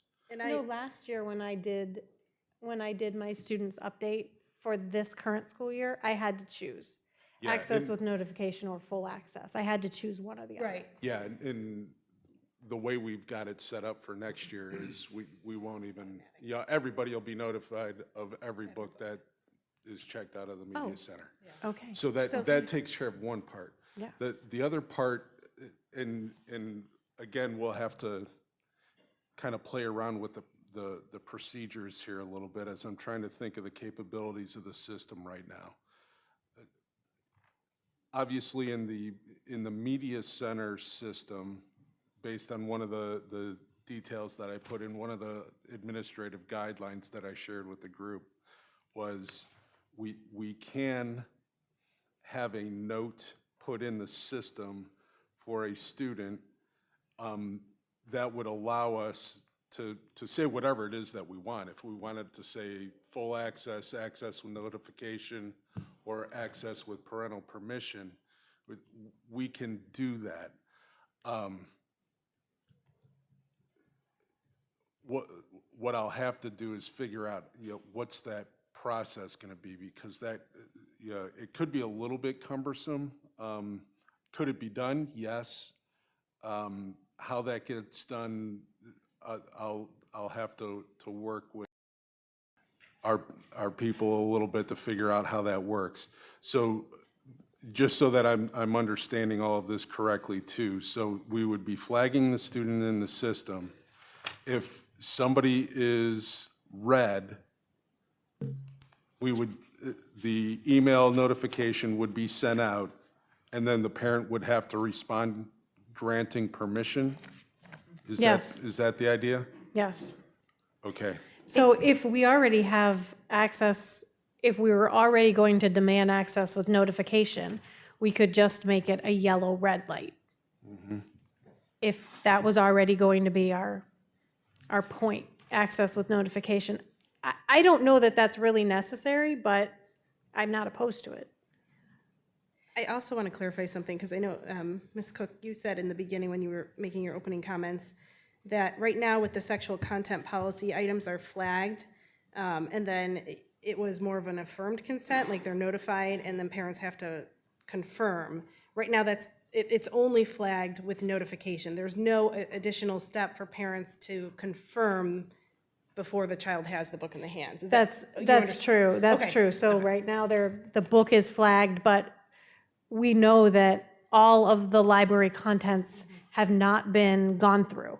Right, because that's in the So- policy, the way we wrote the sexual Yes. content policy was specific to any book challenges that come in or any future purchases, so that we weren't, making them go Yes. through hundreds or thousands of books. I do know, Mr. Heath, I do appreciate you going through those books, because hopefully that would kind of lessen the challenges. Yeah.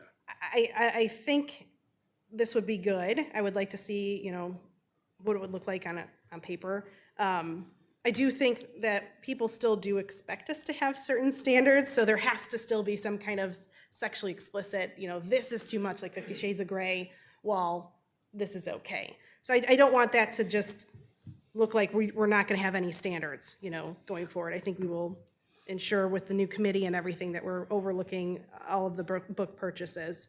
And we can't stop challenges, so I do think this would help, but I want to make sure we would still have the policy in place for book challenges in case there's a need for a book challenge that is, I don't know, just completely obscene or whatnot. So, yeah, I think, because I know Rose and I had met with Mr. Heath after his decision was made to retain both books, and we were trying to work out something similar to this, to give parents an extra added layer.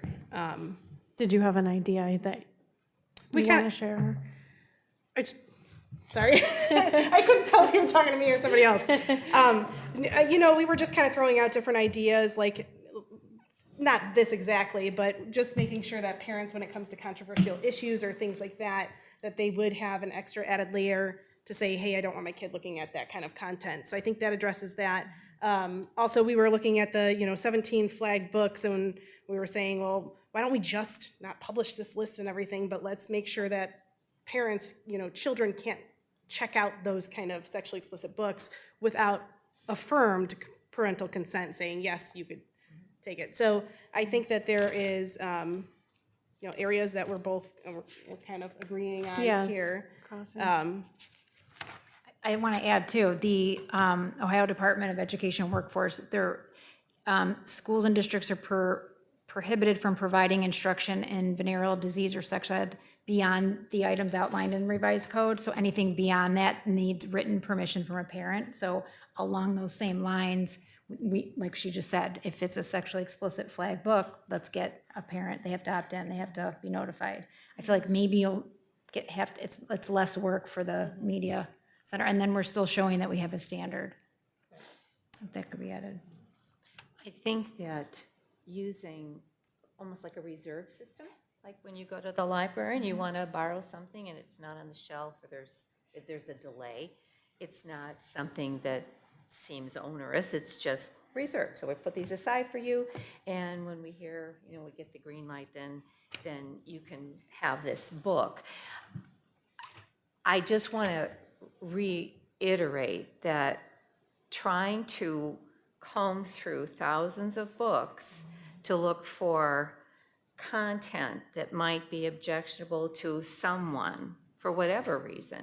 And I'm not passing judgment, I'm just saying, I thought the fire example was a good one. Let's say you had a fire in your home, that might be something that is just not a topic that is safe or comfortable for you, your children, whomever. So we invest the insight, responsibility, and choice in the parent or guardian of each student. And then we don't run into the legal issues. We don't worry about what if we miss a book. And frankly, just given the amount of time that it takes to collect a committee, buy the books, spend the time reading and discussing, that should rightly be reserved for curricular books, things that are required reading, rather than a browsing collection, whether it's in a classroom or in the library and media center. I want to protect Mr. Heath's time and the administrator's time.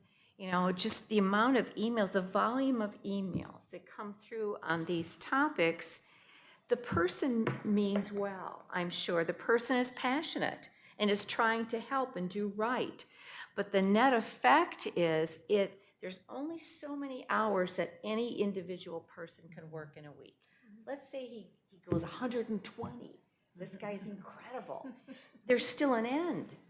And the 120, given just the volume of emails you get, the 120 could be used just for curricular planning, forecasting, community engagement, and still not have enough time to do something like go through 47 books and, you know, make those decisions.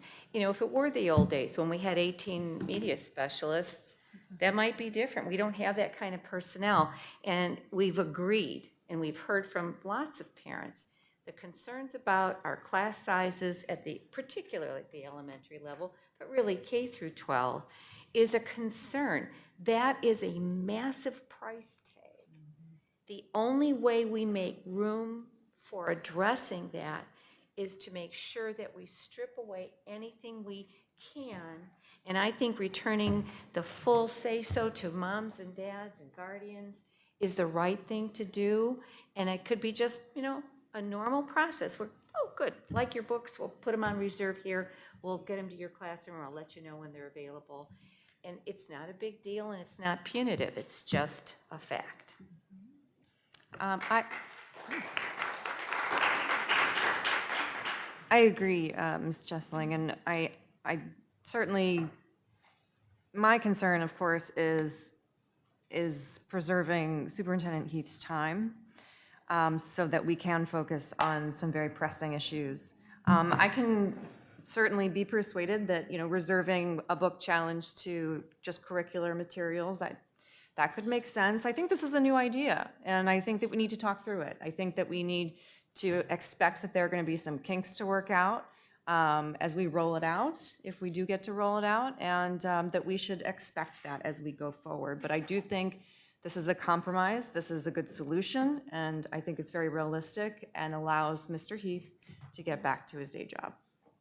I want to make a couple other comments too. I think Ms. Jeschling brought up the point about the price tag that, you know, for book challenges. And I think the reason why it's taken so much time and why it's a recurring issue is because we haven't really fixed it. So that's why we've been hearing a lot of book challenges and controversial issues, because parents do want the right to say yes or no. I want my kid at the, you know, the age appropriate level to read materials that are controversial in nature. So I think that we've tried, I mean, with the sexual content policy, we did try to address at least one portion of it. But I do think, you know, this is why we have to pay attention to the community when they continue to speak up about the same things and we don't know how to respond, or we don't respond, you know, fully, then we have continued issues. And so we'll see the fruits of our labor. If we put a policy like this together, we should see a decline in some of these more controversial issues. So I think that we are trying to solve the problem now. Yeah, one more thing for me. This is what a superintendent has to do when his board doesn't listen to the community and the same problems keep recurring. And while I also appreciate all the time he put into it, he could have delegated it to someone else, and I appreciate that this was personal and he wanted to take the time, but that's why this keeps coming up. So I feel like when we hear that, you're scolding the community. They're gonna, like you said, we haven't fixed the problem, so it's gonna keep coming up. So we can't keep blaming the people for acknowledging the problem when we're not fixing it. I certainly don't mean it as a criticism to the community. They have every right to, you know, express but it is a concern because it is very costly to us, both in his time and in the actual money. And I think that as a board, we need to be able to govern that. We need to be able to manage how the time is spent by putting good policies forward. That's why I'm proposing this, because I think that this is a stronger policy to get people the control that they would like to have over their own children's reading. So a couple of things just for us to consider as we're trying to wrap this up a little bit. Number one, we do have the capability in the system to identify this on a student screen in the Media Center checkout system.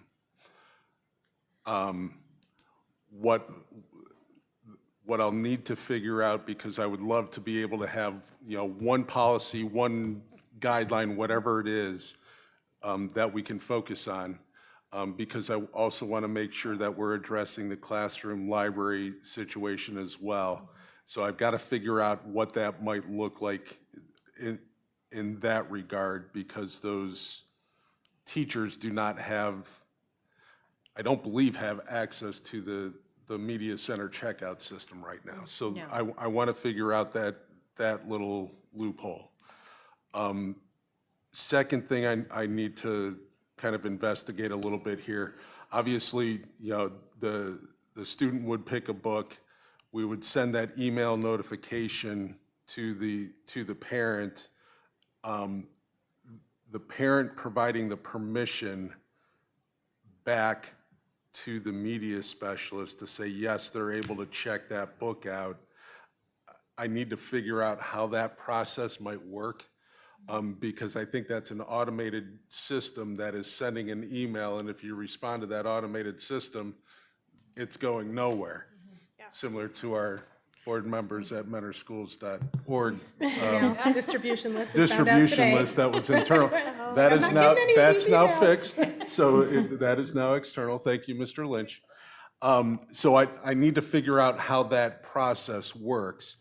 And then Rose, to your one point about, okay, so if you choose red for your child and they pick a book, and to what Ginny was talking about, putting it, kind of on reserve until we get that parent permission, I'm wondering if we can maybe get into a process early on in the school year from the elementary perspective in particular, because they're the ones that are going and checking these books out.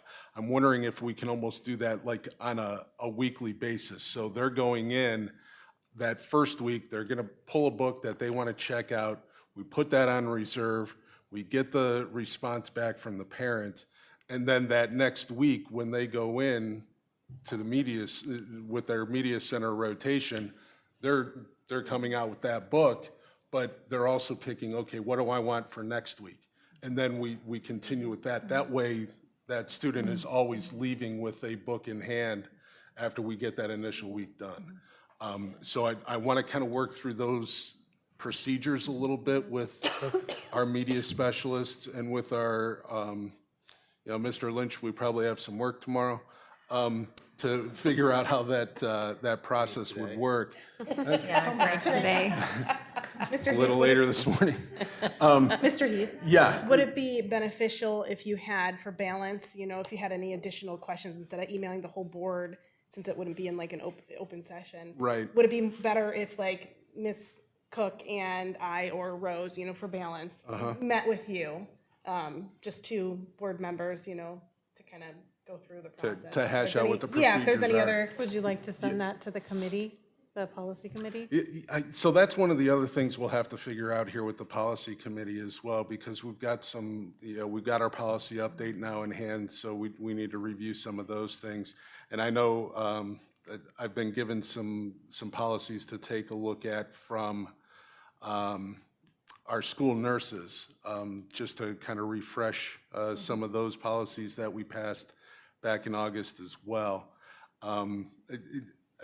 Again, I think we need to determine what, and this is a board committee, so you guys can tell me, but what is the role of that particular committee, that board policy committee? Is it just to do the 2 reviews each year, or is it some of the other little things that pop up during the course of the year, and are we doing bigger discussions, kind of in this process now where we're going, okay, new business, let's take a crack at it.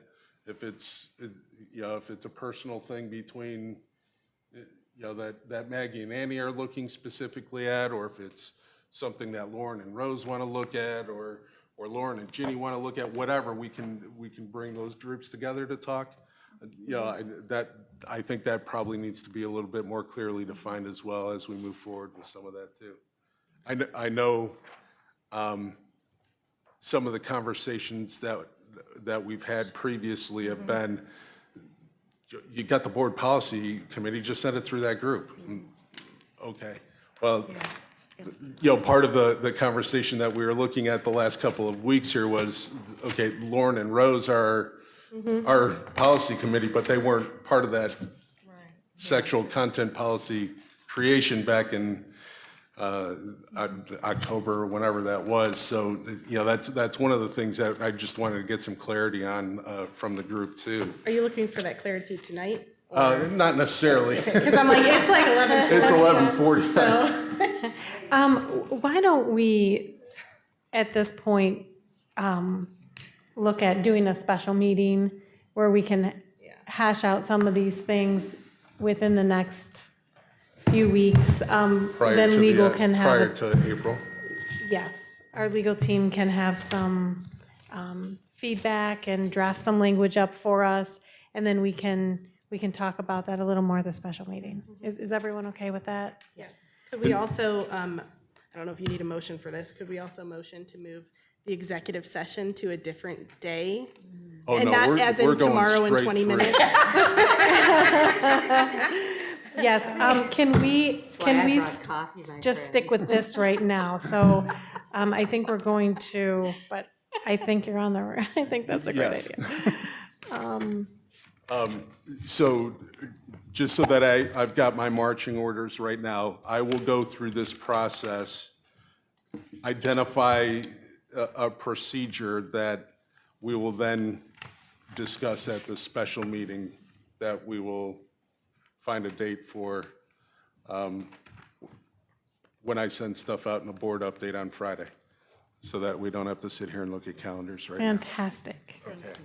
Thank you. Everybody good with that? Yes, definitely. Yes. Okay. Okay. We have one more item Just typing a story. on the agenda here, and that is class size. Mrs. Marchaza asked that we had some class size discussion, which I think is a very important issue. So I'm going to give you the floor. Thank you. Yes, this is something I've heard about many, many times. I know some parents out there have stayed very late.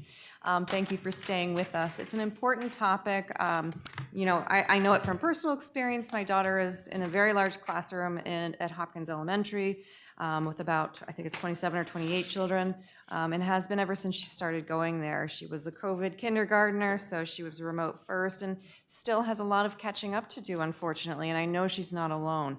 And I've also, gone into those classrooms, volunteered in there, and spoken with teachers and just have seen them completely overwhelmed. And I know that we've also heard that, yes, absolutely, it's a lot for the students too. They are feeling the impacts of this, so I want to make sure that we're talking about class sizes as often as we're talking about books. So I've asked Mr. Heath to give us an update of where we are. He was very generous in providing us, well, not all of us, but many of us at Hopkins last spring about where we were in terms of class sizes back at that time.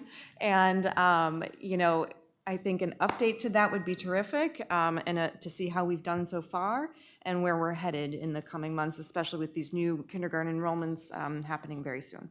And I think similar to the cell phone conversation and what that policy looks like and trying to give an update each of the next couple of months, we'll probably need to do some of that with this topic as well. But I will just give you guys kind of a brief overview of what we've done so far and where we're heading right now. So typically every year, starting in January, Mrs. Burnett, our Director of Human Resources, meets with our elementary principals, start having those staffing conversations for next year.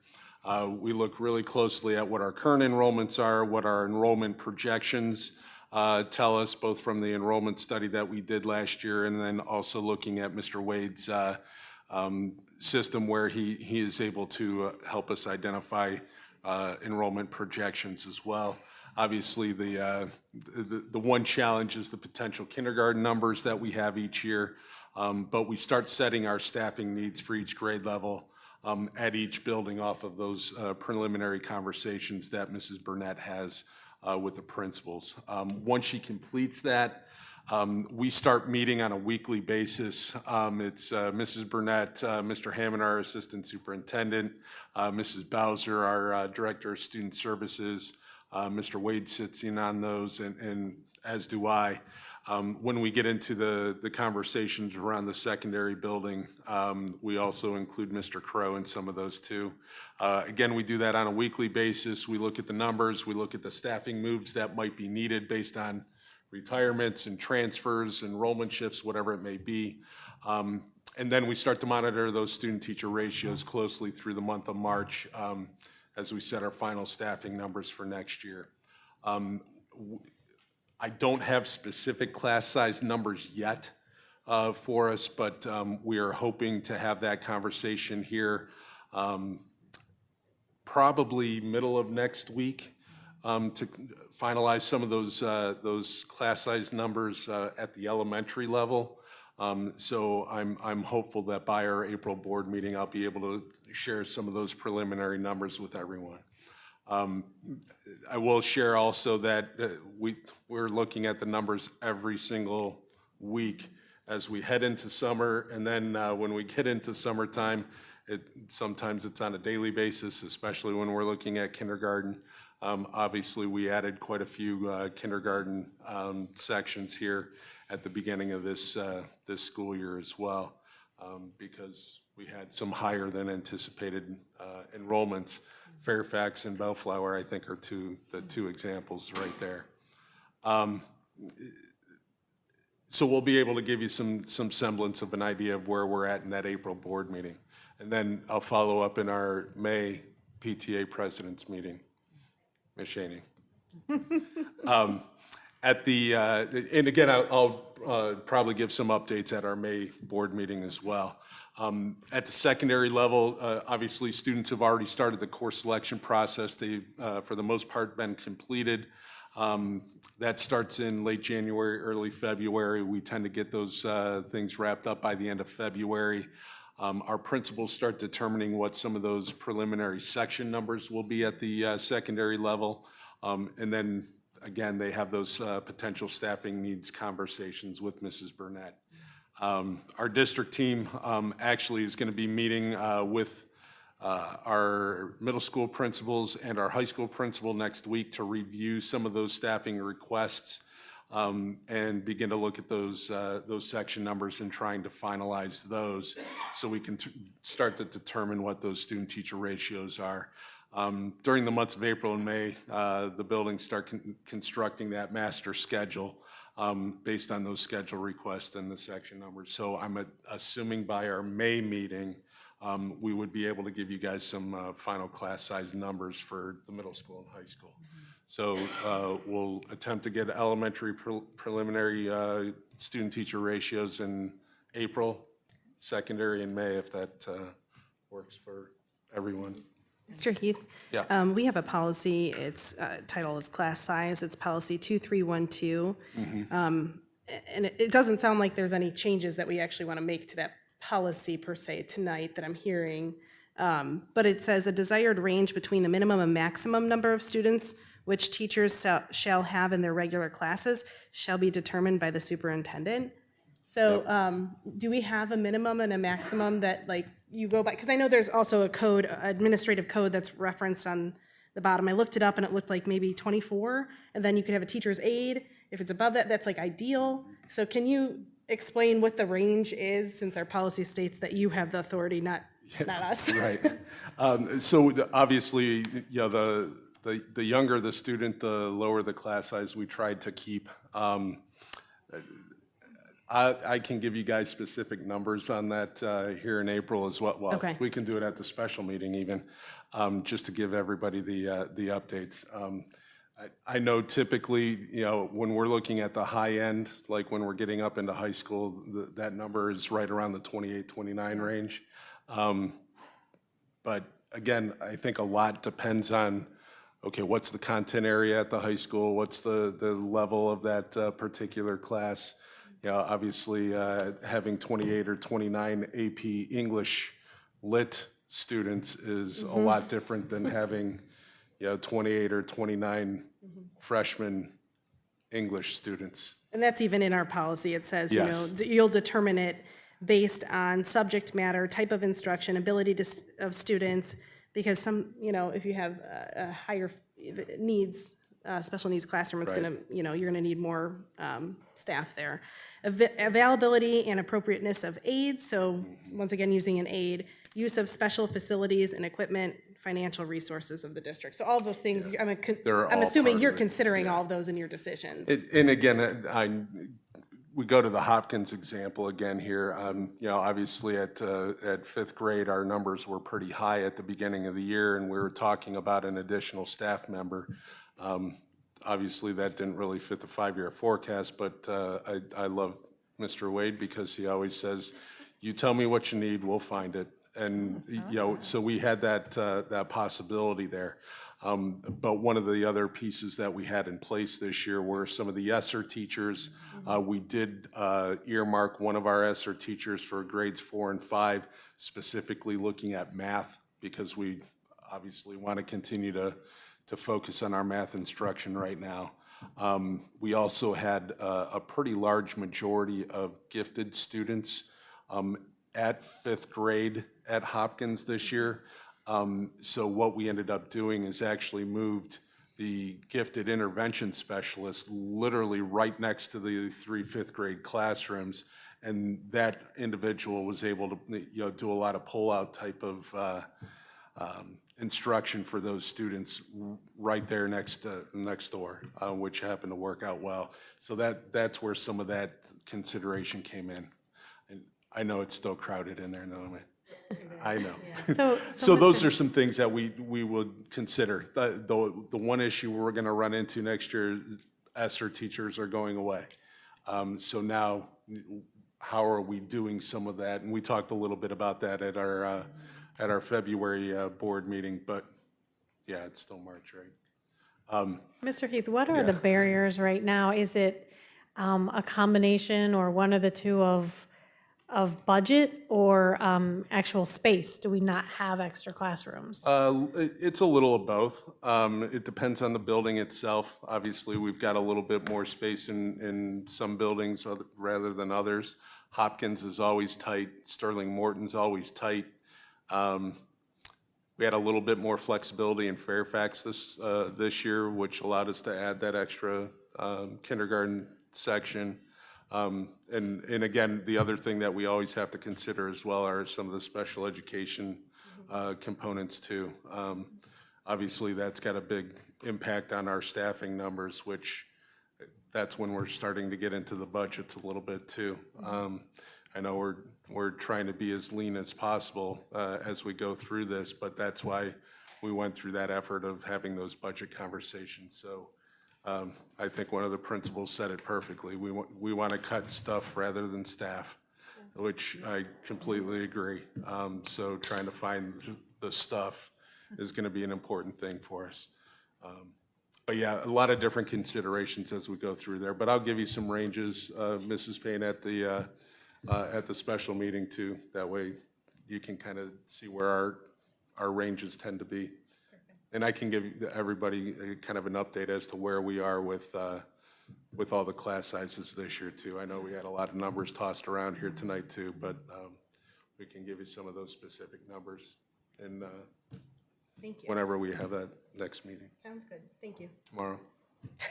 Today. It's tomorrow. Today. 7 more minutes. Okay. Is there any more discussion on class size? Okay, next we have hearing of the public on any topic. Ms. McCormick.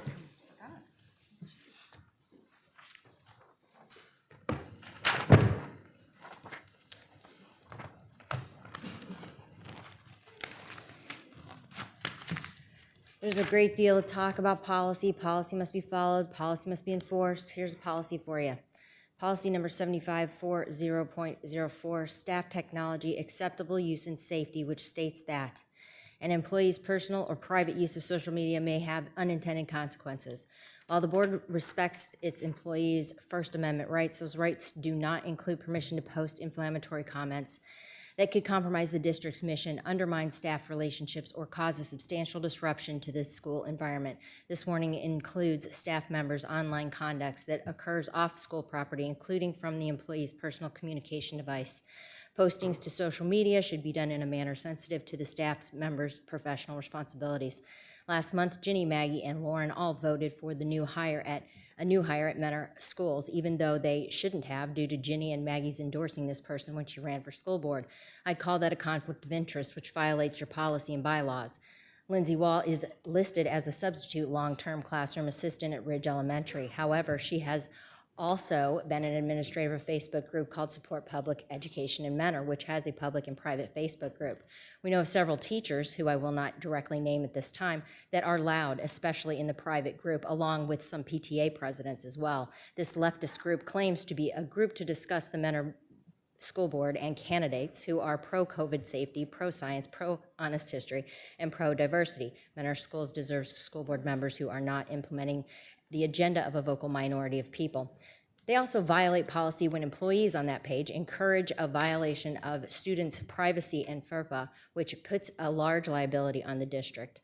The latest post from this group is a call to action. To quote, it states, "Join us in a show of support and stand up against extremists and their divisive theatrics. Show up and stand up for our students, teachers, and public education. Stop book bans." Does this post contain inflammatory comments, compromise the district's mission, undermine staff relationships, and cause disruption to the school environment? Yes, it does. It also creates a nice hostile work environment for those who don't agree with her stance on retaining sexually explicit books or politically left-leaning ideology for elementary students. Parents at Ridge are not happy with her trying to silence and intimidate them. Some of your district employees are walking billboards for why people should homeschool or send their kids to private school. It's not a good look for you. It's no wonder people are pulling out their kids from the district when you have employees like this. Perhaps instead of hurling accusations, creating TikToks of parents who speak out at board meetings and slurs against the people of this community you disagree with your ideologies, your employee could spend some time actually reading school policy and then try harder not to break it. Take this as your formal complaint to you all and HR, since parents' emails haven't been heard. Thank you.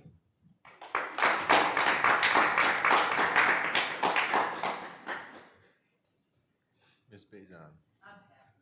Oh, come on. I'll be on next one. I can't wait. John Sanford. Oh, can't wait till next month. Ms. Sednick.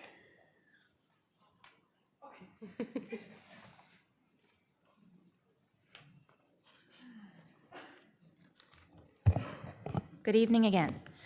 I wanted to say thank you first about the whole no cell, bell to bell thing. I think that was a really good step that you took for teachers and students, so I'm happy with that. One of the questions I was going to ask was, how are the library books being chosen? And my question was, is it Lisa Ford that she's the media specialist, she chooses it, and right now we're going to be going to like having a committee? Is that was sort of where I was not understanding where that was going, but Yeah, I'll go ahead and answer that real Okay. quick too. Yeah, so Lisa goes through and she's going to be doing the preliminary orders. The next level is going to be the high school administrative team. So Mr. Crow and several of his assistants or unit principals are helping look at that list of books, and then we will have, if there are any questions there, he will be bringing those to our administrative team. We meet on a weekly basis and can look at those, and then ultimately, if there's still a question, it'll come to me. Okay, yeah, I kind of feel like since we're having so many problems that maybe this is too much for one person. So I think it would be nice to have more hands on it. So, but I would like to actually make some suggestions for our school library. This one is If I Ran the Zoo by Dr. Seuss. It seems like everybody's really impressed by award-winning authors, and so I would suggest that since this is Dr. Seuss, this is something that should be considered for all grade levels. It is controversial and it's kind of been canceled, but since he's a cultural icon and a distinguished writer, I think that we should choose this book. We're not against banning books, and so I think this would be like a perfect award-winning one for the kids. I also would like to suggest something like by Brave Books or the Tuttle Twins. That's something that is good balance for the other side of the story. I also just wanted to say, I understand that you guys are trying to make this, you're trying to have this, the red, yellow, green light thing, and I think that that's nice. But then when we complain about like, well, it's taking up all of this time and it's taking up all the money and we really don't want to hear from people complaining about this anymore, I think that the normal, like obvious solution is just take the smut out of school. I mean, when you send your kids to a school, you shouldn't have to get a call from the teacher saying like, oh, they're going to check out a book. You're supposed to send your kids to school and know that this is a safe place and you shouldn't have to be checked up on all the time. And I don't understand why people fight so hard when it could just be like just do the right thing. I don't understand. There you go. That was my alarm.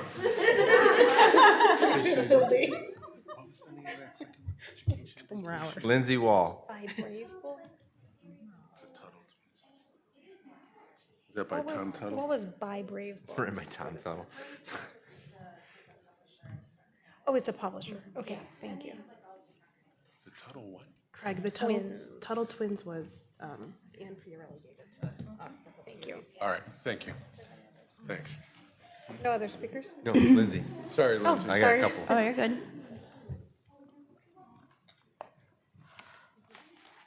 Okay. So I find it interesting that it was brought up about voting. And how the board is in charge of hiring our superintendent. We spent a very long time deciding on the superintendent, speaking with the community, speaking amongst each other, and voting to hire and also to renew his contract. The superintendent has to have certain qualifications. We did that through our community. We did that through the staff. We all talked about the things we wanted in a superintendent. And I'm pretty positive we all have also spoke on the high qualifications and experience that our superintendent has. He is a professional and he is extremely smart. And also apparently just can run on no sleep because I'm really trying to figure out when you do that. I think it's interesting that we're sitting here questioning his recommendation. The thing with a book review, when it's submitted, it goes for review. He did the work. He did the work that 2 board members are refusing to do. He didn't want to read it. I'm positive that that's not like a book that he would go choose from the library himself. If it is, then good for you. I have friends that are into that. But I think that if we're questioning his expertise, do either of you have that expertise to make those judgment calls?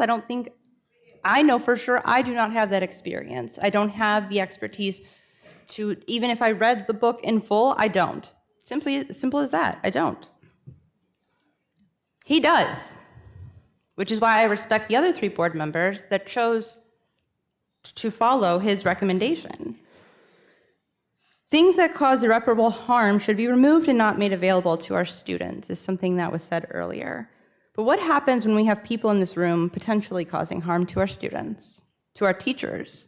What happens when those people continuously repeat exaggerated opinions like our students can't read or do basic math, or when comments are made about our teachers claiming they are groomers, pedophiles, perverts, when teachers are accused of pushing agendas, indoctrinating our kids, or secretly colluding with students to change their identity? Or what happens when extremely false accusations are made that someone in the district is pandering obscenity to minors? If board members are worried that a library book's words could cause such irreparable harm to a student from reading it one time, to believe those unpopular books are contributing to the level of mental health issues we are seeing throughout the district, I wonder what damage those spoken words, accusations, and lies are causing around this district. Thank you. Andrea Bliss.